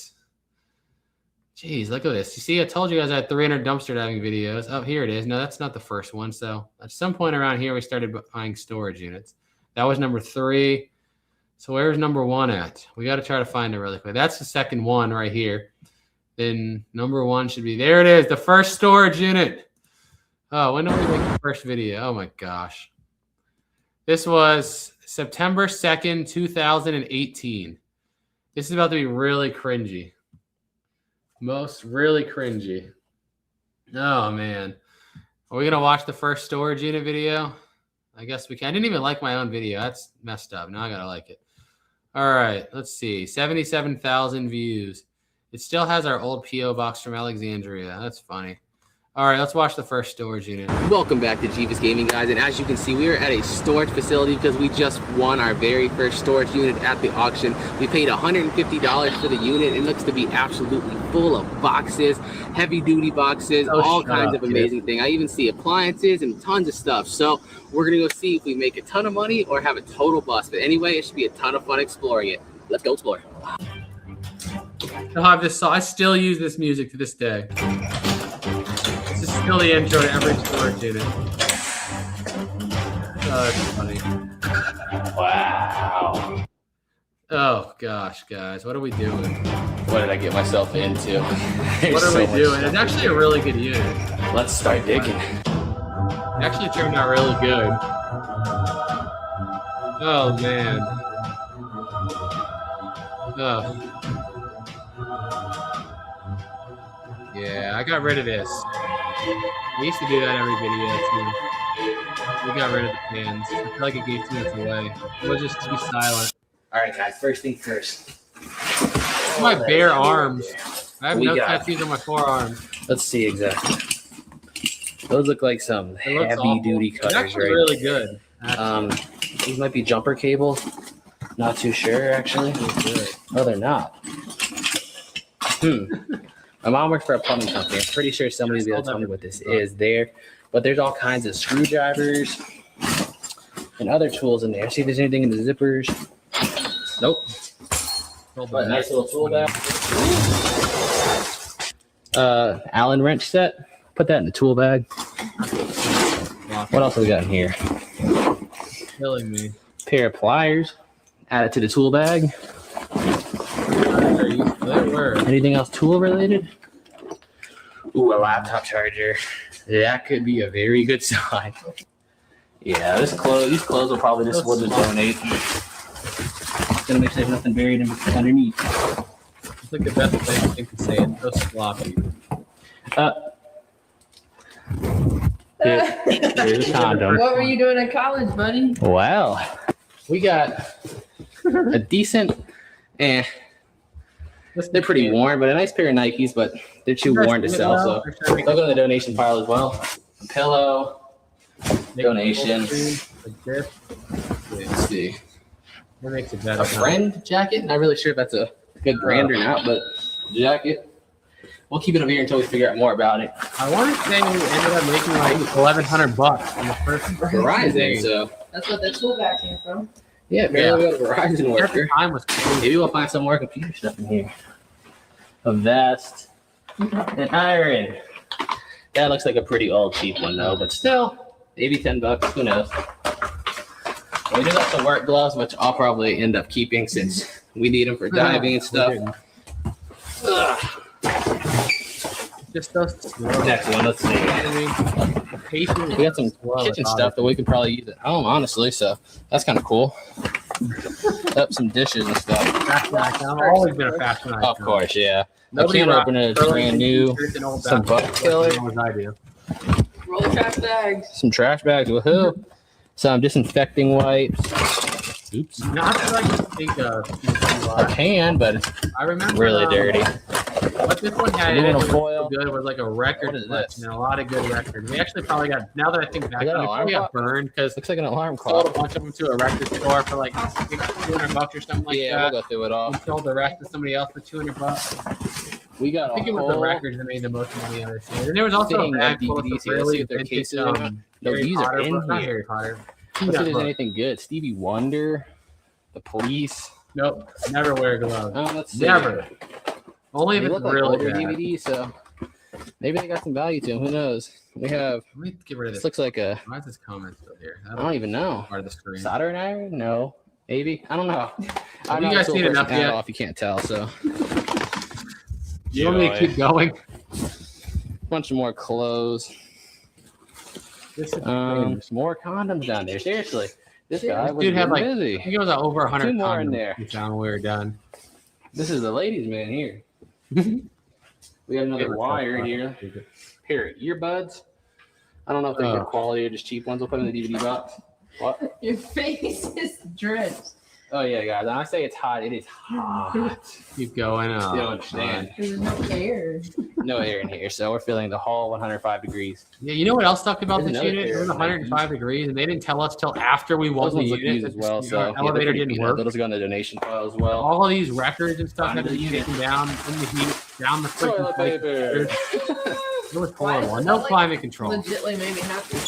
Right? I mean, It was awful. it's something useful, that's for sure. I mean, it's not expensive, obviously, but it's useful. No. Looks like a mattress topper and a bunch of clothes. Yay. Levi. Make sure we'll check the pockets too. Make sure. Oh, yeah. I think in this There we one, go. We got some North Creek. I like at the $30 end, I wrote jeans, down. they're brand new. We Probably didn't get actually 10 publish bucks the for video those, so until we sold definitely gonna have to go through the clothes. Some of them might be new, some of them might be I old, actually dirty, so broke we're definitely gonna have to go through everything it. sold for at the end. Just took all our records to a music store and came back. This is actually the next day, and unfortunately a lot of it wasn't highly sought after, or a lot of it was in bad condition, so they couldn't take very much of it, but we did manage to get 20, 40, 60, 80, 100, 120 for about a box and a half of them, and we still have about 5 boxes that we're gonna let my grandparents go through it. They've been dying to see them. Let them go through, see what they want, and then after that we'll see what we can sell locally. But this, I mean, almost already paid off the unit already, so let's get back home and get the records in, and we'll go from there. All right, guys. So a few more days have Look at my passed by, and wall. the profits have just kept going up. So The last game thing you case saw in the wall. video was at Legendary. $610. So let's go from there. The rest of the record collection actually sold for more than the ones the record store picked out, which I mean makes sense because it was a lot more. But we got another $180 for the records. But the entire record Yeah. collection is now gone. In total, that was worth about $300, which is already double the price of the unit. In the pile of clothes, we did come across a North Face jacket, which sold for $45. It was a really nice one with fur on it. Probably could have got a little bit more, but honestly, we just wanted to move stuff as fast as possible. They got 70,000. I have a little cheat sheet here. I'm just trying to read, make sure I get everything. We also had a bunch of other miscellaneous coats we sold for $5 and $10 randomly, but it ended up $30 for those coats. So like at the beginning, so we just threw them in I was only buying cheap units because I knew you could cover it. You know what I mean? I was like, when we first started, we were buying like $20, $30 units, so I really couldn't move. Pairs of jeans, I didn't start buying big expensive ones until YouTube started getting really good. Making money, but we're helping out people get a ton of nice clothes. I know, man. I was like 100 pounds bigger and no facial hair. I said was a drying fan that we wouldn't keep. We kept it. It's in there and it's freaking amazing. It makes the whole area that's so the unit much I found that at. I love that. I think retails at $40, but not retail. Sells used at 40. Retails like 60. We probably could have got $30 for that, but I'm keeping it. It's nice. Remember that wall. Let's go.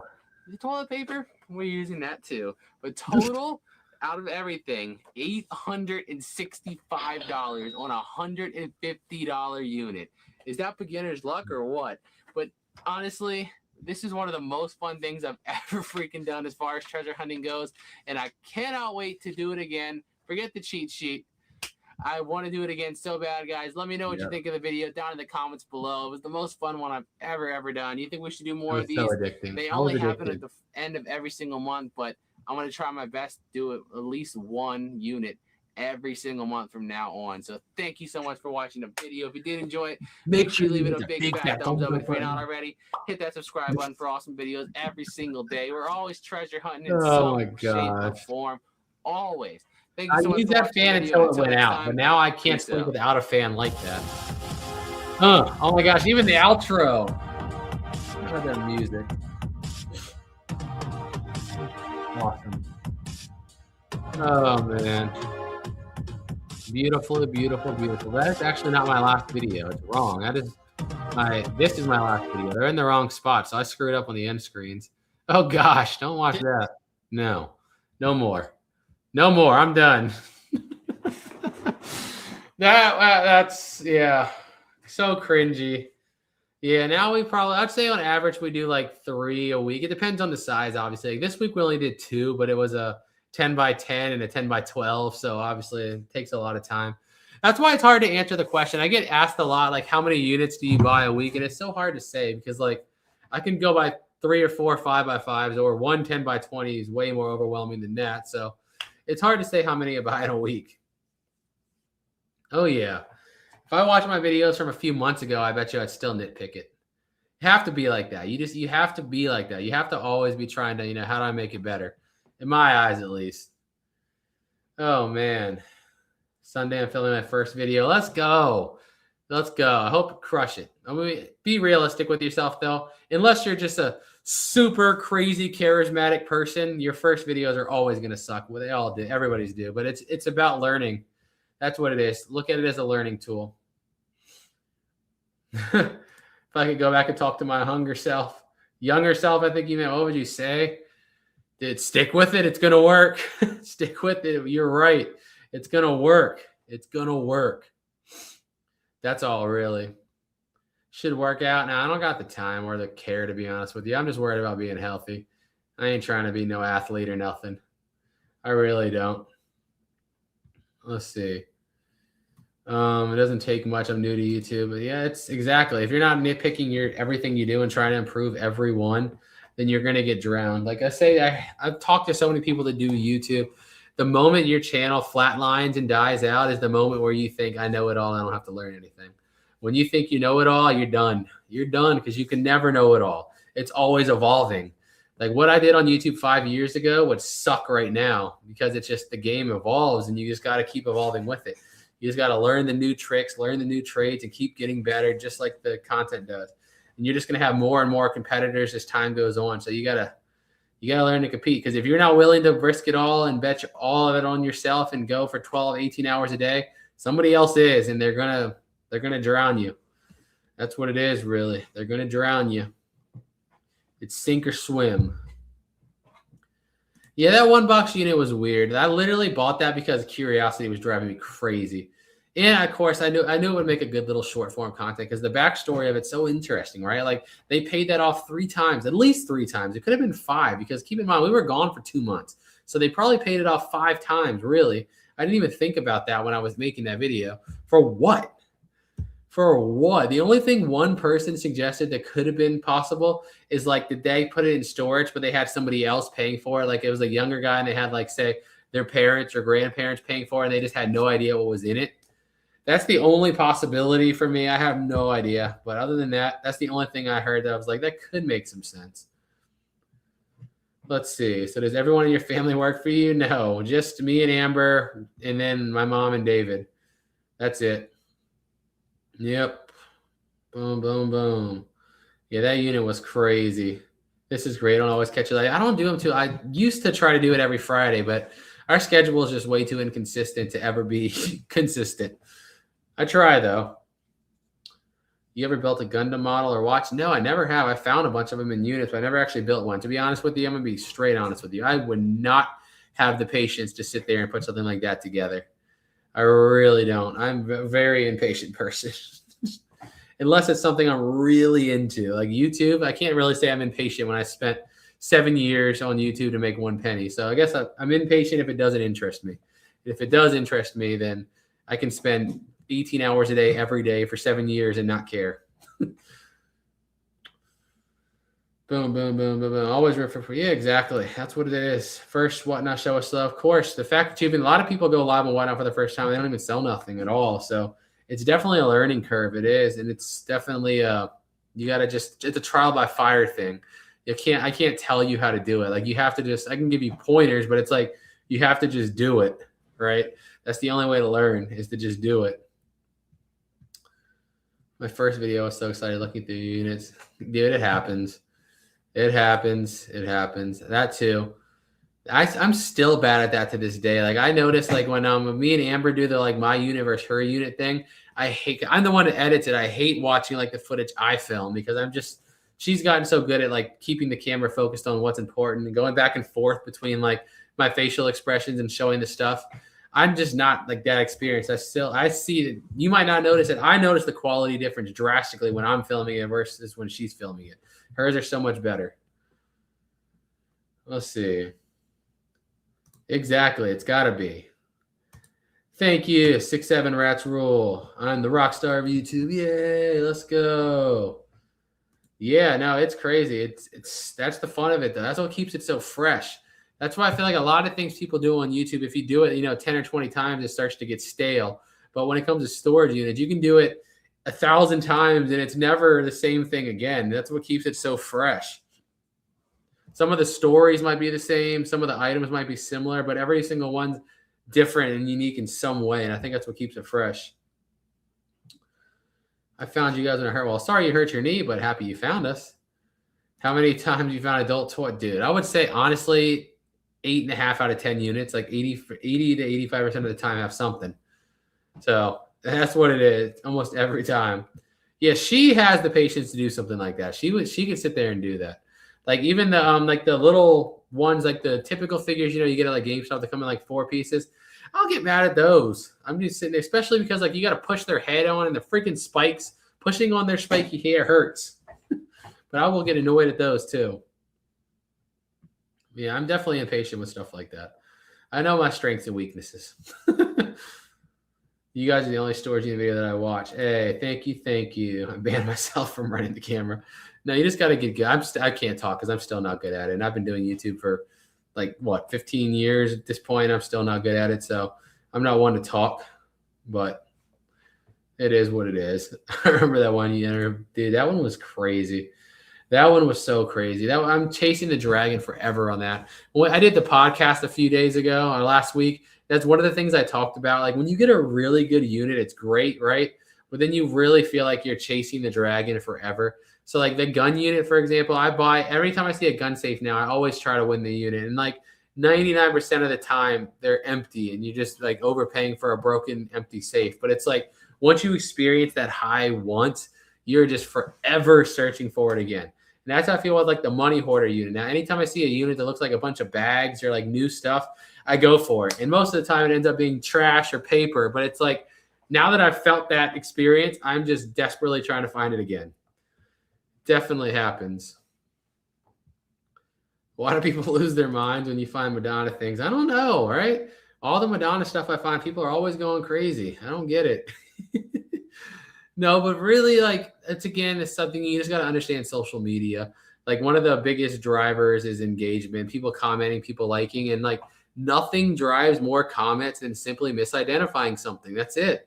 Like, if I just literally pick up this Goku figure right here and I call him Naruto, I'll get a million comments. I'd comment on myself too, to be fair. But it's like just misidentifying things drives comments crazy and they go wild.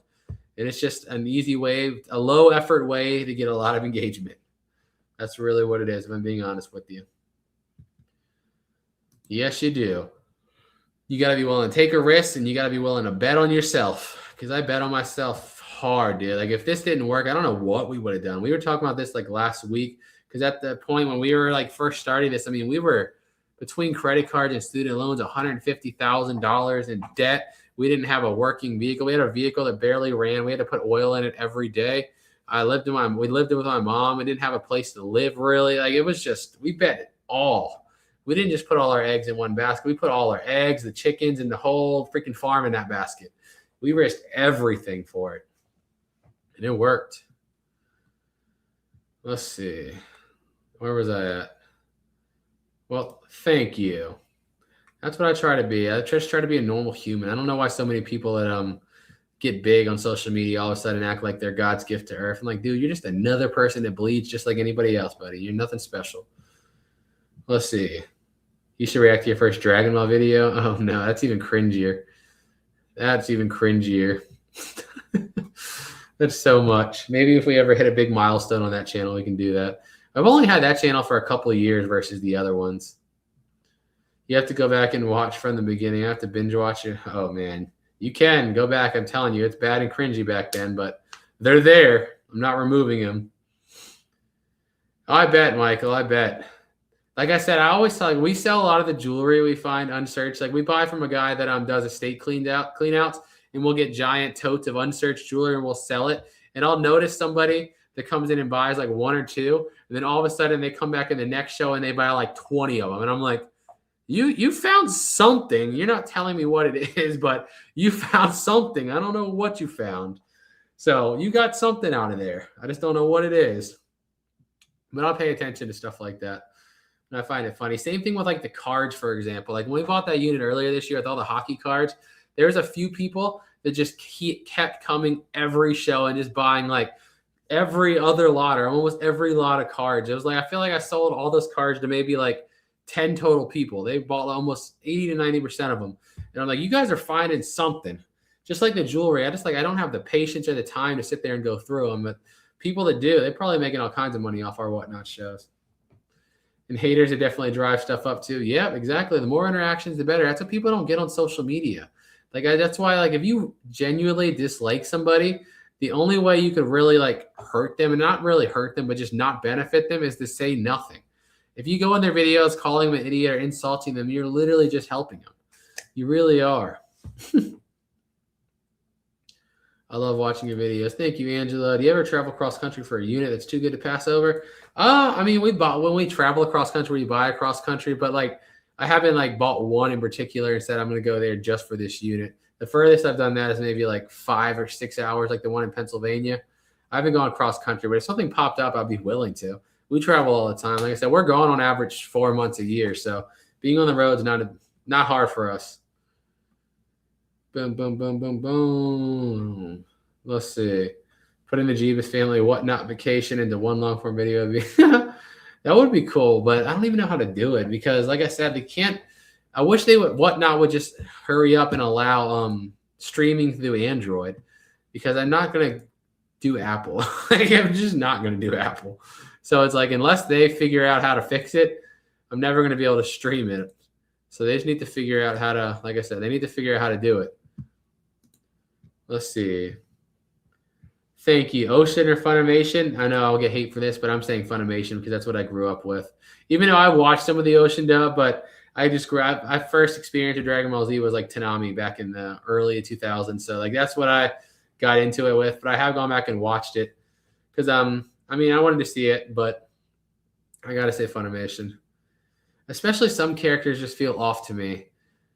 I guess you get so accustomed to their voices, like Brian Drummond playing Vegeta. Like he sounds similar to Chris Sabat, but like those slight little differences do catch me off guard. I'm just like, it feels weird.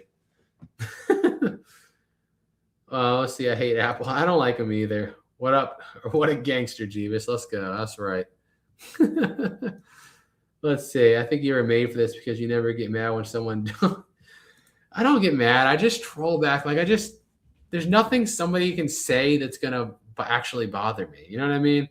This sounds stupid, I know.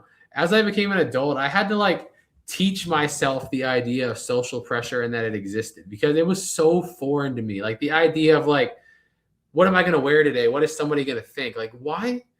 Who the heck cares? Why do you people care? But like that's the majority of people. Like they're just worried about other people's opinions. And like I just grew up so on the opposite side of that. I never knew that was a thing until I really got older. And I feel like YouTube and psychology classes, and I'm like, people really genuinely care. And I'm just like, I can't fathom like, oh, are people going to like my shoes I'm going to wear out? Are people going to think this shirt looks cool? No offense, but I don't give a flying fudge. I like it. And it's comfortable for me. I don't care about nobody's opinion. And it was just such an interesting thing to learn. But it just shows how different humans are, man. We're all the same species, but we're all so different. Giants fan. Let's go. Actually, I haven't watched football in forever, but when I did watch football, I was a Giants fan. Let's go. Have you seen some of the new songs? What songs do you mean, Justin? Or the new Lifelike DBC? Oh, you talking about like the AI, like Lifelike Dragon Ball? I've seen that on like Instagram and Reels and stuff. It looks pretty sick, actually. Yeah, Victoria. This channel is always Sunday and Wednesday, unless I screw up or miss one. Usually, I think I'm pretty consistent most of the time. But yeah, I try to keep it Sunday and Wednesday. I've never came off. Right. Exactly. That's how I feel. And I just like, it was so foreign to me to hear like, that's like not normal. Cause like obviously all you know is you, like that's normal to you. So for me, it was like so weird that it like wasn't normal. How many Apple accessories did you find? What do you mean? Oh, Apple accessories. Oh man, if you're counting boxes, I probably found 1,000 boxes, but actual products in there, it's definitely rare. Not very often. I mean, I think I've only found like maybe 3 like iMacs total.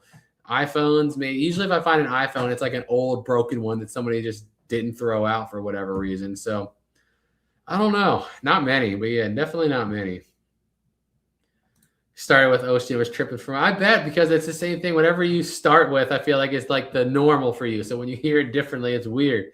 Like it took me forever to get used to Frieza's voice being the new guy now. Like forever, I was so used to Frieza being Linda Young. Like every time the new like starting in Super, it was so weird for me.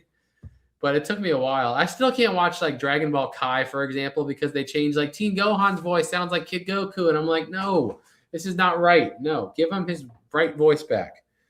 Certain voices I just can't get past. Let's see. Right, exactly. I don't care about brands either. I'm like, I just get stuff I like. Like I got a Dragon Ball shirt on. I just like Dragon Ball.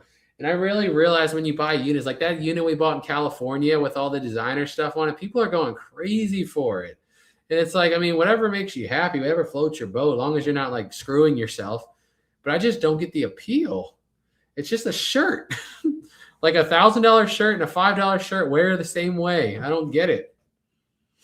You know what I mean? I don't get it. Dude, let's see.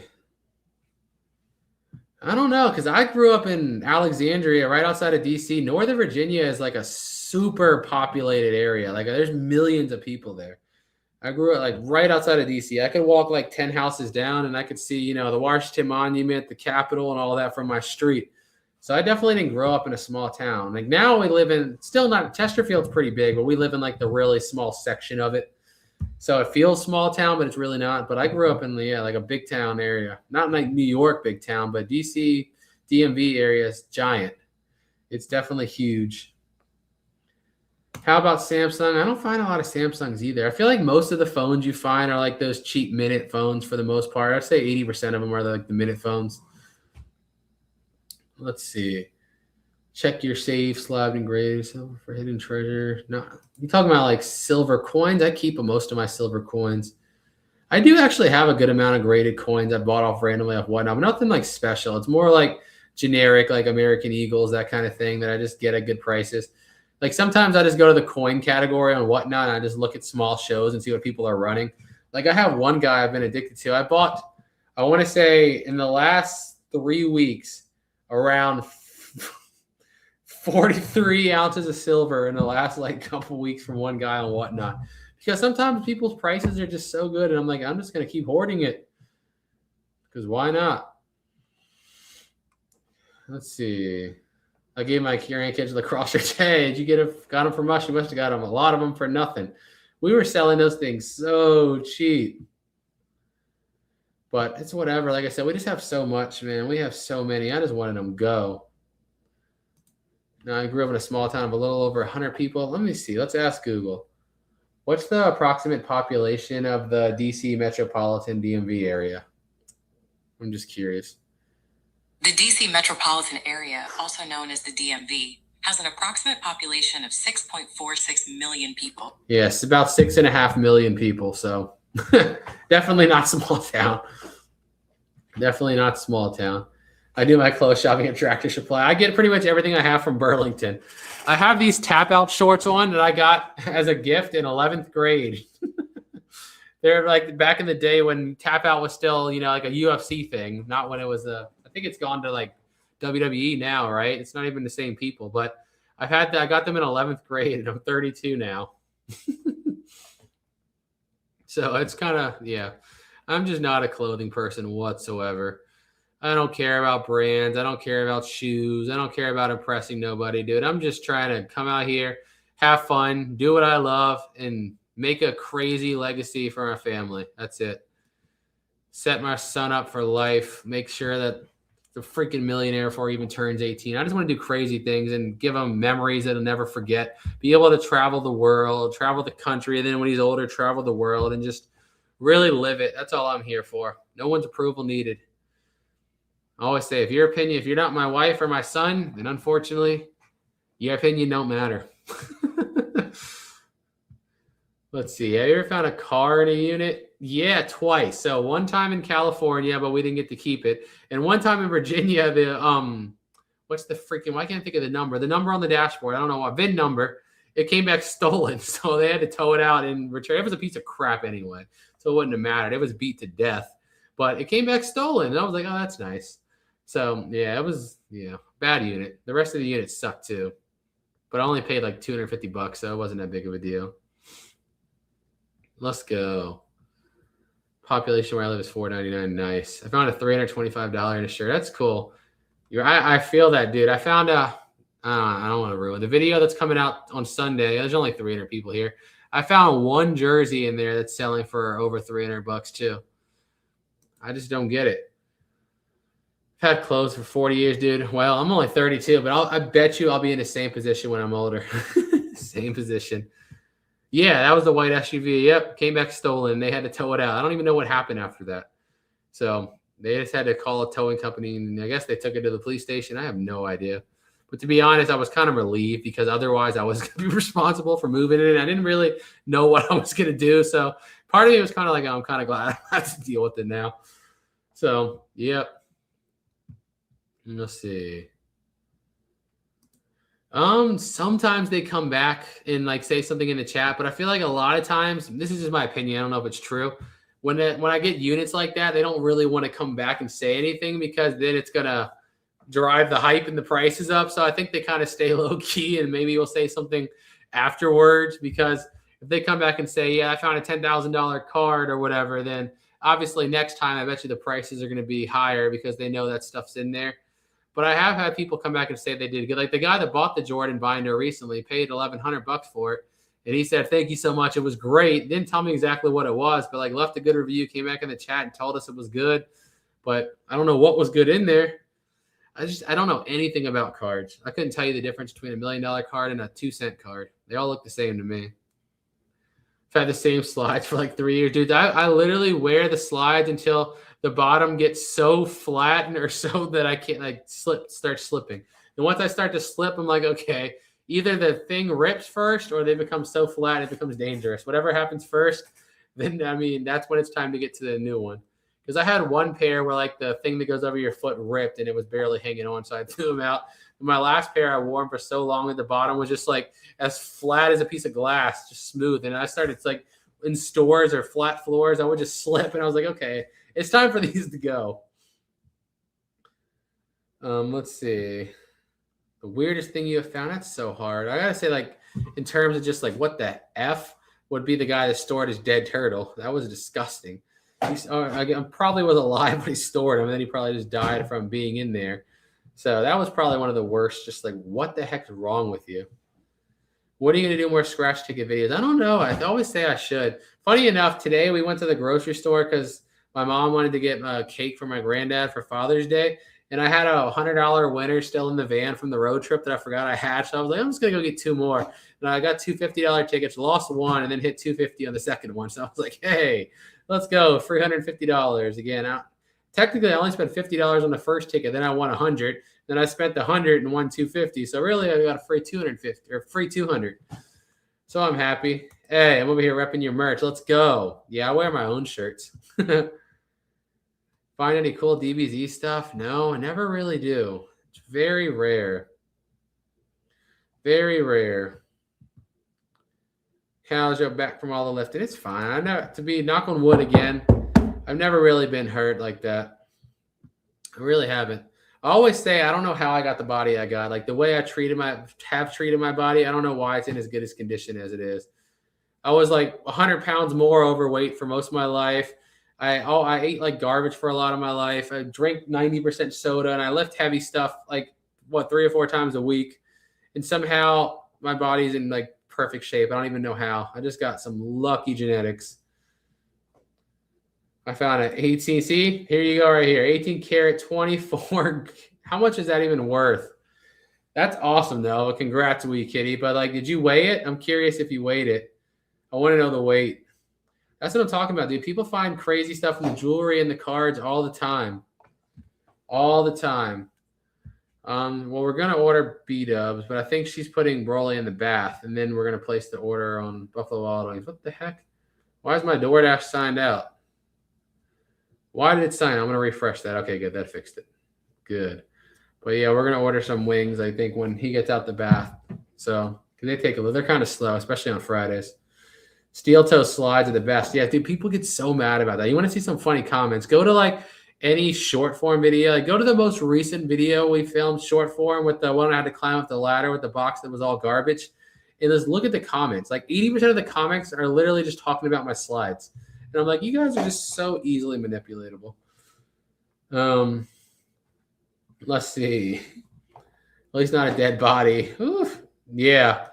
Yeah, oh yeah, Kenny found it, but I don't think he was buying at the time. I think he was like, he worked for one of the facilities and came across a dead body. But still, that's some creep stuff. Yeah, that thing is disgusting. How do you start doing storage units with no money? Buy cheap, or like I said, I literally was in college at the time and took out a loan and then dropped 6 credits worth of classes so that they had to send me the overage and a check, and I got like $1,000, and that's how I bought my first unit. So I scammed the school system. Not really scammed because I had to pay him back all the money. So not really. Have you ate Texas Roadhouse? Of course, we ate Texas Roadhouse a lot. I just like Longhorn better. Longhorn's my favorite steakhouse. I love me some Longhorn. Where do you get the merch? We just placed the order with the guy again 2 days ago. So we sell it on Whatnot when we have it. But we just reordered T-shirts from the guy 2 days ago. It usually takes them like 2 weeks or so. So they actually make everything in-house. So they order the shirts and make everything. So, yep. We should have them probably in next month maybe. Beginning of July. That's cool.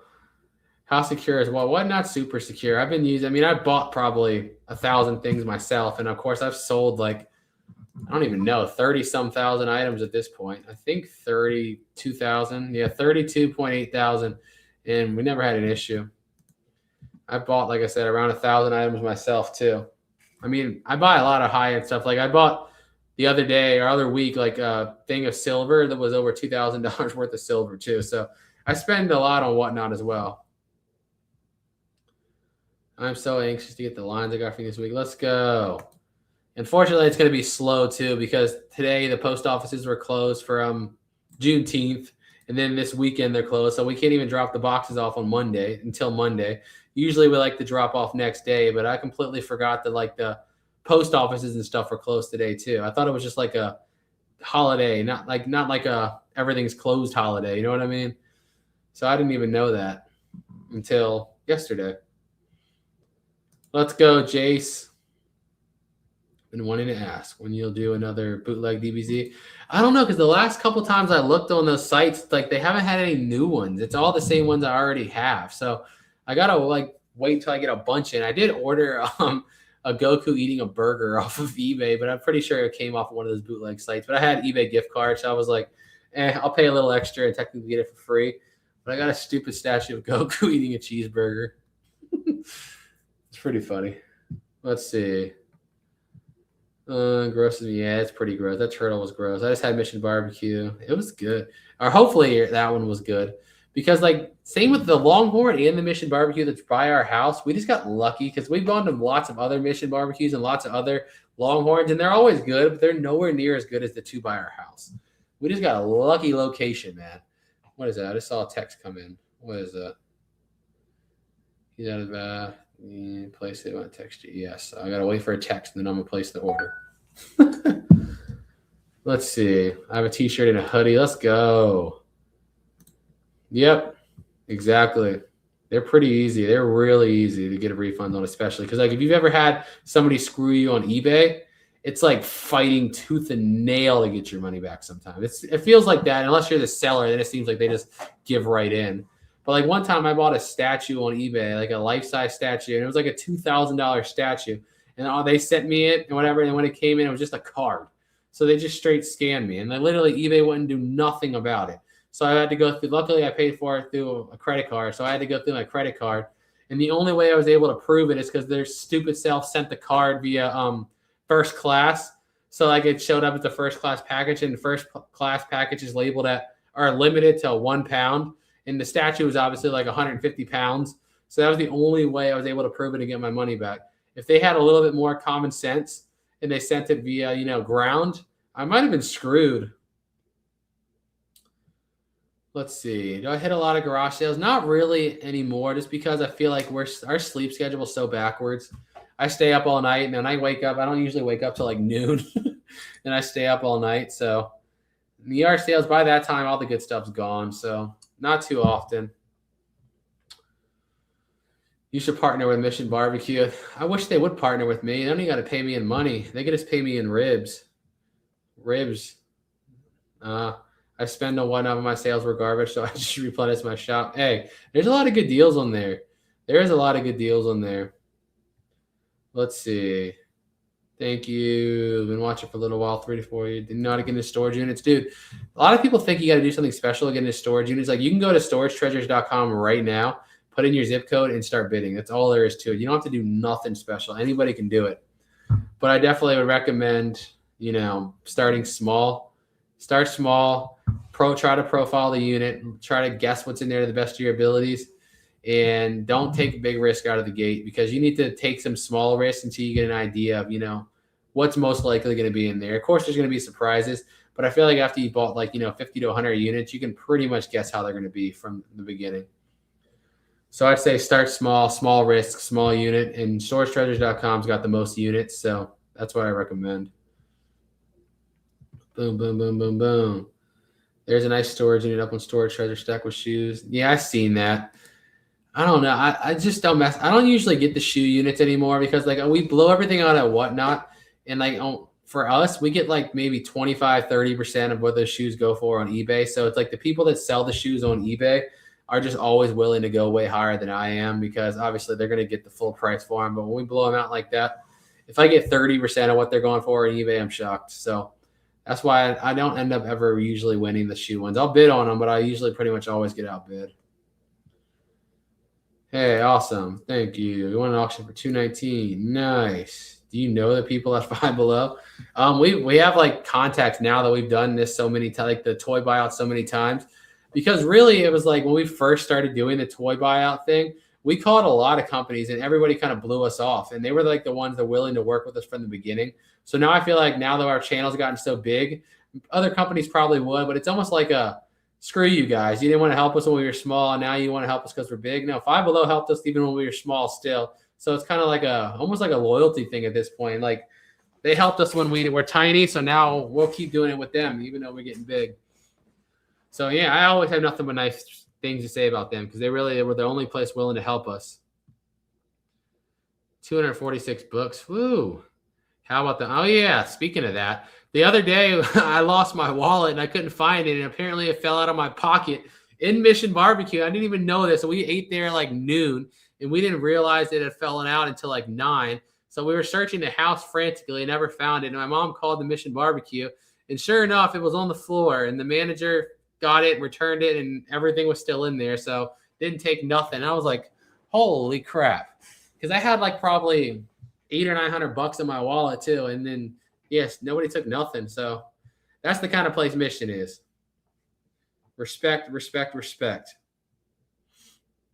To be honest, I've never used or bought on any of them. So I don't have, no real opinion. I don't know. I never used or bought off of them. Yep. PayPal works well too. I use PayPal a lot of times too. The key to what makes your video so exciting is all the treasure hunters have access to buy every single thing. I think that's definitely like helps the whatnot sales, for example, because it's not just like an item. It's like it was from the video. You know what I mean? I think that's cool because like the YouTubers I watch, if they sold the stuff that was in their videos, I'd be buying them like crazy because it's like, as a fan of a YouTuber, I want something that was in your video. It was cool. Like when Mr. Beast did the turf, when they cut up the turf and sold it online for charity, I got that thing fast. I was like, let's go. That was cool. I have a lot of his things too. I have like one of their signed shirts of other people. I think we have an Airac shirt from back in the day too. If you're an old school YouTube fan, like the Mr. Technical Difficult era, we still have, I think mine's gone. I think Amber still has her Mr. Technical Difficult shirt. Yeah, there's a lot of things. I mean, I would definitely be into it. What is this dude just spamming the chat? Here, I'll ban him. Bye-bye. Big risks are for people with a safety net. Yeah, exactly. That would be my best advice too. Until you've developed a safety net, you don't need to be bidding on the ones that go for several thousand, or especially the ones that go for 5 figures. Not until you know you've got a safety net. Very much so. I can't wait for the new Dragon Ball Super anime to start. Even if it's just, I heard they're just going to start with animating the Broly movie or something, but I don't even care. I just can't wait for new Dragon Ball content. That's it. I can't wait. Yeah, I agree. I buy bootlegs. I don't care. Don't Jordans come in wide? To be honest, I don't know. I'm not sure. Let's see. Started shopping there because of you guys. Nice. Yeah, they're awesome. I banned the spammer. Don't worry, he's gone. Let's see. Do you ever reach out? I don't reach out and return nothing no more. I leave it to the facility. Leave it at the facility because they're supposed to give it back to them. That's their job. I'd recommend straight up not involving yourself with these people because some people are crazy and they will blame you for them not paying their unit. Not a good thing. So I say, like, don't involve yourself with them. Just leave it to the facility and let the facility be the middleman. Don't get involved. Some people might be nice, but you never know. You might get the bad one, and it's not worth it. Neville just found an uncirculated unit with so I actually talked to him a little bit on Instagram about that because he was like, he didn't know what to do, and I was like, yeah, that's a weird situation to be in.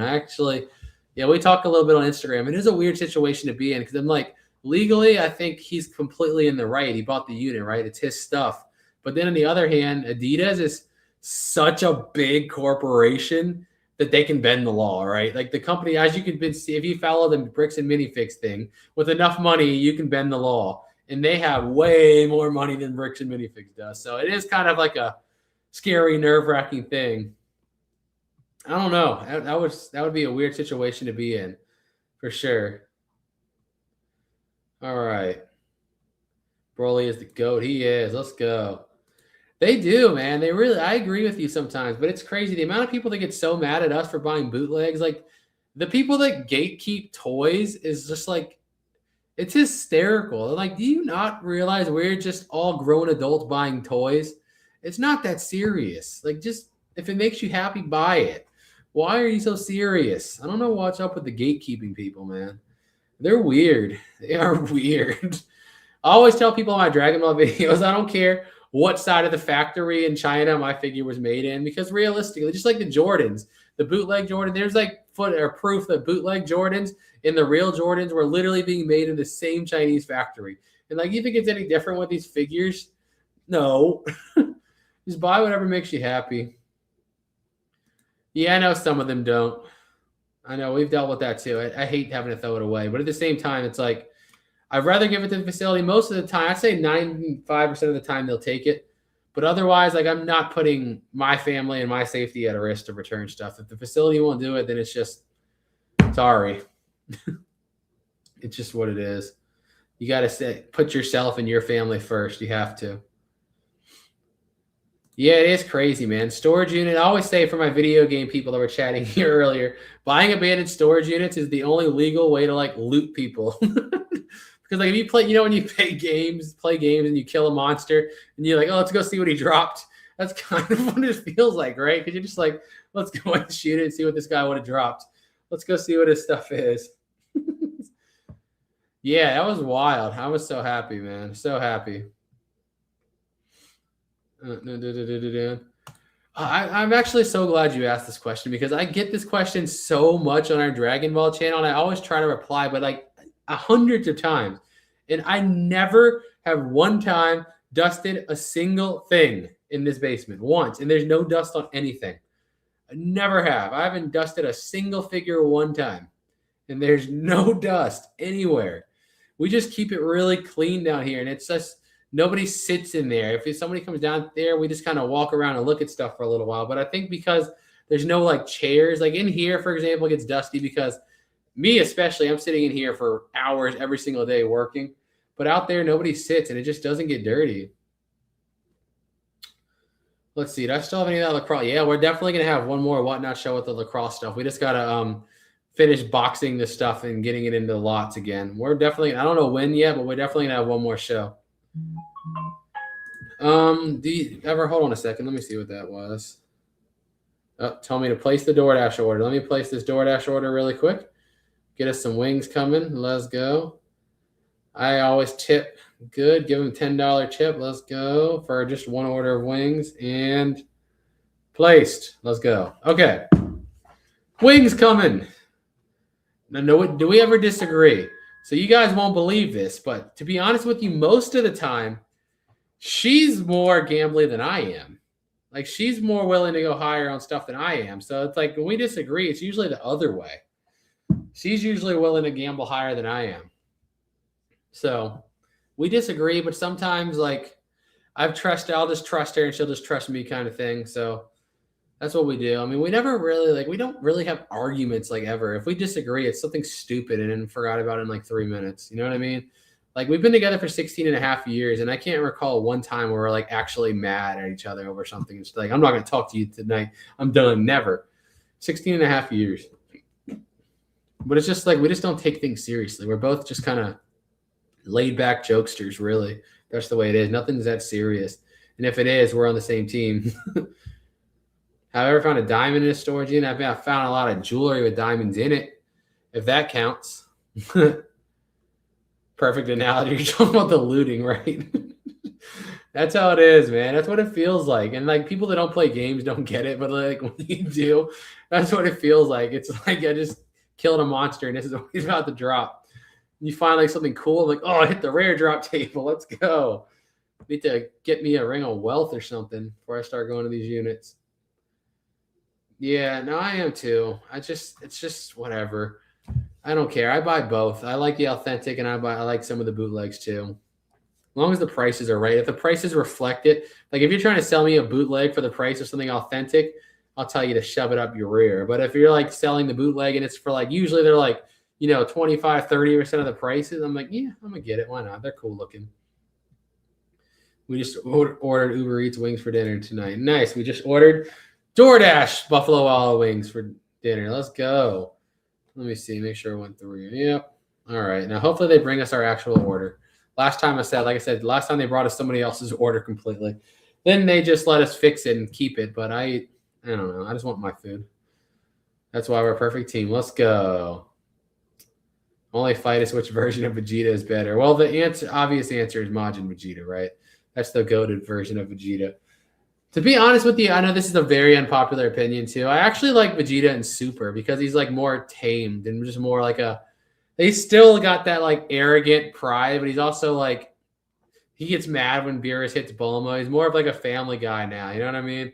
I kind of like Super Vegeta because he's just kind of tamed and relaxed now. And he's all about like, don't you touch my wife, or don't protecting his kids, that kind of thing. I don't know. That's why another reason I think I like Gohan, because like he's super powerful and super strong, but he's also just a dad, right? He's just, watching Pan and, taking care of Adele, that kind of thing.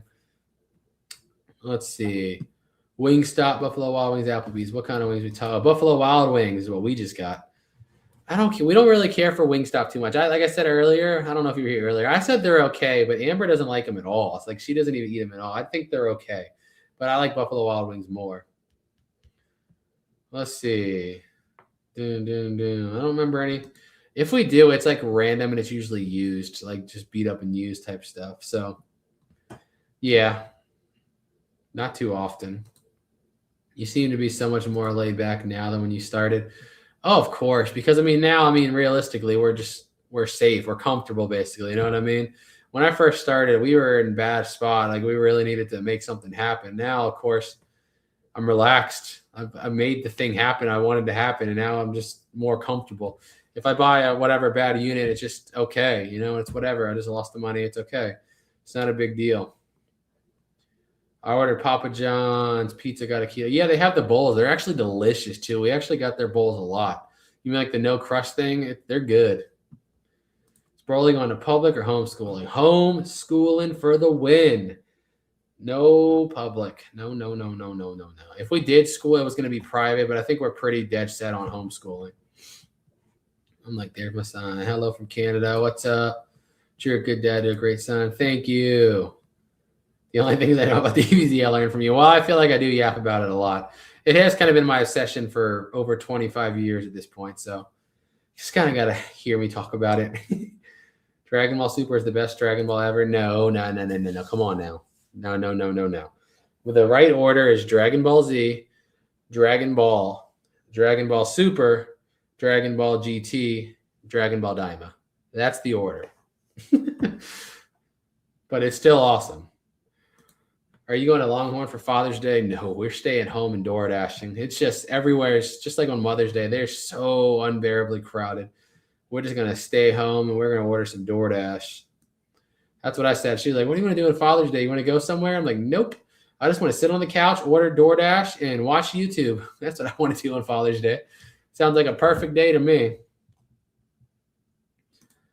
Oh, nice. I know what you're talking about. Those little mini ones. I know what you're talking about. Let's see. Love watching you and Amber. Thank you, Kami. Thank you for making the Dragon Balls. No, I'm joking. That's a character's name in Dragon Ball too. See, I can't even read it without making it Dragon Ball related. Thank you, Vicky. How do I not get an upset tummy? From what? Chicken wings? Oh. The only time I get an upset stomach is when I'm eating garbage. That's really the only time. I don't blame you. What do you mean you don't blame me? For what? With the gun? What did I say with gun violence? I don't know what you're referring to. Dang, man. You were so lucky to have some. Yeah, dude. That's definitely one aspect of my life I got lucky on there. Like some people tell me on YouTube, like, oh, you're just so lucky. Like, no. I grinded my rear end off for a lot of years and put in way more effort than most people are willing to put in. But when it comes to just being born into a lucky relationship, yeah, very much so. because I had no control over my mom knowing Amber's mom and us growing up knowing each other. That was completely luck. That aspect, luck. I hibernate I'm like that on the weekends. I don't like to leave on the weekends. I just stay home on the weekends. On the weekends and holidays, I'm a homebody. I'm staying at home, staying away from people. Thank you, Darcy. Exactly, Pitbull. Exactly. That's exactly what I'm doing. Did you see a yard sale time in your future? No, we don't know for sure, but we'll try to announce it as far ahead of time as we can, which is usually only a week or two because, it's just basically when the shed fills up. But I don't know for sure. It just happens to be when we fill it up. You should start saving for new toys. No, I like the fun of buying it. I like it being like brand new. You know what I mean? I like the whole experience. I really do. It's so fun, dude. And I feel like the older I get, the more like emotional I am with it. It makes me realize like how much of an impact you're actually making. Because like when I first started doing it, of course I wanted to do it because like what me and my grandmother talked about. I always wanted to do it, but like the older you get, I guess you just become more aware of the world, if that makes sense. It just like I realize how much of an impact it actually makes on people. And it's just like just comes from maturing, I guess, and getting older. Let's see. What advice would you give us to get to 1 million subscribers? Gosh, dude, that is a hard question to answer. But I mean, just studying YouTube, like, and just consistency obviously is number one. That's the biggest thing because a lot of people like when their channel's doing really good, it's so easy to be consistent.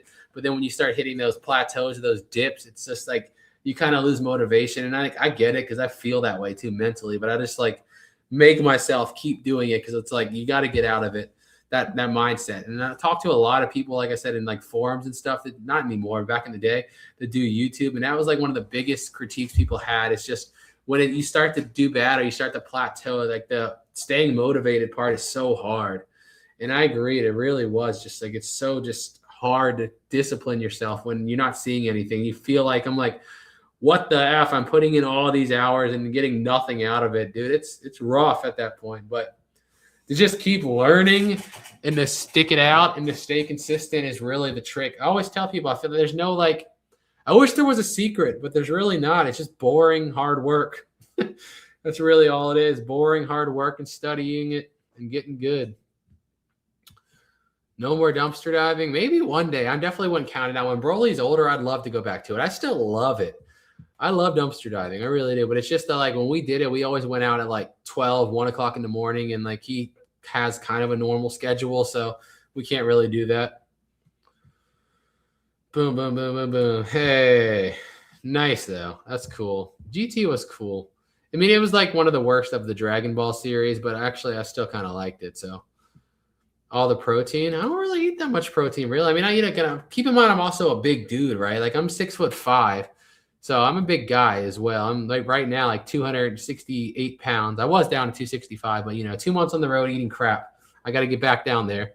But I'm a big guy, so I eat a lot of protein. And plus, I'm moving stuff all the time, and I'm lifting boxes almost every day, so I use it.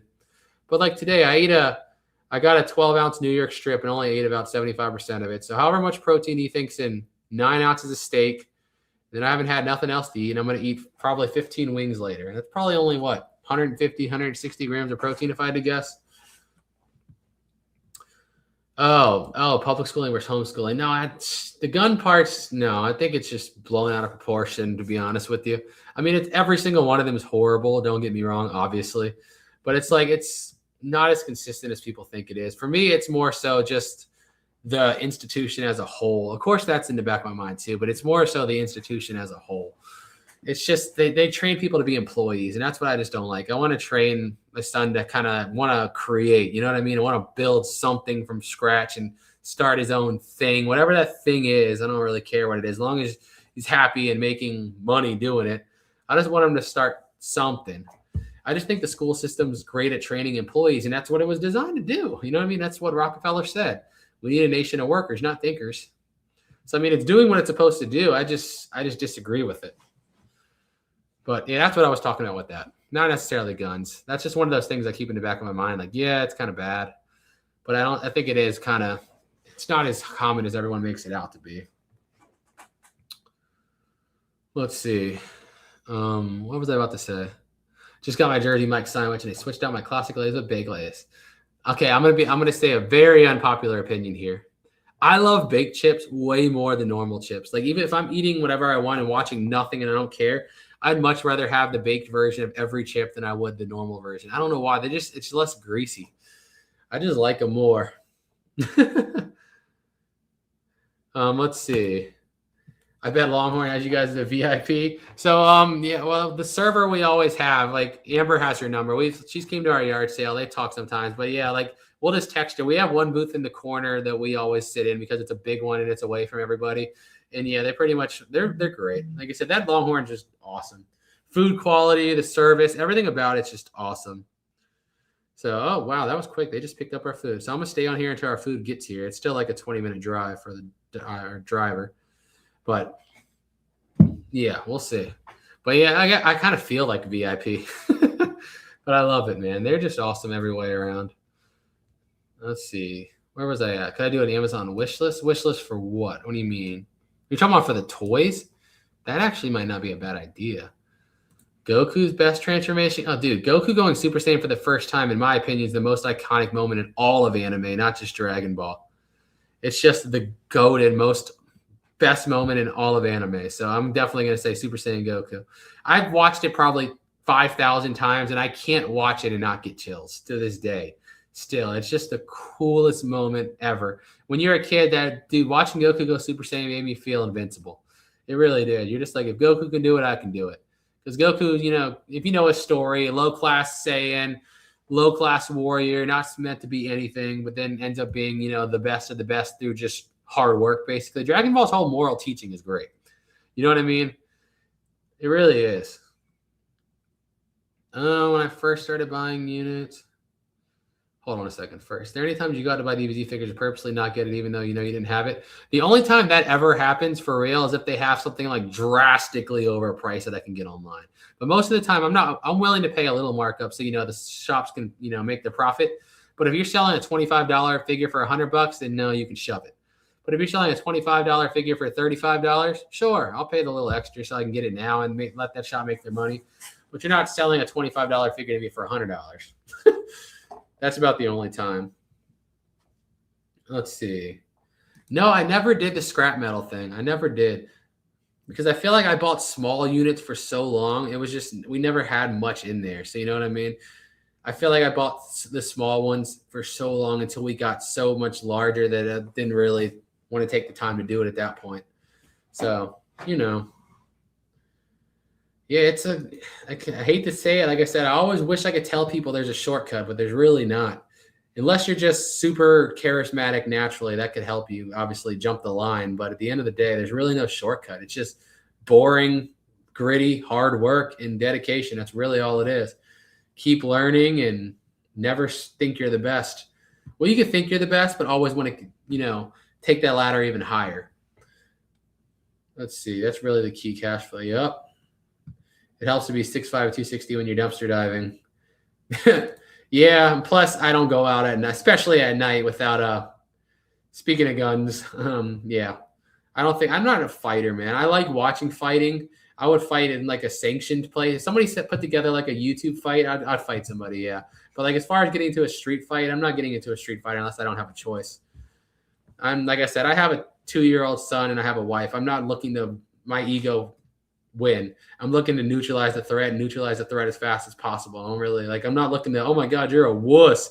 You're scared. No, I'm just neutralizing the threat. Your opinion doesn't matter. I got to end people. I got to end the threat as fast as possible. Hopefully I never have to, knock on wood. But if it ever presents itself, I feel confident and ready. How many guns do you keep from storage units? All of them. Every single one you've ever seen me find, I kept. What are you doing in the chat now? I thought you putting Broly to sleep. No, because it's not really worth it. It's just too much junk left at that point. And plus, again, it's just the time. I did not want to have to take the time to load it back up and put it back away. The junk removal company we use, we pay extra because they literally will come and take it all, like back the truck up, load it, back the truck up, load it, back the truck up, load it. They're awesome. So it's just the time thing. So we don't have to do anything. When the yard sale's over, we're just going to go crash out and pass out. Because by that time, we've usually been up for like 30 hours. We've unloaded the thing. I'm just like barely alive. So by that time, we're just like, yeah, let's let them handle it.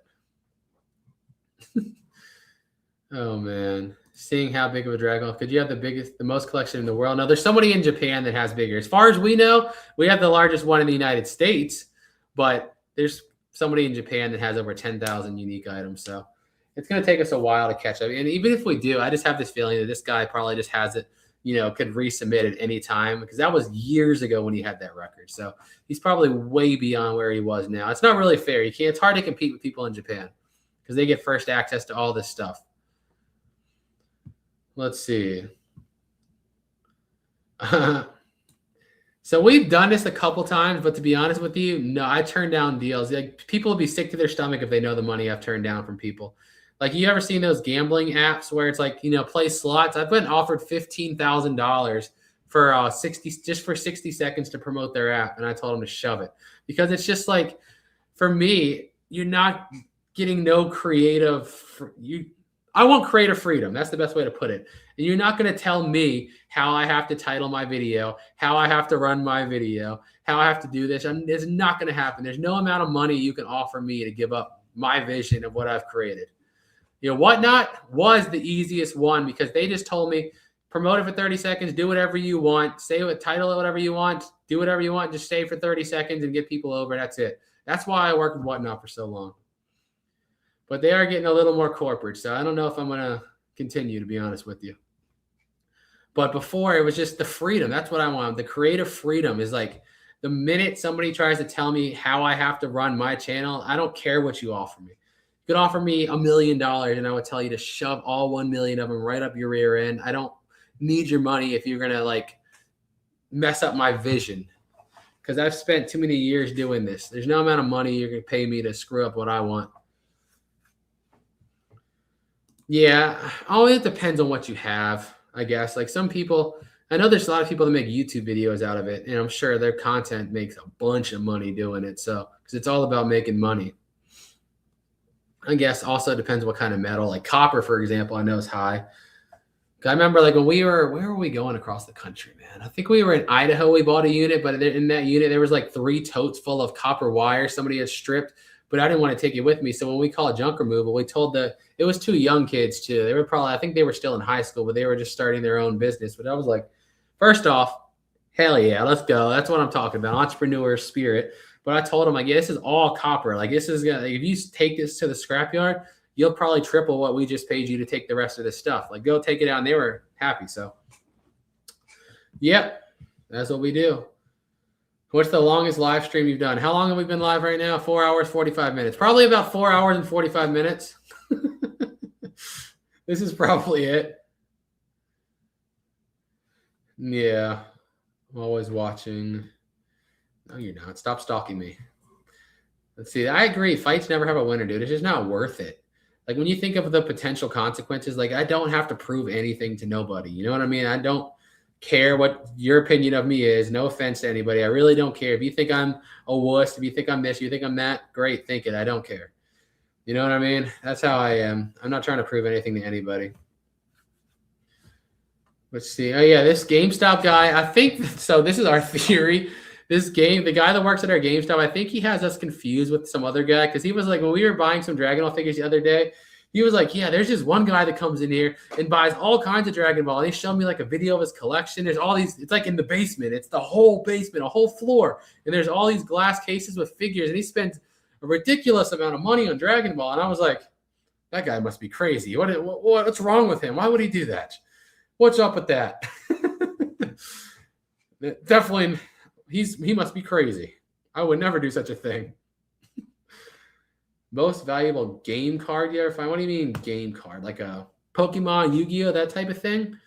If that's what you're talking about, to be honest, I have no idea, because I don't go through them. I just sell them in stacks. I find them. I don't search them. So I have no idea if I sold a $10,000 card or they were all $1 cards.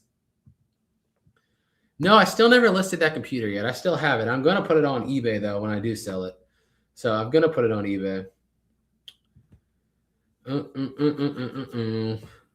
Favorite pieces from your collection? Do you have funny stories too? Okay, there's definitely a few of those. So I have 2 life-size Teen Gohans, but the lower quality one is kind of just made by some random group in the Philippines. They had it listed at $4,000 on eBay, and I was like, "That's just too." This is like years ago too, so I didn't have much money right at the time. So I sent them an offer at $2,000, just trying to be sarcastic because I'm like, "This is ridiculous." And then they actually accepted it, and I was like, "Oh crap!" Now I actually have to pay $2K. So that Gohan, I actually just literally was making a sarcastic offer just to be a troll, and then they actually accepted it. So I had to pay $2K for it, which I don't regret. Don't get me wrong, but that's probably one I could think of out of the top of my head. A lot of my vintage 2-pack figures, like, the early 2000 Jax Irwin's figures. I was traveling across country one time, and every time we get to a new city, one of the first things I do is go to my phone and look at Facebook Marketplace, search for, Dragon Ball, DBZ, Goku, that kind of thing. I searched for Dragon Ball, and somebody had like 6 or 7 of those 2-packs and a bunch of the single ones. So it was like almost $2,000 on eBay value, all for $50. And I was like, I'll take it. I'll take it right now. I think it was listed like 7 minutes ago. So like my timing of just getting to the city and looking at it was perfect. And I paid $50 for almost $2,000 worth of vintage Dragon Ball, which was freaking awesome. Those are the 2 I can think of off the top of my head. I'm sure I have to walk around and look because there's stories attached to everything. Oh, yeah, you're right. When we drove to Florida to buy a unit one time, we were live for 10 hours. I forgot because I was getting tired. And we're like, we're just going to go live the whole time. We drove from Virginia to Florida for a unit because of a bunch of gun cases. And it is all empty. It was a horrible unit, too. Fun times. Oh, man. Let's see. Oh, that could kind of be cool. We might be able to work something else like that. We'll see. Let's see. Digimon, I never actually really watched it. I remember the intro. The intro was super catchy, but I never actually watched it like that. See ya, Chasing. Let's go. The most I paid for a single Dragon Ball figure is the new life-size figure I just bought. I don't want to say who it is because the video is releasing tomorrow, but it was $5,600, $5,600. But it usually sells for $9 to $11K. So like I waited for a little while and I waited to get in, like find one at a better price, which is still a crazy price, but dude, it's so sick. So sick. I'd be down to do that one day. Like I said, I've talked to him a couple times on Instagram, so we know of each other. It just has to, and we're not even that far. I think he's in Georgia and we're in Virginia, so we're only a couple states apart. If something pops up, the thing is, I think we're just into really opposite things. I feel like he's into like the high end and the brands and that thing. Most of the videos I've seen is like, high end shoes, high end designer, that kind of stuff, which might actually work out because we'd have like completely, opposing views on a lot of things. So I feel like we might actually be able to help. Maybe one day. It'd be kind of cool. Hey, thank you. Flip with Kyle. Let's go. Do different types of items sell better on different websites? Oh, they definitely do, but it's just we don't do it that way. Definitely do. Like if I would suggest if you wanted to do anything the best way most logical, highest earning way, what I would suggest, the high end items, like I would say $200 and above, eBay. The smalls that are shippable, whatnot, and then the furniture marketplace. That would be my breakdown if I were to do it like just solely focusing on maximizing resale profit. That's how I would do it. But if you're like us and you need to clear space super fast, then we just blow everything on whatnot in yard sales. So yeah. Aren't you worried about picking these dogs? It's funny how many times I got this question over the years, and I feel like I should be, but to be honest, just no, not at all. I know I should be, but I'm not. Dude, no. I bought 37 Dyma boxes over. Now they don't even sell them in store anymore. I can't find them no more. I bought 37 boxes, and I never got it. I still only have the 5. And I'm like, why? What is even the chance? There's only 6 figures you can get. But I bought in like multiples of everybody. And I still don't have that stupid Goku with the power pole. But that's what it is. Let's see. She is sometimes, but a lot of like now, like she was giving Broly a bath and getting him to bed and that kind of thing. But I think our food is about to get here too. I mean, our food's only 4 minutes away, 3 minutes away. So when food gets here, I'm gonna hop off here. We've been live for almost 5 hours. Show me a pistol. Here you go. I have them all over the house. But what the heck did I just do? I just hit some freaking shortcut on my phone and I just made this go full screen. I don't even know how to change it now. Fair enough. I don't even know what I just did. Let's see. When you bought your new home, that was a great video. How did you find the time to maintain the yard? We don't find the time. We have a company that does it. There's no way. Yeah, we have a yard company that does that. There would be no way in you know what I would be able to do that. But yeah, I love this house. I really do. It's so beautiful. Even though now it's getting a little annoying because, like I said, when we bought this house, there was no HOA. And now this, like the one, you know, every neighborhood has the one douchebag Karen that wants to reestablish it. He's trying to reestablish it. And I'm like, I'm not dealing with you, dude. I'm really not. So like, they're like so particular over things now. I told you, I'm bending the law all I can now. Just not bending the law, I'm making sure everything I do is legal, but I'm going to drive these people crazy now. Like, for example, they're like one of those groups where like, you know, we make everything look uniform and perfect. So everyone in the neighborhood, the entire street, it's not really a neighborhood, it's one street, has this same black mailbox. But now I read that as long as your mailbox is USPS, that's all they can tell you. So we bought a mailbox from Lowe's and we bought spray paint and paint. And we're going to paint the mailbox to look like mailbox from Blue's Clues and replace our mailbox outside. Just one, because Broly will think it's funny, and two, I know it's going to tick him off, and there's nothing you can do about it. So I tell people, don't get into a trolling battle with me. I enjoy it too much. It's sport for me. You will not out troll me because I can have fun doing this for days. I already told Amber, like, I'm going to buy a flagpole too. Like, you know, those big giant flagpoles. I'm going to get me one of those big giant flagpoles and put it right where our fountain is because, again, they're not allowed to tell you that you can't have it or what you can fly. So I'm going to get a giant flag that says HOA is for Karens, and I'm going to fly it, or HOAs are for Karens, and I'm going to fly it above my house. Like, the best thing you could do is just leave me alone. That's it. Just leave me alone. I don't want nothing from him. Like, just leave me alone. You leave me alone, I leave you alone. You think you get to tell me what to do? I'm going to make you mad too. What's your favorite food that you should not eat? Oh my gosh, everything. But favorite, mozzarella sticks. Mozzarella sticks, fried chicken, French fries, and mozzarella sticks are probably my favorite. What is she calling me? Is the food here? Are they almost here? Hold on a second. Let me see.